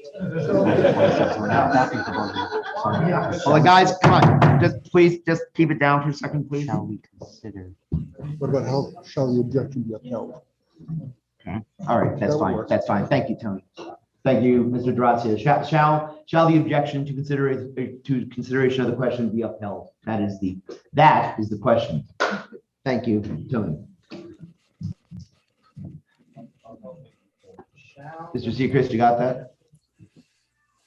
For the whole queue. Hold on. Mr. Lenz, Ms. Dordell, I think you object to the consideration of the question is what you're objecting to. Is that correct? You still have an objection in the queue? Consideration of the question, meaning that it goes to vote or? We are, I'm not sure what you're asking, Millie. Okay. Sure. I still second. Well, it doesn't require a second. Mr. Olensky, request for information. Yeah, that's what I'm just trying to get clarified. It seems there's some fog here, Cody, on what we're voting on now. What an aye and a nay, or I'm saying is obvious, but what an aye or a nay would do. Right? Shall the objection to the consideration of the Rules Committee Proposal 27 be upheld? That is the question. So we're voting on whether or not to object on it.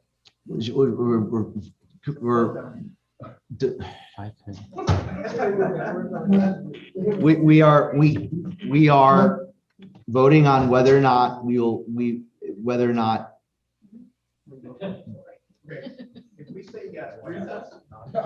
if you vote yes, we don't consider the question. We need a 2/3 vote to do it. If we say no, then we go back to the question.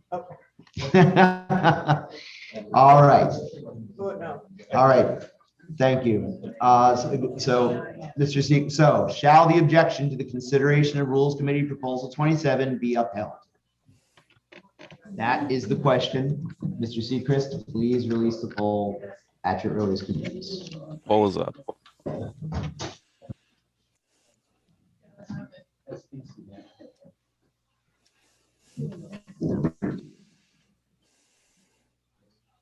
substitute. If you don't consider the question, then that's it.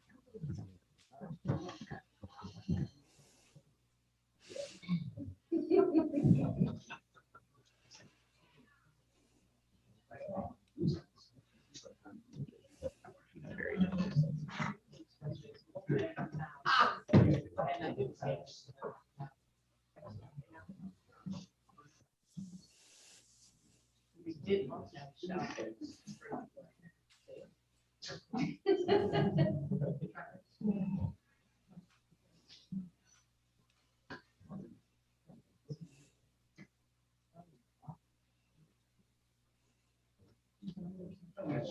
Okay, poll is over. Shall the objections in consideration of rule committee proposal 27 be upheld? 8 ayes, 34 nays, 4 abstentions. The objection is noted but fails. We are back to the consideration of rules committee proposal 27. Do we have any further discussion on this? Hold on, moving to the mic line. Ms. Gansky, please use porcupine. Mr. Kolsky, motion to amend. I believe that's a motion to substitute. Is that right? Yeah, motion to substitute. Okay, go ahead. Question on like why we did what we just did, like when we could have just. Because a member of the body made objected, and although none of us understood it, we had to deal with it. Right, so I understand that part, but I just mean in the future, maybe we just have to like speak out against it, right? Well, he wanted to take the question from the table completely, which the body did not want to do. Mr. Kolsky. Yeah, motion per rule 5.4, motion to substitute this amendment, which is substitute proposal 27 with O'Connor Amendment 1. Okay, very good. Can you put O'Connor Amendment 1 up on the screen? Do we have a second to Mr. Kolsky's motion? Mr. O'Connor, second. Can we have some discussion, please?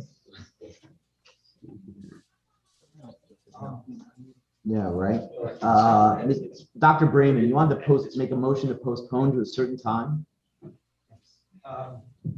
So I agree with the rationale. I don't, First of all, what do you want to postpone? I would like to postpone consideration of this proposal, what is it, 22? 27, until after, until after discussion of Mr. O'Connor's motion. So not a simple substitution, but considering his first and then this motion. Well, that's sort of what we're doing. We're going to have the body's going to vote. Well, but if we vote to substitute, then this text disappears and can't be considered. So the intention of the postponement is to consider Mr. O'Connor's first, because I do believe that he has some language that, but if this motion is considered subsequently, we can add back in some text that would be useful. So we had a motion on the floor to accept proposal 27. We have another motion on the floor currently to consider to substitute Mr. O'Connor's amendment. I'm not sure what you're asking for, Dr. Brayman. I'm asking to consider Mr. O'Connor's amendment and then consider 27. We are considering Mr. O'Connor's amendment right now, I believe. No, We're about that discussion. We haven't voted to consider. We're about to, because that was the substitution that was proposed.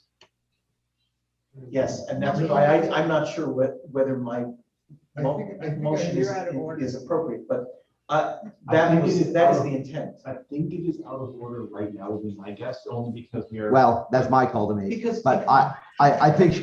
But if you call it that way, you defeat the possibility which I'm suggesting, which is to consider Mr. O'Connor's amendment first, and then whether it passes or fails, to consider the language of amendment 27. We'll consider your motion to postpone to a later date. Do we have a second for Dr. Brayman's motion? Dr. Glogowski has seconded the motion to postpone to a different point in time later. Dr. Brayman, you have to be more specific about when you wish to. immediately after this motion is dealt with. We are considering Mr. O'Connor. Immediately after. Hold on, I don't know. So basically, it would be immediately after O'Connor's conduct is considered. So my understanding would be to go back to the. We would not. So this is the difference. If we substitute, we talk about Connor's amendment first, but because we substitute, we kill poison. What he wants to do is he wants to consider Connor's amendment for the family. Then we go back to the point. Yeah, basically, it's an inversion of the way you're trying to replace. I'm replacing it. And he wants to have us do O'Connor first and then do 27. I think if I understand correctly, he had, because he's a motion to postpone, it sort of supersedes over your substitution. So we vote first on his idea, and if that succeeds, then we just move along to the, we move along anyway. We move along. But the only difference is if his postponement is considered, then Connor's amendment I mean, failed. he We go has a back to full right to 27. make his motion If and his second it. postponement fails, we go back to the Connor amendment anyway, and we don't go back to 27. Yep. And here's the thing. Do you understand? No. Does it make sense? No, it makes absolutely no sense. I mean, does the Roberts law? Sorry, just trying to work this out. Charles, I'm not. Okay, right now. Okay, so we would consider the postponement. If postponement succeeds, we go to the Connor amendment. If the Connor amendment succeeds and replaces it, it becomes the main motion. Then we can't consider 27. But 27 is not on the floor right now. 27 is on the floor. Yeah. But I want to replace it with the O'Connor substitute. If we postpone it. But yours is in second. So that's not under consideration. No, it's not under consideration. So, but it's the main motion. Wait a second. This is the second. This is what I'm saying. Well, So I believe that my motion can only be accepted if there's no objection. My motion is just basically to do these in a different order than we had on schedule. To do Mr. O'Connor's first and then. The time to do this would have been when we were in the middle of proposal 27 before Mr. I tried to Kolsky get amended. it to the queue, but he got it first. Well, that's the way it goes. Okay, so if he's because this is proposal 27. It's just there's a substitute. That's the main motion. Because we have an amendment on the floor. You know, I think we'd have to. No, because we have to postpone it. This is like.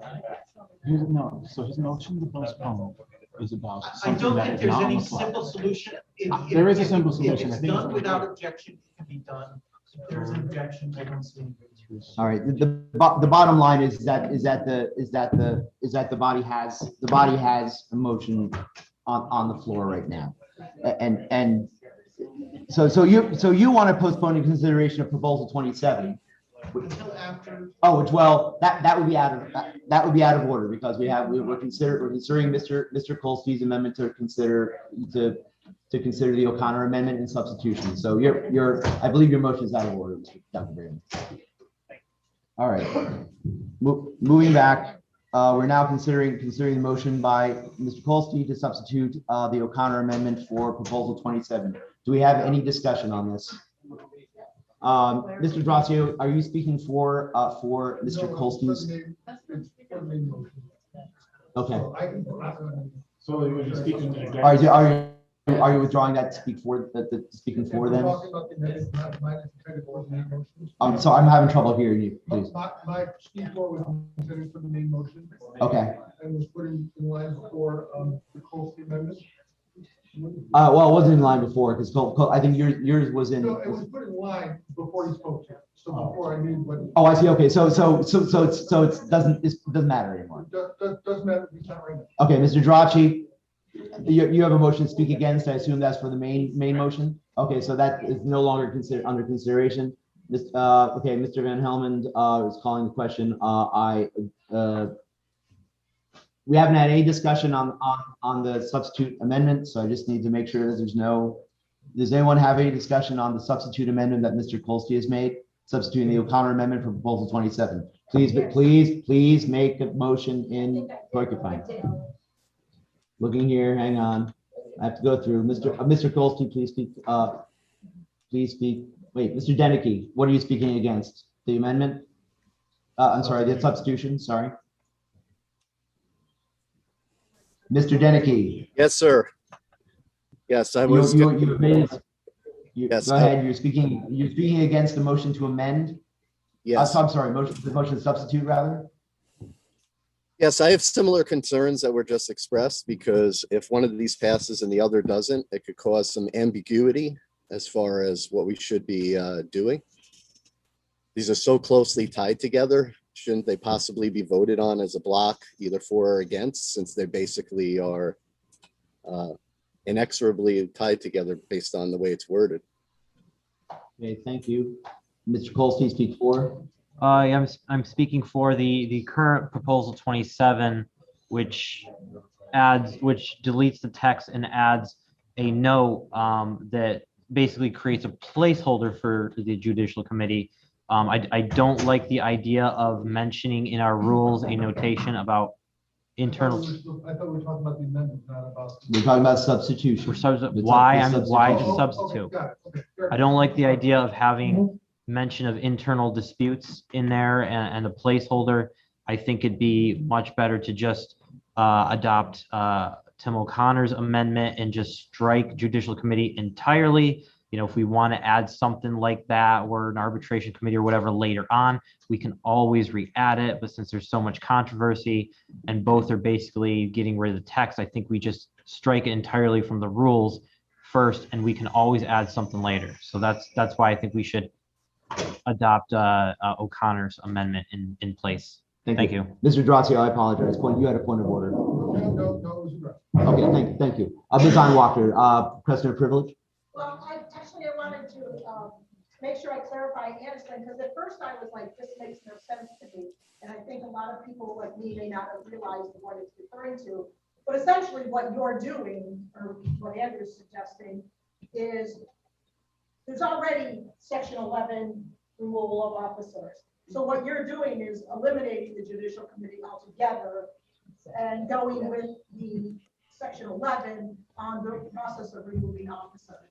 The way it just seemed like what is 11.1.2, but I had to go back to the actual rules that are posted from January to understand the context in which this is placed. So some people might not even understand this whole conversation.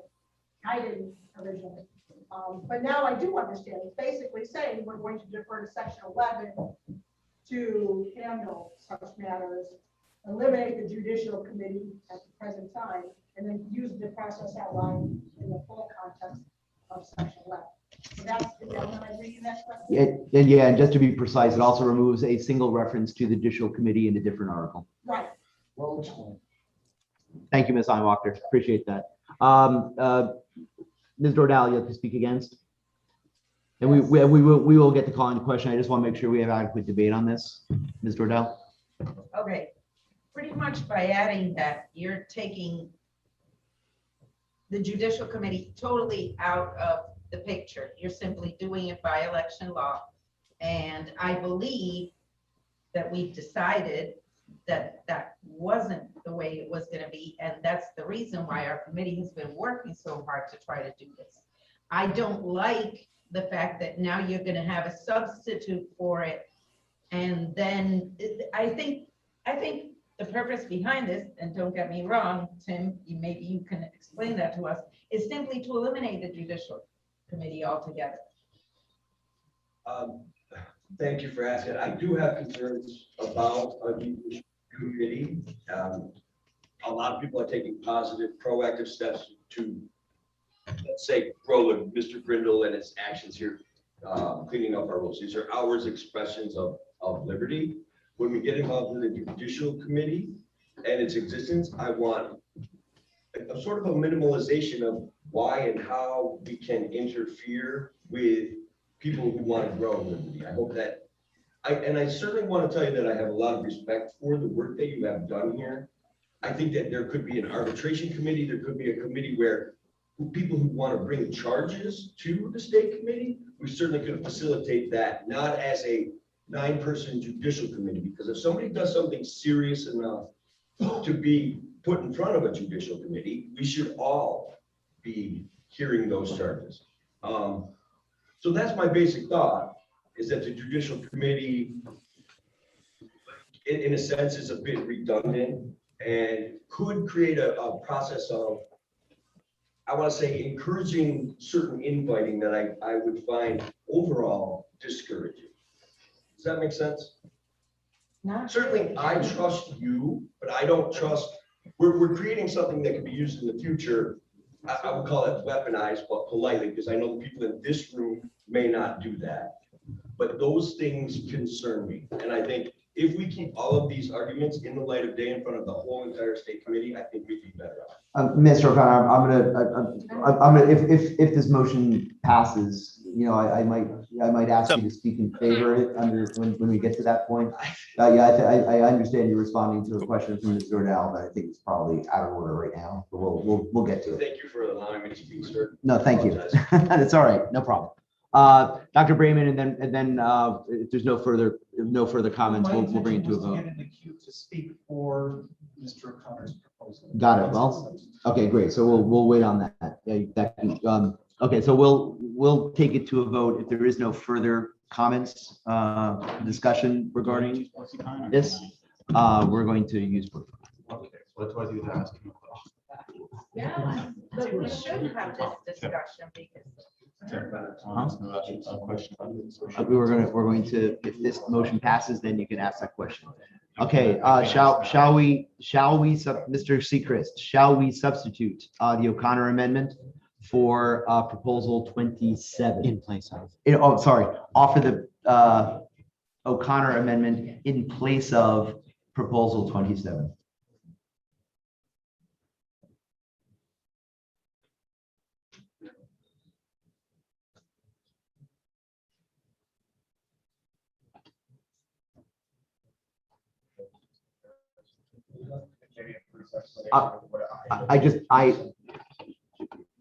Because I'm not certain. You're not, we're about to go to vote. Well, that's what I was asking. I can't hear you. Not yet, but I'm going to. Just maybe a brief explanation. I know what's going on, but it's. That's fine. A yes vote on this will substitute Tim O'Connor's amendment, rules amendment for the proposal for 27. A no vote, we'll continue to consider proposal 27. Shall we offer O'Connor Rules Amendment 1 for consideration in place of Rules Committee Proposal 27? Yep, that's correct, Paul. Poll is up. About time, Paul. About time. I think I got it first. Let's see. I don't see so. Yeah, it's still. There we go. Oh, I did not get it first. That's pretty good.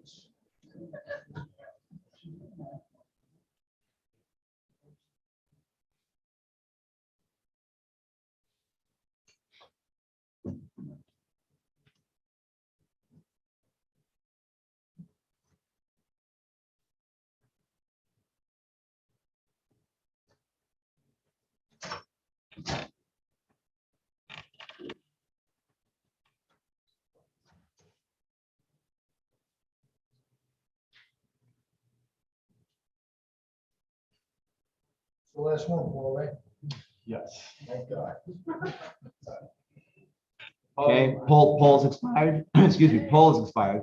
Shall we offer O'Connor Rules Amendment 1 for consideration in place of Rules Committee Proposal 27, 32 ayes, 12 nays, 4 abstentions. Motion passes. We will now consider the O'Connor Rules Amendment 1. Mr. O'Connor, would you like to speak in favor of your motion? I feel like I basically covered that. Do I need to repeat what I said? I think that the existence. If you have anything additional, say you Yeah, can. basically, the issue is the existence of a judicial committee, in my mind, could create a certain amount of infighting, it could be used against people at inopportune times. And if we do deal with the violations as listed in New York State election law and our bylaws, I do want those things heard by the full state committee, maybe vetted through the executive committee, and I believe that that is the process that we already have in place. Very good. I kind of view the judicial committee as extreme, with all due respect to the people that are involved in it and invested in it. Very good. Thank you, Mr. O'Connor. I'm going to consider the next motion in queue to speak against, Mr. Geraci. Yes, I rise in opposition to this amendment. I think we should have a judicial committee. It's a great way to get other folks involved. And there are folks who are actually interested in resolving these disputes and resolving anything that comes up. Maybe not everyone on the state committee is actually interested in having hearings, investigations, and all that. There's judicial committee is a way to be accountable. The national has a judicial committee. And I think it makes sense that all state affiliates, including this one, have one as well. Please vote against this amendment. Thank you, Mr. Geraci. Dr. Brayman, speak for. Yes, I was the one who originally created the wording of proposal 27 in the Rules Committee. And that was an attempt to balance the two viewpoints that have just been expressed of completely eliminating the Judicial Committee or allowing our existing rules to be changed to sort of make them easier to deal with. We have the problem that our existing rules, we haven't been obeying. We've gone, this is now our second or third meeting that we've made no attempt to elect people to the Judicial Committee, even though it's pretty clear in our rules that we're required to attempt to elect them. Actually, Dr. Brayman, the only requirement in our rules is to hold the election at the first meeting of the state committee. Well, I think that's a selective interpretation of what our obligations are. Very well. Under our rules. I do also support Millie Dordal's efforts to come up with a wording for this and Kiffer Geraci's view that we should have some kind of internal adjudication committee that can adjudicate these things before necessarily involving the entire state committee.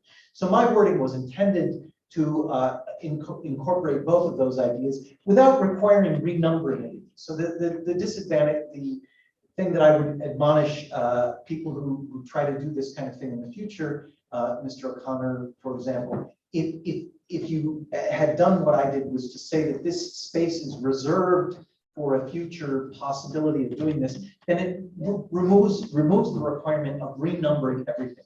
So now we're going to end up having to do a renumbering of everything. And if there happens to be a reference of one part of the rules to something that comes after section Article 10, all those things will have to be renumbered within the rules. And then when we go back and create from Ms. Dordal's committee, if we decide to adopt something, then we may have to go back and change all those numberings again, all those references. Are you speaking for or against, Dr. Brayman? I'm speaking for. I think you're confused again. I am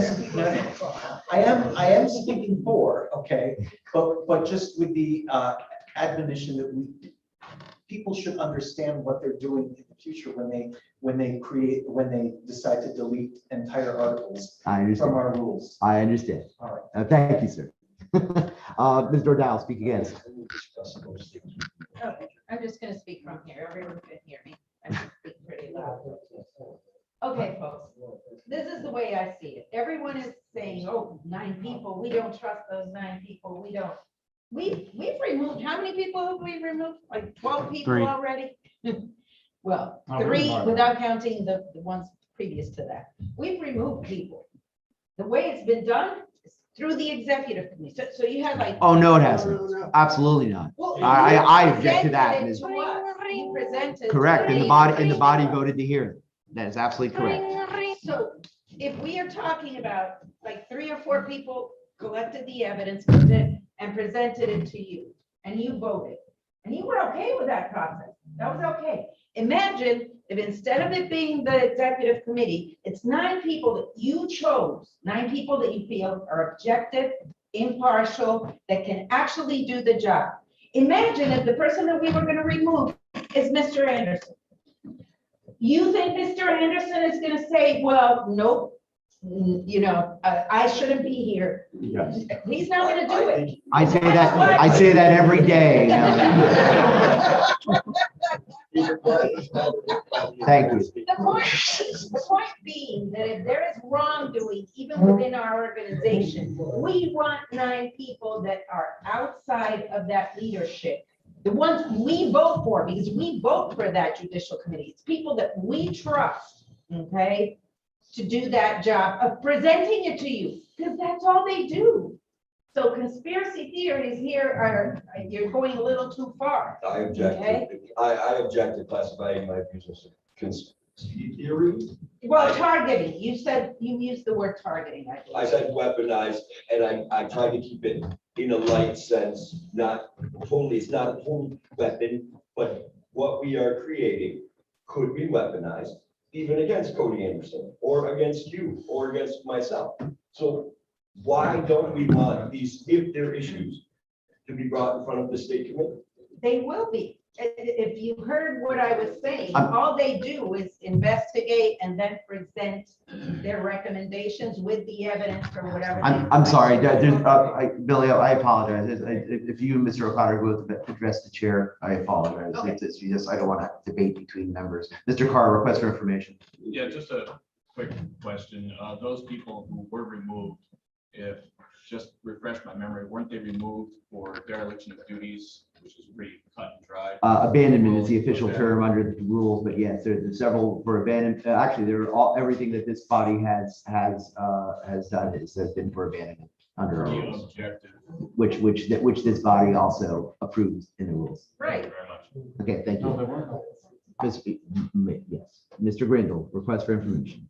Yeah, I just want to confirm with you, Tim, that this is just a motion to remove the judicial committee section in the rules. It's not a motion to stop the creation of any committee. It's not a motion to stop any of that.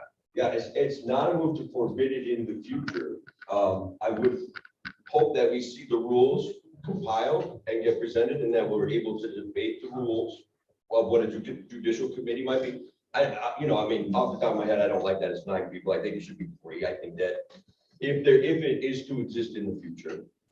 But I do also want to point out that I think we are so far have been very capable of removing members who are derelict in their duties. And so again, But I guess the point of the question I'm asking is, this vote is not a vote in favor or against the creation of a judicial committee. This is just removing the language that we currently have in the rules right now, right? I think that, I don't think anything would prevent us from creating a judicial committee down the road. I don't see what would. There's nothing in my language that forbids. Yeah, I figured, but it's given that most of the discussion turned into a discussion about future judicial committee proposals, I wanted to try to make it clear what this vote was actually about. Okay. All right, thank you, Mr. Grindle. We have a couple for and against, and then we'll move to a vote. I believe next one is Mr. Russell wants to speak for this.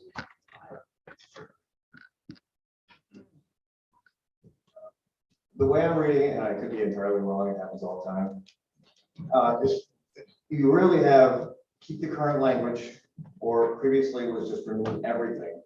And this just adds something that says, in the meantime, before we actually have anything for a judicial committee, this would function as what we will follow, which is the election law.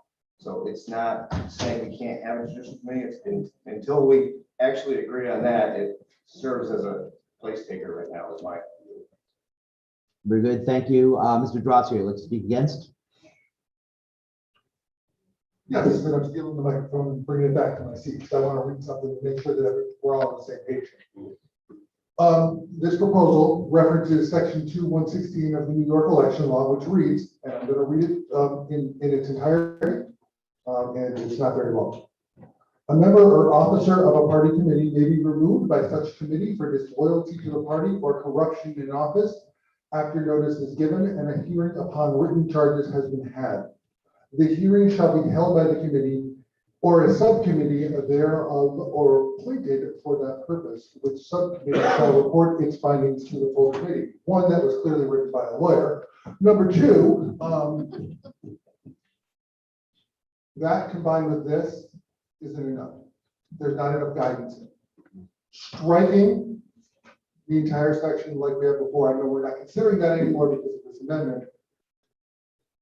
This is less than that. We can't just, if we're going to partially define it, we need to fully define it, or we need to not define it at all. Thank you, Mr. Durazio. Tom Queter, we're gonna have you speak for, or you stand in the mic. That's right. Thank you. So I actually meant to speak against, but I'm not entirely against it. Paul and Jim Russell have both brought up the points that I wanted to make. This does not prohibit a judicial committee in the future. It does not prohibit a committee of a different name with a similar function in the future. This amendment means nothing to me if it goes through or not. What means something to me is that we figure out what we need to do, and that we get it in writing, and that we all discuss and agree on. Thank you, Mr. Queter. Amelia, I believe you already spoken against, correct? Well, but some points have been brought up that I would like to address. May I? I think Ms. Newell has called the question. If you have something additional to add that you haven't mentioned before, go ahead, Millie, and then we're going to take this to a vote. Yes, I believe that by doing this, which Tony just read what is there, it's extremely vague and confusing.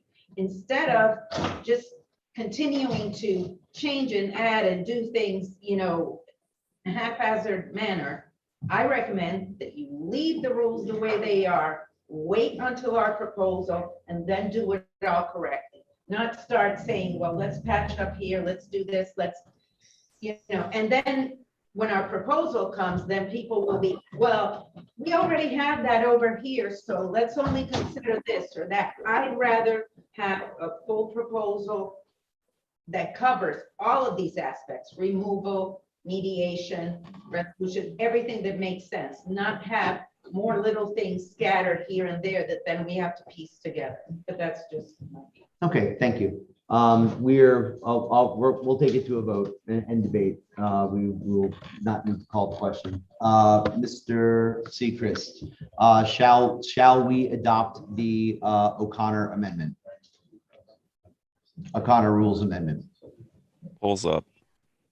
Thank you.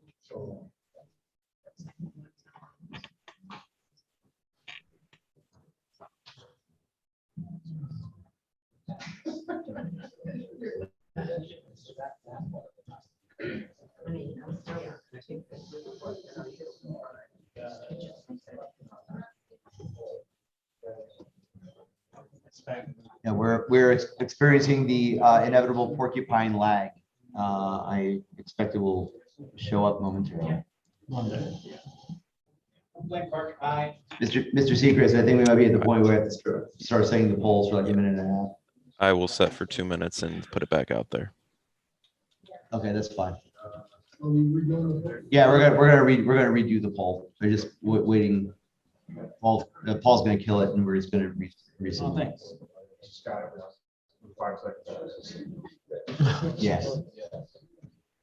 Yeah, that's awesome. They're gonna redo that. Yeah, we're gonna do a redo. He's gonna put it out there for 2 minutes just to give us some time to show up. Sorry about that. This is a common problem. We have porcupine just shows up. The further you get into the day, the longer it takes the polls to show up. The new poll for 2 minutes is up. And this time it showed up right away. Great. Now we can wait the whole 2 minutes. Good.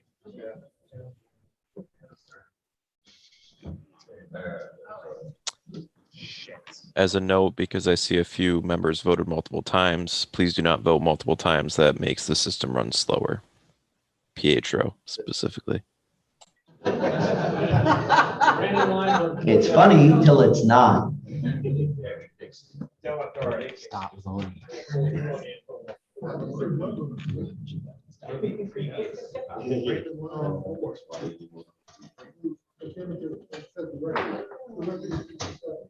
Oh, I think that.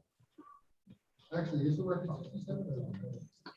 check the previous thing.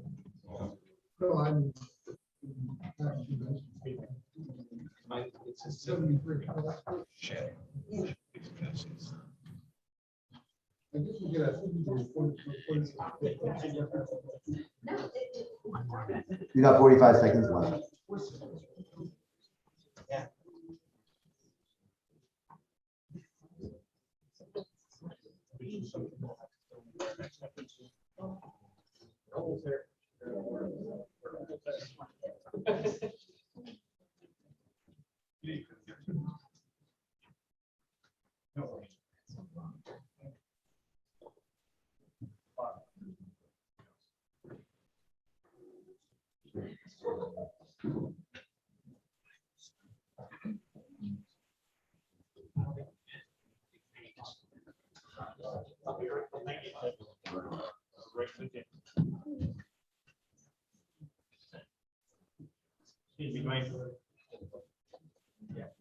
Poll has expired. Shall we adopt O'Connor Rules Amendment 1? 31 ayes, 9 nays, 9 abstentions. The motion passes. O'Connor Rules Amendment 1 has been adopted. All right, and so now there are 2 remaining amendments that have been submitted by members of the state committee. The first one being from Dan Donnelly. You had told me before that you wanted to not have this introduced in the session. That's still the case. I'm willing, I'm open to withdrawing it on consideration of that the rules committee, management actually explain it.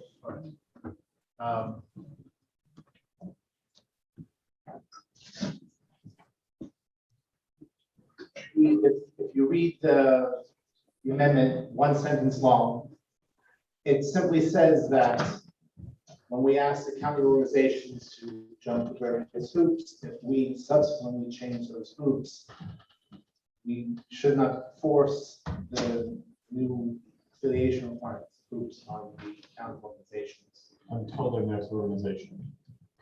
Correct, correct. And they always would have the option to adopting that. Of course, I received 2 types of constructive criticism about this. And the first brought to my attention the fact that right now the review and certification process is only for newly forming county organizations. Those pre-existing are not subject to that. And of course, I see that point, I recognize that.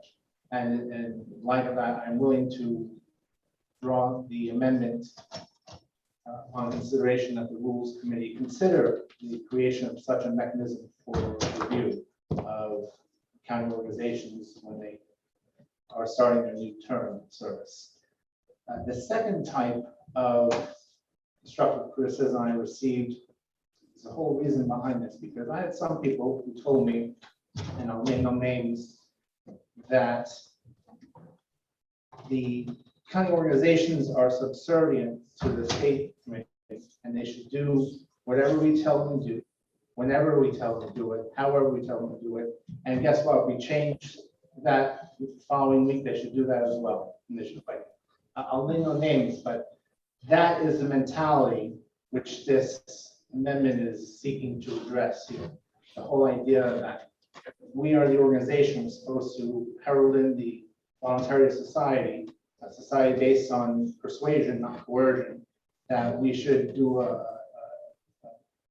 top-down command style with our county organization. Our county organizations, they are our boots on the ground. They are the agencies we have throughout the state. So if anything, when we adopt new practices, new rules, templates, things like that, let's sell them to the county organizations, not impose them. And certainly, we should not be invalidating our predecessor state committees' approvals of county organizations, no more than the successor state committee should invalidate ours. So yes, I'm willing to withdraw this based on that flaw, but I would like this mechanism like that considered. And so that is all. Thank you. So, Mr. Dolly, are you withdrawing your amendment? Yes, well, I would like to ask if anybody would want to make a friendly amendment that the, Cannot make a friendly amendment to a submitted rules amendment, Mr. Donnelly, that would be out of order. all right, well, then I will withdraw the amendment. Great, thank you, sir. You can't withdraw, you can just not bring it up. Is that? That's why I'm asking, just that. Oh, consider it's not a because- table, but anyone Okay. can bring it up. All right, I see. So we're not bringing up is really what's happening. Yeah. Okay, that's fine. All right, thank you. So then now through the Donnelly amendment, and we already addressed the O'Connor amendment. The last amendment is the Dordow amendment, and Which I move to withdraw. all right. So then with that done, as it for the rules committee report. Awesome. I just want to thank the body for making that go as smoothly as it possibly could have. So thank you very much. Thank you, Mr. Grindle, and we'll move on. I believe, why don't we take for platform? Why don't we take a 10-minute break, reconvene at 3:40? Amend the agenda according to. Why am I stuck behind you? You're looking to suspend. Suspend the rules by changing the agenda. Motion to motion to amend the agenda. Oh, okay. Motion to amend the agenda. What's your motion? I move to approve old business to 4:50, new business to 4:55. What? Right now, my understanding of the agenda is that we will have to stop the platform discussion at 4 PM because the agenda states 4 PM is old business. I see. Okay, so just make a specific motion. The motion is amend. to set the time for old business at 4:50 and the time for new business at 4:55. That's fine. We have a second to Dr. Brandon's motion. Second. To amend. Second, do we have any discussion? Who seconded that? First, we researched because a ton of people walk out. Yeah, you know what, Dr. Brandon, we're going to consider your motion when everybody returns to 3:40. Thank you. Thank you, Rob.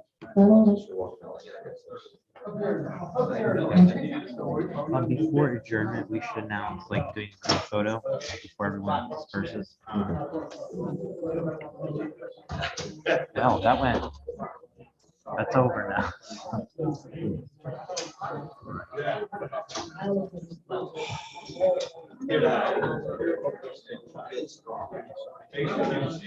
You suck.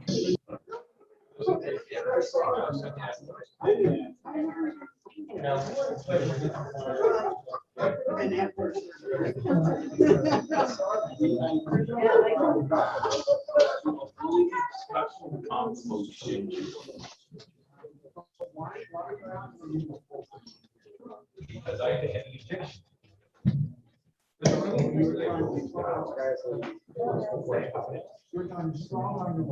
So mad.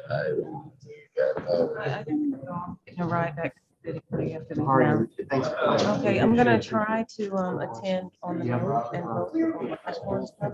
All right. Depends on reception. All right, don't die. Thank you so much for coming, Lisa. I don't know, sometimes they don't appear. I They also, were earlier.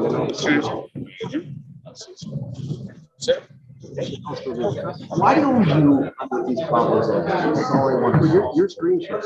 I'm screenshotting, yeah. Anybody could ask for the results, right? Yeah. So it's in our record. So Paul anybody- Secrets is also screenshotting. Right, but I'm saying, if somebody secretary wanted to request this information. Right. Yeah, that's what I thought. This part though is weird, because they should still be accessible, but they're not. I don't know if that's a glitch on the Porcupine's end or connection or what. We've usually been able to see them until the session is over.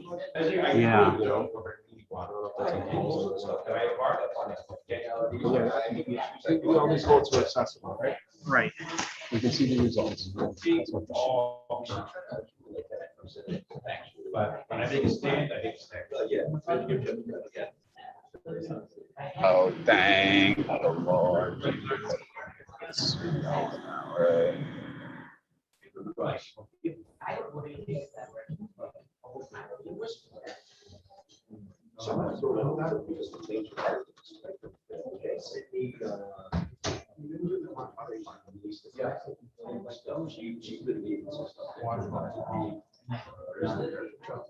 She tried to, and she gave me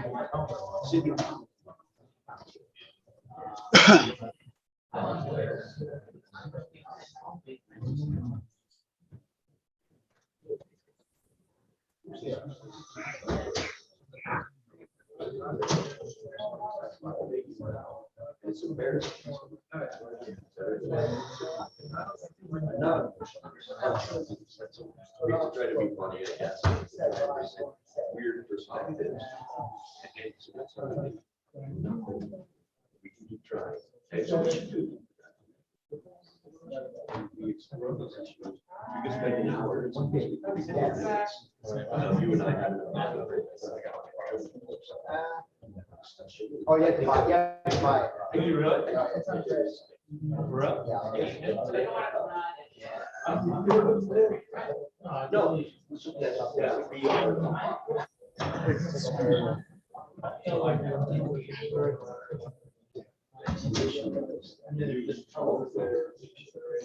We don't even should make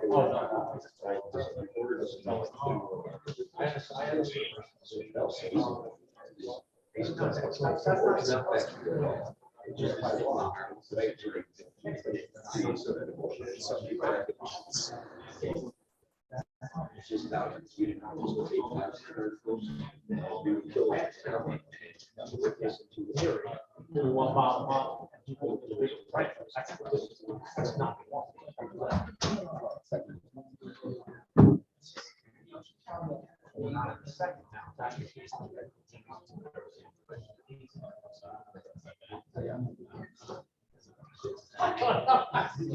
I'm not doing it purpose, my hands.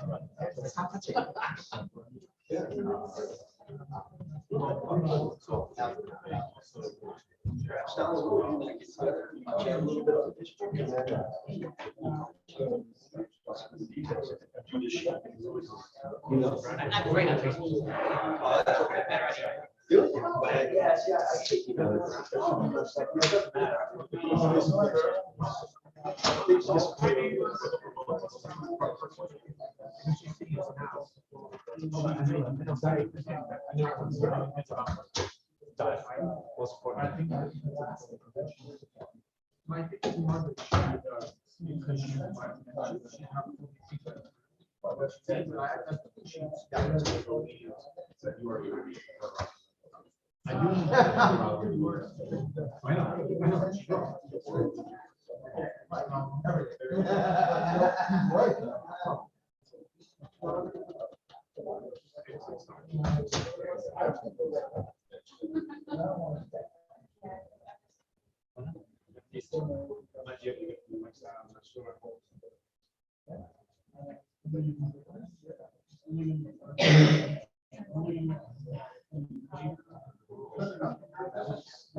Everybody, 3:40, I'd like to call back to order, please.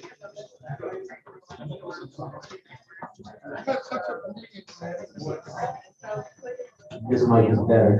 Mine's still bigger than yours. Thank you. All right.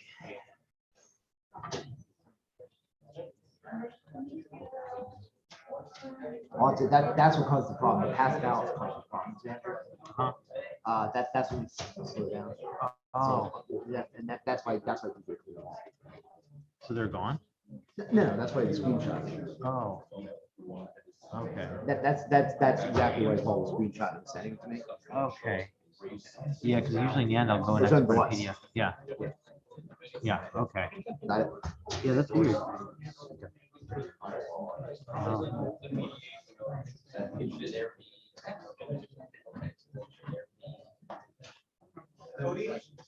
I have a different wording. No problem. I'm gonna entertain it as soon as you get back, as soon as we get everybody back into the market. Sorry. I'm gonna go. Oh, no. I'm gonna try you.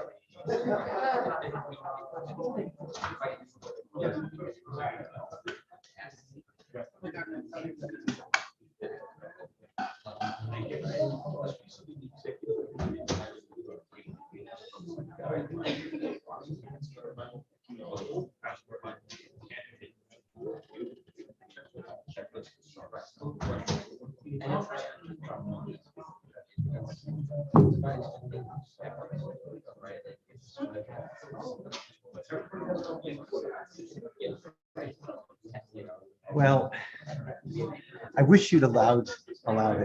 You're the one who's going to suffer with having to do all these renumberings. Well, I hope you realize that. They're all going to be needed renumbered anyway. Yeah, but it's going to be not just around now, but around And again. if we bring something back, we might put it in a different spot. That might be a good idea. Put it at the very end. Mark, sorry about that. I should have considered after elimination. Because I was trying to be polite to you. But I should have just rolled. I should have rolled over you. No, it's actually good that considering it now is better, because I got to hear from someone who has some new business that apparently one of the New York City candidates, they ended up having to spend some money out of their own pockets to get somebody back on the ballot. And they're asking the state committee for some money. Do you want to hear that request or not? Well, we're gonna consider the business. Well, I want to propose that goes before Congress, so that we aren't having people, because I don't want people to vote against this agenda change, because they're worried that they won't be able to get their constitution.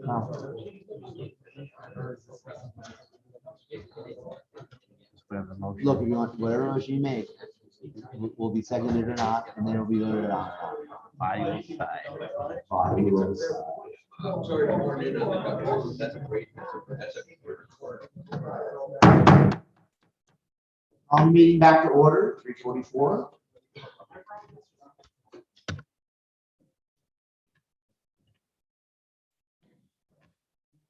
Dr. Bremen, we want to entertain the motion that we took after we went to recess, that you mentioned after we went to recess. What is your motion, please? Yeah, I'd like to slightly change the wording of the motion. So the motion is to suspend the rules, to change the agenda. And the motion is for the immediate following now agenda item to be added is a motion from Mr. Weinblatt regarding a request for some funding. And then after that, to move to the platform committee report, and then to set the time for that platform committee report to end as 4:50 to move on to other old business, and then to 4:55 to set that time for new business. Do we have a second to Dr. Bremen's motion to amend to suspend the rules? Second. Who is it? Mr. Garachi? Do we have any discussion? All right, very good. Request for information from Mr. Gracia. Yes, I know that, thinking ahead to what's coming, is there a time that we have to dedicate this one? We have the room until 5 o'clock. Although they have been pretty flexible with extending, assuming that the body chooses to extend. Understood. Well, I was asking. I understand. Do we have any further discussion on Dr. Bremen's motion to hear a piece of new business? I'm sorry, to suspend the rules, rather. Very good. Mr. Seacrest, if you can create J. Carr, request for information.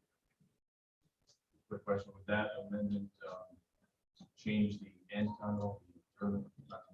That was part of my motion. So there was the adjournment time is still scheduled for 5.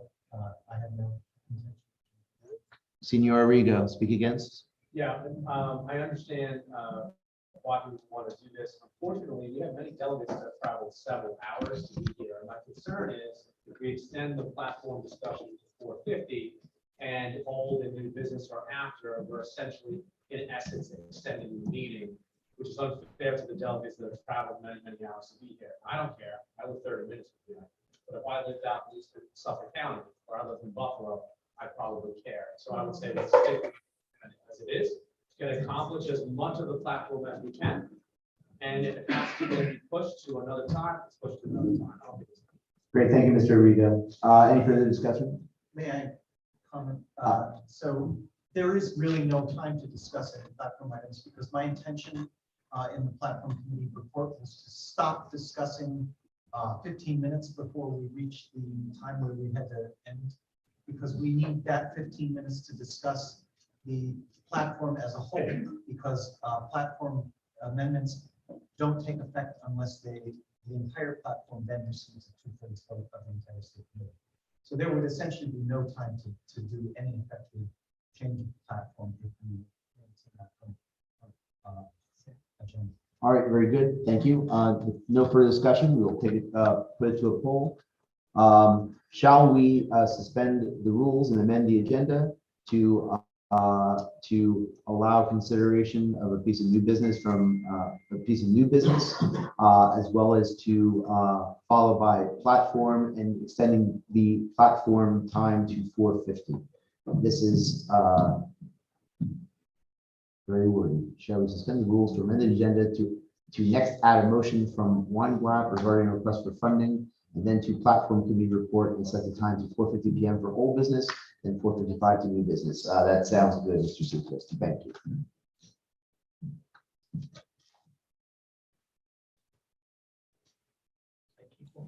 Poll is up.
poll has expired.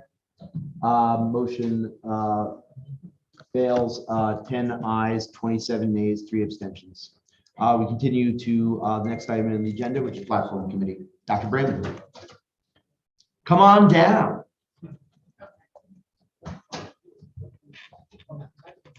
The platform committee has 8 amendments that we're proposing. I will move right to the first one. We move to add to the list of rights in the statement of principles, the right to decide.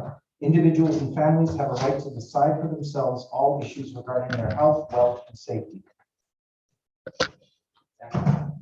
That's a motion to adopt that as a platform plan? That is a platform plank out of the platform committee. All right, very good. Thank you. That comes out of committee. We do not require a second. We have a discussion on that platform plan. Very good. We'll put it to a vote. Mr. Sechrist. Motion to adopt right to decide. Individuals and families have a right to decide for themselves all issues regarding their health, wealth, and safety. Right, so should say, shall we adopt the following platform plank? The right to decide. That's that right.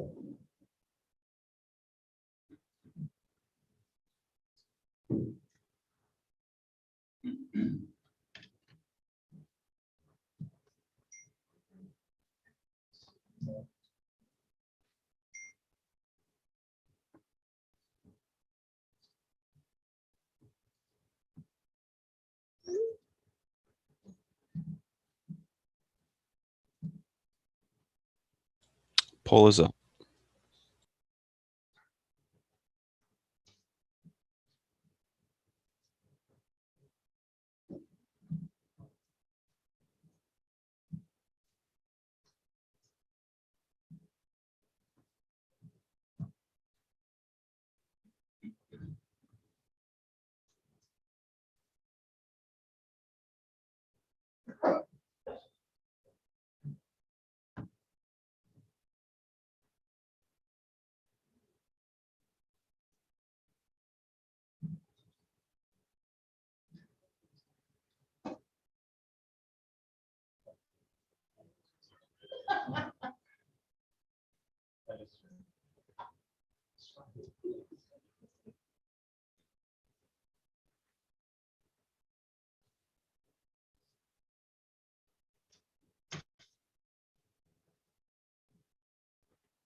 Shall we adopt platform committee proposal number 1? 37 ayes, 1 nay, requires 2/3. Motion passes. Plank has been adopted. I'd like to move on and Please. for the time being, skip over B because that involves some wording that doesn't make sense unless we adopt some of the other later planks. So I would like to move right to plank C. Eliminate taxation and regulation of cannabis for adults.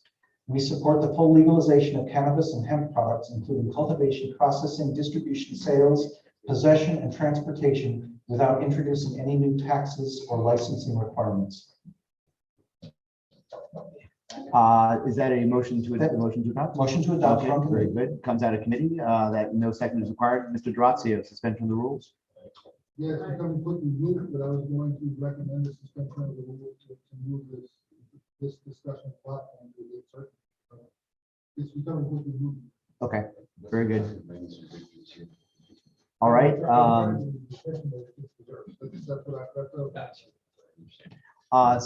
Do we have any discussion? Mr. Arrigo, point of parliamentary inquiry. Just remind me what's in the platform conference. I thought generally the position that we took as a body maybe a year or two ago was that we would essentially have a statement of principles, right?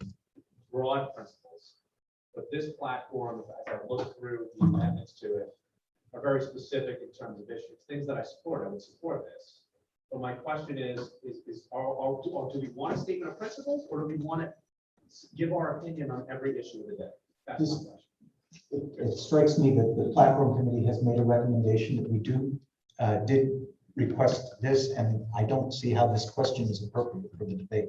Well, the question is appropriate because I believe that the executive committee, upon your seeking guidance from the executive committee, resolved. What? That was Fred. Oh, was it Fred? Oh, that was Fred. Never mind. Well, that being said, actually, it was Fred Cole who actually sought a proposal regarding or affirmation from the executive committee regarding principles-based platform.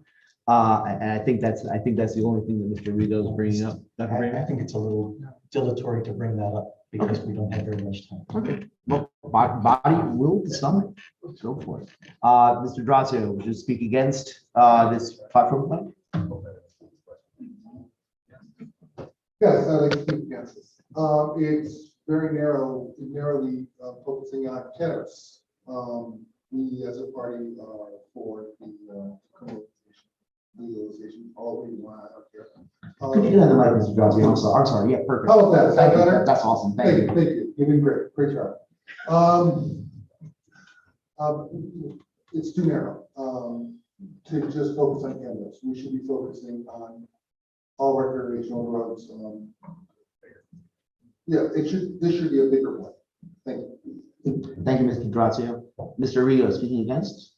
I'll speak against here only because we want to be inclusive. And so to be inclusive means we should have a statement of principles that a lot of people think they can fit in, rather than be granular in every single issue of the day. And therefore that becomes exclusionary in a way. Somebody may say, well, I don't necessarily agree with this one piece of the plan, right? And so maybe I don't want to be a part of this organization. So that's why I think being as broad as we possibly, not that I don't support this, of course I do. I support much of everything that's written there and every pieces of this platform. But I just think it's the wrong approach. I think we want broad statement of principles. We want people to look at that and say, you know what, that fits me because I fit within that scope, rather than, well, here's 15 issues of the day and this is what we think. To move, additionally, my concern is that this type of behavior creates a litmus test. And so candidate X wants to run on our line, and maybe they're in the party, it's libertarian, but they don't agree with one of these things.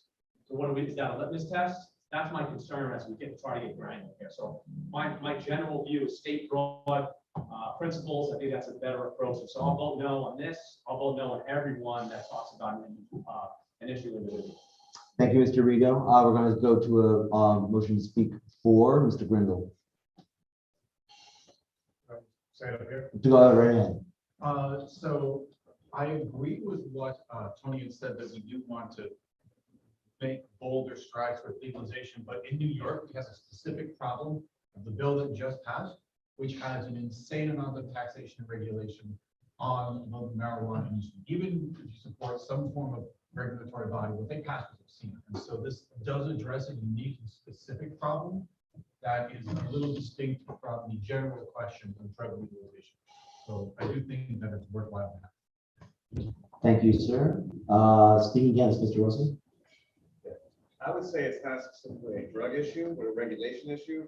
And a lot of people I know in my area, especially in the state of Baguette, for example, is very against regulation. But as soon as I say marijuana regulation or drug regulation, it turns them off.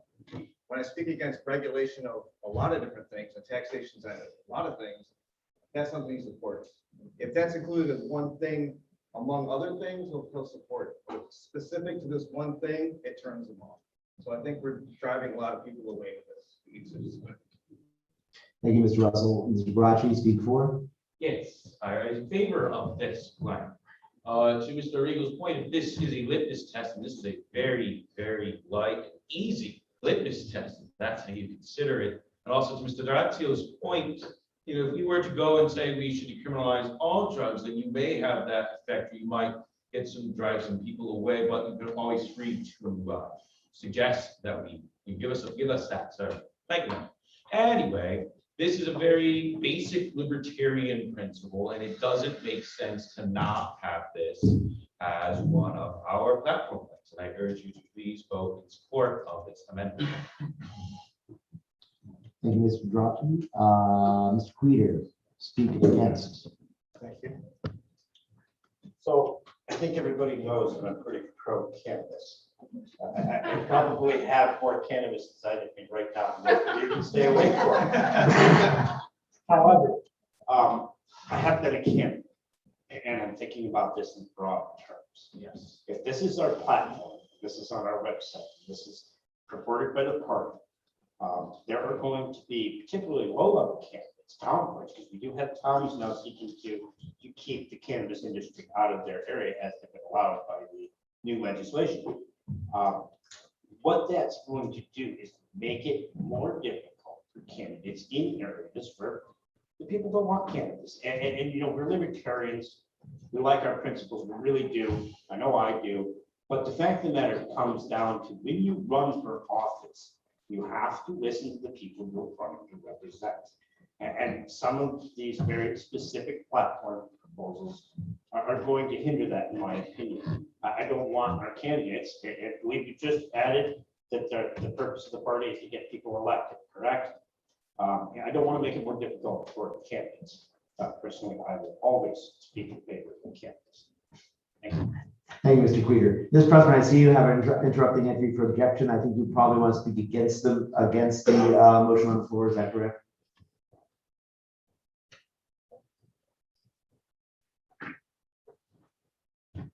Ms. Pressman.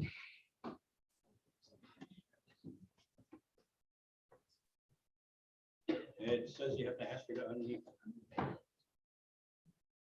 I believe you are muted, Ms. Pressman. Please unmute. Am I unmuted? Okay. Hi, everybody. I'm on mute. Can you hear me? Okay. Yeah, go ahead. Yeah, thank you. Thank you so much. As a candidate, I do agree with a lot of what this proposal says, but at the same time, there are parts of it that's very general, and it's almost like it's putting me as a candidate and the other candidates against the wall where we can't, you know, this is our agenda and that's it. And I think that's too general at this point. You know, there's no tax, no anything, and so it's not viable for me as a candidate right now. So I do agree with a lot of what it said, but as a candidate, it's hard to negotiate and to debate when it's all or nothing type of law. Very good. Thank you, Ms. Pressman. Mr. Durazio is called for. Thank you. Mr. Durazio is called for orders of the day and the interrupting entry. We are supposed to be, do we have times listed here? We are supposed to be moving on to old business is next on the agenda. So thank you. We're gonna have to cut our conversation about the platform short, and with apologies, Mr. Brandon. Dr. Brandon, I apologize. Just as a point, the vote that we took has no effect on the platform because we did not take a vote on the platform as a whole. And actually, to be fair, we actually still have a motion. The body still has a motion on the floor, so we do need to dispose of that before we advance the agenda. Yes, Mr. Durazio. When would it be in order to perhaps call for a special meeting specifically to discuss the platform as a whole? Well, our next scheduled meeting for the full state committee is going to be in November. We can certainly have one sometime between now and November if that is what you were seeking. That would be my. That is fine. Then maybe we should schedule one at a later date if that's. I think that would be appropriate. That would be fine. I think this is an important thing that we do need to get out of the way, and I think we do need to give it the attention that it deserves. Okay, thank you, Mr. Durazio, for that. So right now we have on the floor, we have a motion that needs to be dealt with regarding the platform proposal regarding cannabis. And this is proposal 2, is that correct, Dr. Brandon? I think it's C3. C. It is 3, thank you. Okay, we will put that to a vote. I think unless anyone has any objection, we'll end debate on this and move to a vote. Can I just ask, sorry, what's the question? If none of these things can be added to the platform unless it's voted as a whole, why are we voting on each proposal individually? That's what the rules say. The planks have to be approved individually, then the platform is. Then the platform as a whole. Correct. And that vote on the platform as a whole would be in order for the next meeting. Well, once we get through the planks, yes. Right. All right, very good. So we'll create a poll. Shall we adopt platform proposal 3?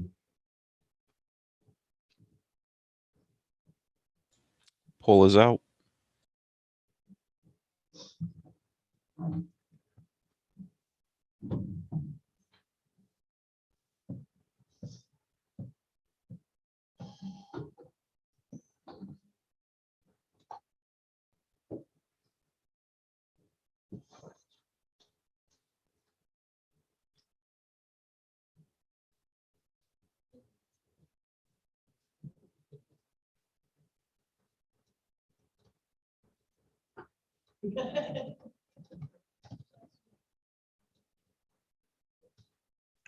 Seconds remaining.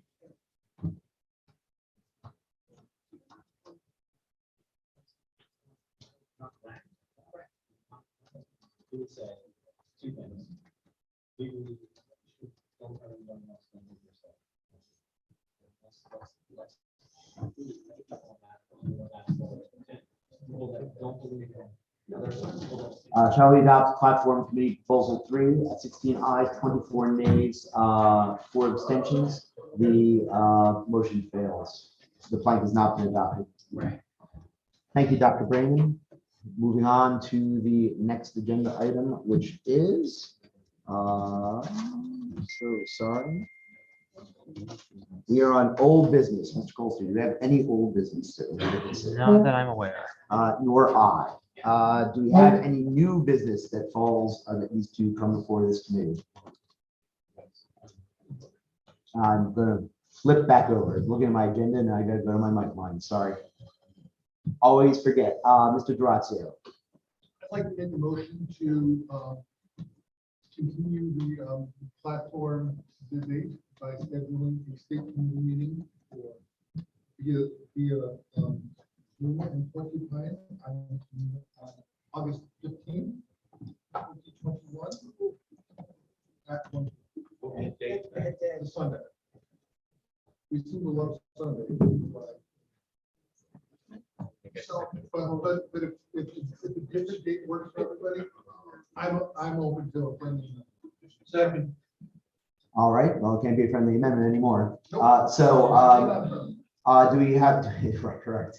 Do we have any discussion or a motion to amend based on the date that Mr. Durazio has proposed? Yeah, can I make a motion to amend? Yes. I can use my cue. You know, just go ahead. Go ahead. I would just say, I would like to amend this motion to make this date in September on a Saturday. We originally moved everything to Sunday because of Billy's not here anymore. So I don't know if anybody else holds the Saturday. If not, a Saturday might be better.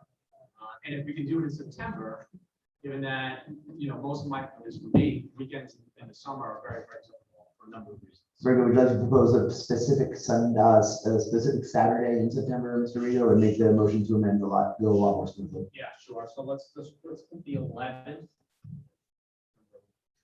Oh, really? If we have it here. Is that a bad day? You want to do the 18th? I don't care. No, the 11th is fine. Is that what you're proposing, Mr. Rito? Do we have a second to Mr. Arrigo's motion to amend? Mr. Wells had a second, Mr. Durazio. Yes, we do have a member of this. We will let them speak for themselves. I don't believe they're in the room right now. Is that right? If that's I see. If that's the case, I'm happy to do September 12th then, because obviously we want to respect there. That's fine. If you want to, well, you've already been seconded, so we've got to divide and deal with it. Do you have any discussion about September 11th, Saturday, September 11th? Very good. Let's put it to a poll. So we hold the next state committee meeting on September 11th. Saturday, September 11th at. Are you jumping right to the question? I mean, Well, no, I'm not jumping right to the question. Amending the day, it's still 1 p.m. Well, we're just amending the day. I'm not sure you proposed a time, correct? You said 2 o'clock. Did you say 2 o'clock, Tony? did I say two? I mean, I don't know. No, you said. I thought you said one. I'm asking, But I do, and I would have spoken against it if it was 2 o'clock. to Mr. Durazio, did you say a time in your original motion? That's fine. So September 11th at 1 o'clock. Well, that's gonna be another amendment, and we have to roll with what we have on the floor right now. September, motion to amend to change the date to Saturday, September 11th. It was seconded by Mr. Wells. Do we have any further discussion about this? Yes. I am not available for that. Noted. Do we have any further discussion on this? Why is it in the middle of the day, which cuts off? It's Mr. Gracio's motion, not mine, is unlawful. Why is it in the middle of the day? No matter morning. This is why farmers are taking. Mr. Gracio. Yeah, I'd like to speak against it, and the only reason I'm speaking against it, I'm fine with having it in September, that's fine with me, we can change the time if we want.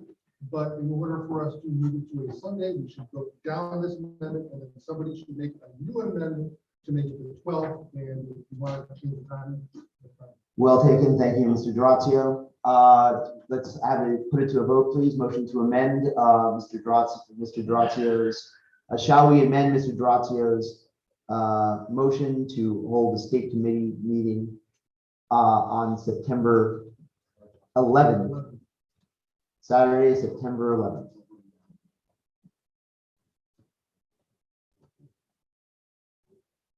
Whenever you're ready, Mr. Seacrest. Poll is out.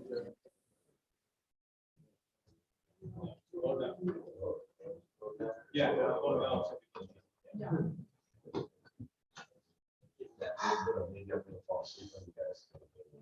Try to help. Hot mic. I should learn not to try to help.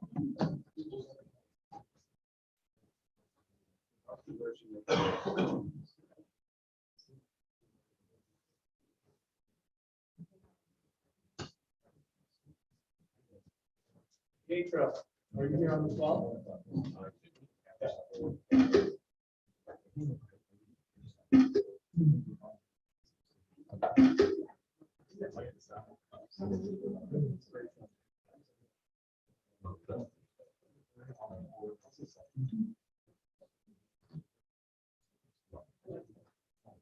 Poll is expired. Joey, the amendment fails, 12 ayes, 28 nays, 2 abstentions. We're back to Mr. Grazio's original motion to have a full state committee meeting to discuss the platform on August 15th. Was that correct? On Sunday, Sunday, August 15th, is that right, Mr. Grazio? No. The original was August 15th.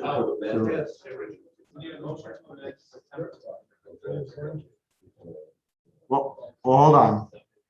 Who is making the motion to amend?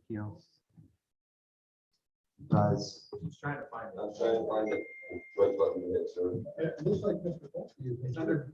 Mr. Colsey, motion to amend. Motion to amend to set the next meeting of the full state committee to Sunday, September 12th, 2021. 7 p.m.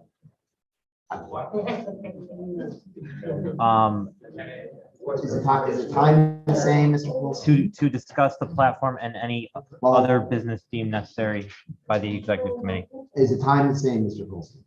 Yeah, 1 p.m. Thank you. Do we have a second, Mr. Colsey's motion to amend? I'll second. Mr. Queter, do we have any discussion?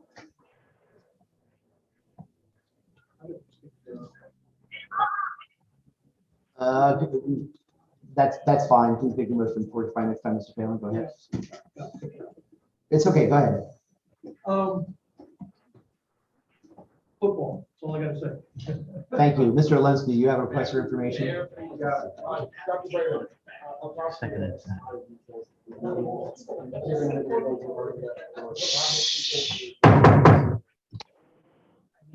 To introduce these, we got through one motion in about 5 minutes. So we have 8 motions that are. If I switch, what's the promotion? Please mute your Zoom. Thank you. There's very few opportunity, I mean, no one seemed to propose any big wording of any of this. So I don't anticipate, there to be very much time. An hour, 2 hours? Purpose for the inquiry, so we can do this.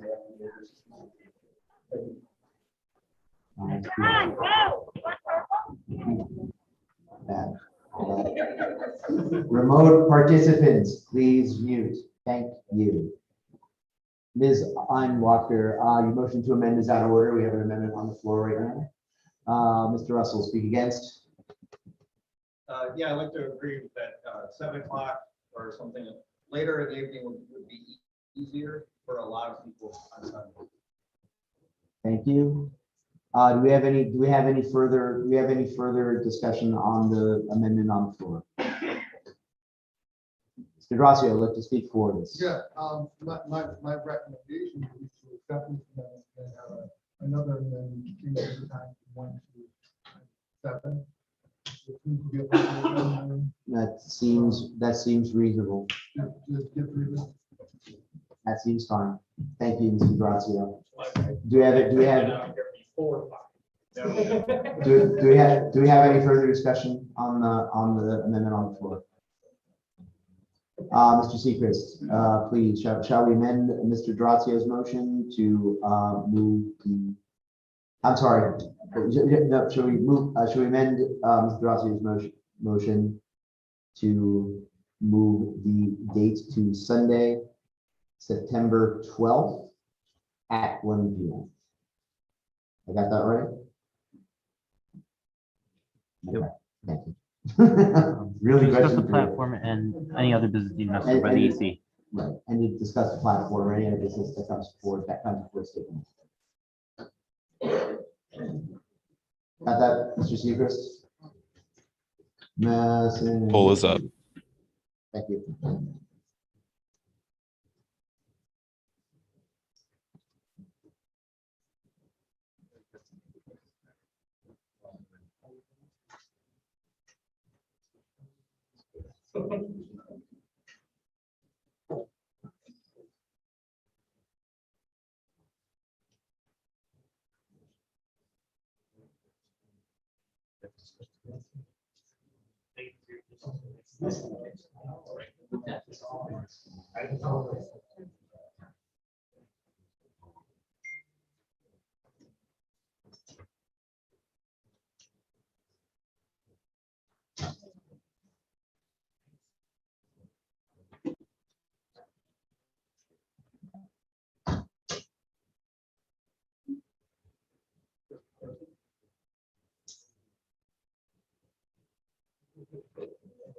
Poll is expired. Motion passes, 33 ayes, 6 nays, 5 abstentions. Motion passes. We now are considering the amended motion. Hold the state committee meeting on September 12th at 1 p.m. There is a motion from Ms. Einwalker. Is this your old amendment, or are you proposing? Well, it's old, but I'd like to amend it. I would like to keep it. Go for it. Yes, I would like to amend the date, time from September 12th at 1 to September 12th at 7 p.m. Very good. Do you have a second? Second. Mr. Durazio, do we have any discussion on the motion to amend? Any discussion? Okay. We're going to go to a vote without any discussion. Not there being no discussion. Shall we change the meeting time from 1 p.m. to 7 p.m. on September 12th? Poll is out. Thank you, Mr. Seacrest.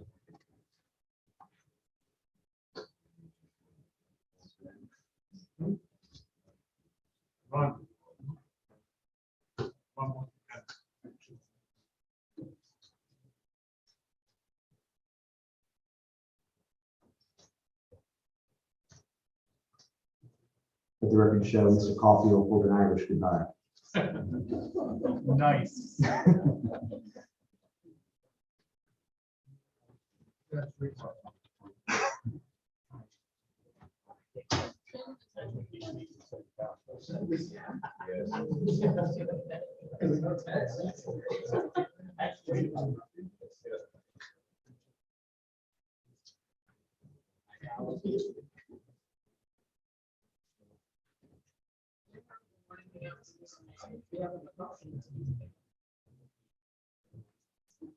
Very good. Polls complete. Shall we amend the roster motion to change the meeting time to 7 PM? 30 ayes, 8 nays, 5 abstentions. Motion passes. Back to the original motion. Shall we hold a state committee meeting on Sunday, September 12th at 7 PM? I think I got that right. Do we have any further discussion on this? Because we've discussed it a lot. Dr. Brady. Specific reference to the platform to discuss this platform. The original one did, the amendment made it more general. It is to discuss the platform and any other business that comes before the state committee. But yes, it still has that platform mentioned. No further discussion. We'll take it to a vote. Mr. Seacrest. Do your thing.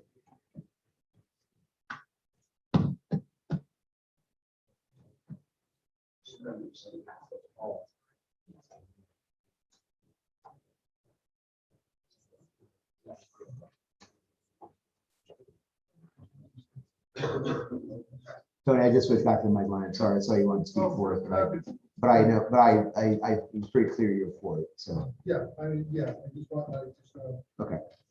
feel like the platform really does preserve a significant amount of attention and in terms of speaking in 15 minutes.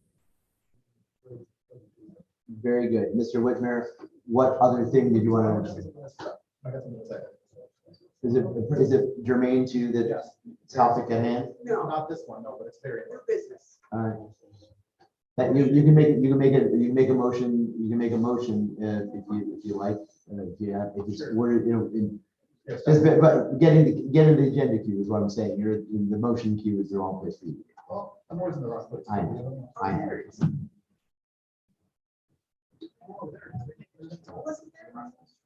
Mr. Seacrest, shall we hold the next state committee meeting on Sunday, September 12th, 21? Yes, that's fine. Deemed necessary by that's fine. Poll is out. Thank you. What's that? We're supposed to vote 12 times in this one? Please don't. Stop voting. Stop voting. Everybody stop voting. There it is. Stop voting. Stop voting. Stop voting. You ran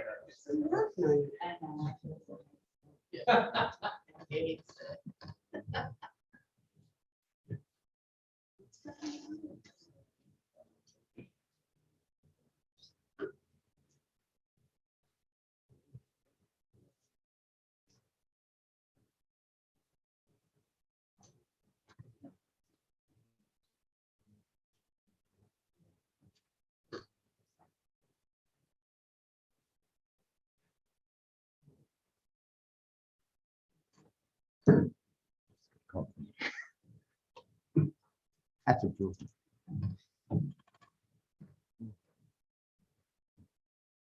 Poll is expired. Motion passes 38 ayes, 3 nays, no abstention. We will have our next state committee meeting on Sunday, September 12th at 7 PM. Thank you for finally getting that done. Next, we have, I'm Mike Klein, sorry. Mr. Weinblatt, you have a motion.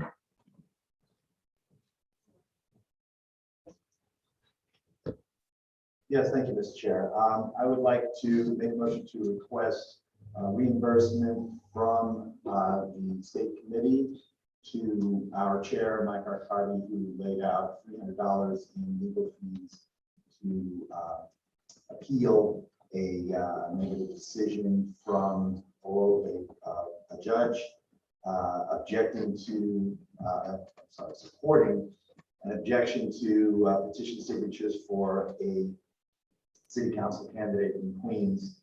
Unfortunately, the effort was unsuccessful, but I'd like to request reimbursement of those classmates. Point of information, Mr. Weinberger, were those expended by the Queens County Party, or were they expended by Mr. Arcadi personally? Mr. Arcadi personally. Very well, thank you. Do you have a second to Mr. Weinblatt's motion? Okay, thank you. Any discussion?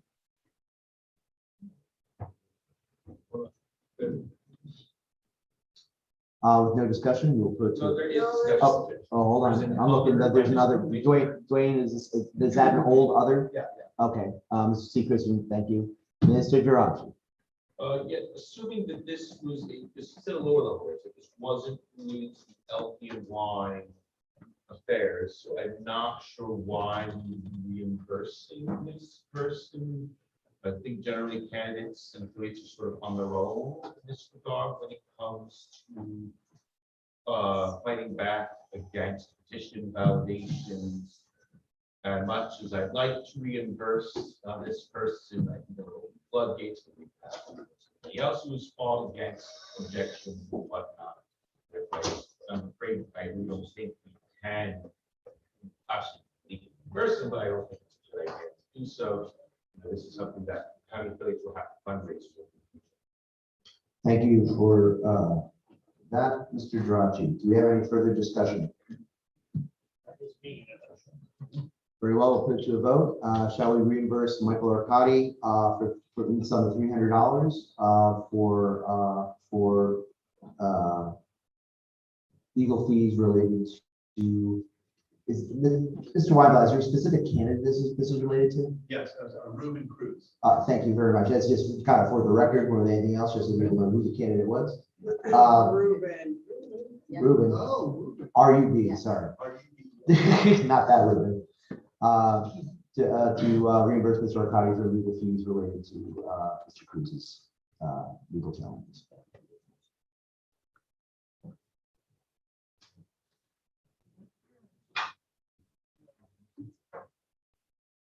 Whenever you're ready, Mr. Just.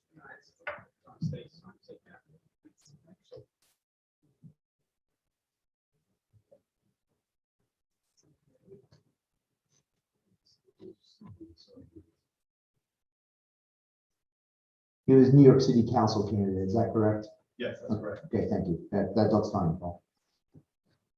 Poll is out. Thank you.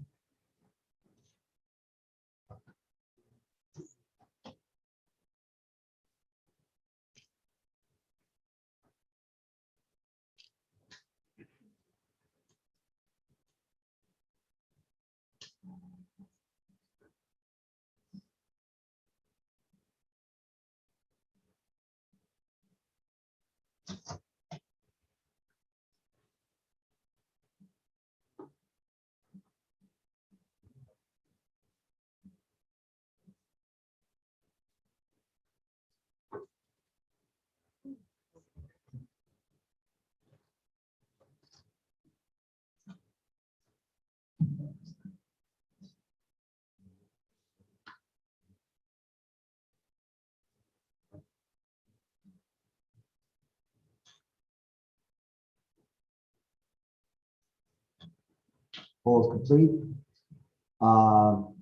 Shall we reimburse Michael Arcadi $300 legal fees? 15 ayes, 18 nays, 13 abstentions. Motion fails. Mr. Glagaski, Dr. Glagaski, you have a motion? Thank you, Mr. Chair. Everyone has one of these papers in front of them. I would like to make a motion that the state committee pass a resolution to endorse and support the petition so that we can change the, work to change the criteria for political parties to become recognized from something that's absurd where people not affiliated with the party determine our fate to people affiliated with the party and determining our fate. Okay, thank you, Dr. Glagaski. Do we have a second to Dr. Glagaski's motion? I'll second. Dr. Becker. Ms. Einwalter, would you speak against? I support this 100%, but in reading this document, there are too many errors in it. And I think if we're going to do a petition, we probably should make sure we proof it and not send it in as is. You know, it says statues instead of statutes. There's, you know, the last sentence, and no membership. This happened in 2 cases where the 2 large parties formations, if 2 sham parties, it makes no sense. And I just think it's a poor representation of us to not have it worded properly. So I definitely would pass this to all my friends and family, but not in this condition. Thank you, Ms. Walker. Do we have any further discussion on Dr. Glogowski's motion? Do I need to use porcupine or use front? We are going to do porcupine, please. Although you are local, so if you would like to, you'd like to speak for that, Mr. Kluger? Yes. Or again, I want to agree with Ms. Walker. But I believe the motion reads, the state committee will endorse and support petition in the New York State Senate. So the petition is not clearly defined there. We can pass this and rewrite the petition. Am I wrong? Sure, I would think as long as it isn't changed substantively, So, No, it's just, aside from spelling errors. right. so I think we can pass this and correct it and move on. Very good. Thank you, Mr. Pluter. Do we have any further discussion on this matter? Very well. Mr. Seacrest. Shall the state committee endorse and support the petition to the New York State Senate and Assembly? What? Poll is out. Okay.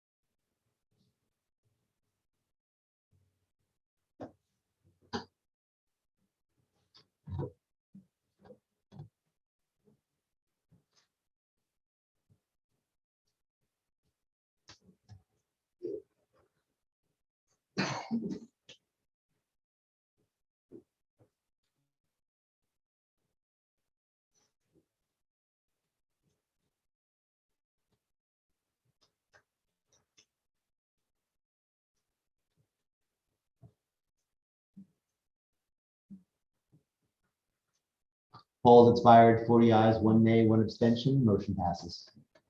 Dr. Legowski, please make the necessary corrections. Very, very good. Thank you so much. Going back to my mic line, please hold. Mr. Whitmer, you have a motion. It's Dr. Whitmer now. Just kidding. As you all know, you guys are on the state committee. In September, you voted for officers, Cody, Tony, and I, Laura, and Executive Paul and Gabe. And one thing that wasn't done today was we didn't explain where we came from since 2018. Laura and Gabe on the fundraising committee have raised over 30 grand this year alone. I don't think we got Tony with a public engagement sending press releases. We're trying to send 1 a week. Again, from 2018 to when we took over, were there any press releases sent? None. So strides made there. Robert Rigo and Paul Seacrest with the engagement committee. When I took over Erie County, I was told, and I quote, "Good luck." And when I had a question, I was responded with, "Google exists." We have a great outreach and great support staff for training to grow our county chapters, which is important. So I think we do need to give these people the credit they deserve.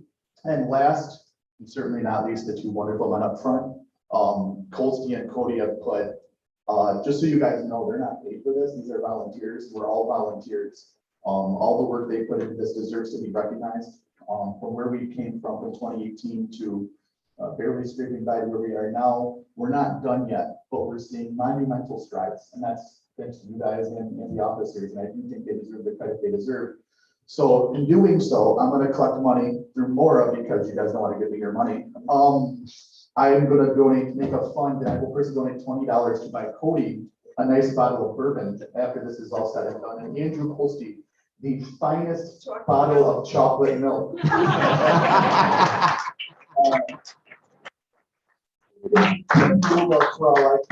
finest, most exquisite bottle of chocolate milk, the rare shit. But, I think these guys, all these people deserve a lot of credit. You've elected them, and me, they don't brag enough, so that's why I'm here to brag for them.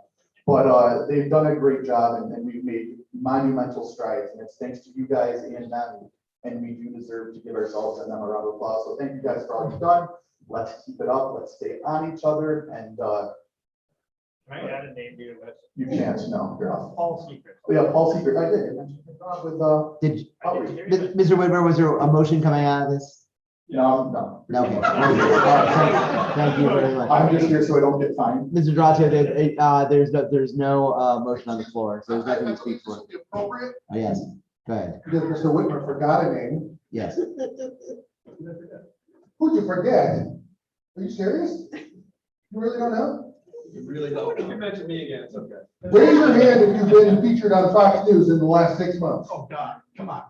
I was. Raise your hand, raise your hand. Raise your hand if you've been out doing outreach in your community. Raise your hand if you've been raising the profile of. Every one of you should raise your hands, because you all been raising the profile of libertarianism in this state. But I am specifically trying to keep raising on Mr. Whitmer here, but. Did I forget about my most favorite person? Myself. Yeah, how about you? How did you forget about you? Well, he did mention the officers that were elected. Yeah, I got you guys. I mean. I just yeah, yell but- at roads and politicians. I mean, you do yell at Rose Republic. I thought that was Jewish. I learned it. I learned it. No, well, I mean, you're learning well, but no, thank you, because you are really setting the bar high for direct citizen outreach, for that, right, outreach, and making my job. Amen. Tony, thank you very much. Bravo. James, thank you very much. I would like to make I would like to schedule an executive committee meeting tomorrow night. I hope it will be brief, just at 8 o'clock if there's no objection from anybody on the executive committee. Mr. Patel? We want to do the roll call? Tomorrow at 8? Yeah, that's fine. Yeah, is that all right? Okay, I intended to be brief. What time? 8 o'clock, is that all right? I can just make sense. Paul can't. Paul can't. Okay, all right, but what, does 8:30 work for you? Yeah, I can make like 8:30. You know, let's do 8:30 then. Can we just do a quick roll call just to waive notice? Okay, Yeah, well, I would notice. okay. Okay, Tony, I noticed. Maybe. Keep going. Ignore that joke. Dwayne, Aye. I say aye. Laura, I. Paul, Aye. Pietro, Rich, Aye. Gabrielle, I. Rob. Aye, but I'm gonna protest. I will keep it brief. It is just regarding expenditure of funds. So it'll be quick.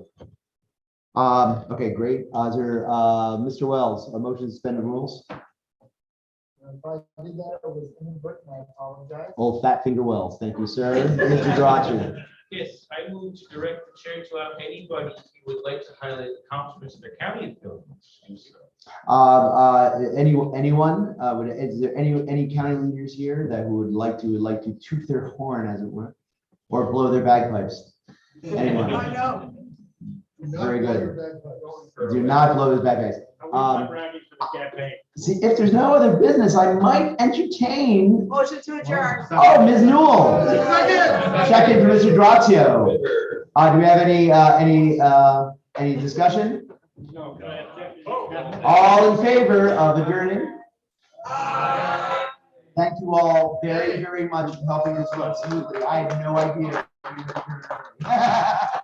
No expectation. And everybody, if we can do a group photo up here in front of the stage, if you don't mind. Just what? Oh yeah, you know what? We should actually do it. We should do it there. Yeah, let's line up on the accessible aisle there behind Tom. And up into the aisle if we can, just so we can. Someplace else. Eagle! I think it's only fitting that Dwayne and Tony are on our Oh. I used to have to go fit up. Really?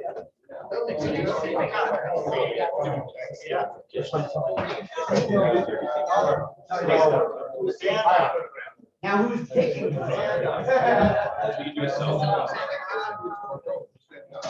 Committee members, come on down. We could ask a hotel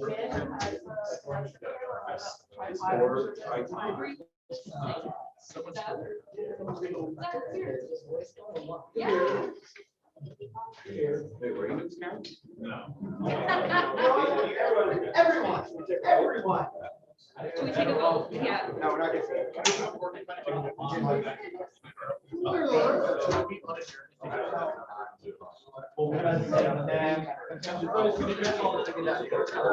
Like I did a sorority.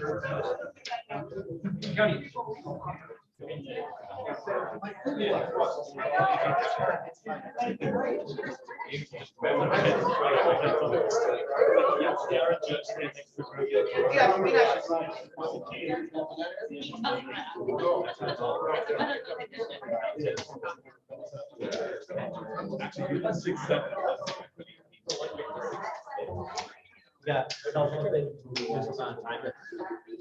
10 seconds, just 10 seconds. My mother was. So she was short. Both my parents are short, both my grandparents, my grandfather was there's a wire there. My dad's cousin. No, I know, I got it. My other cousin. I'm sorry? I was gonna write on for that one. Oh, is this the picture?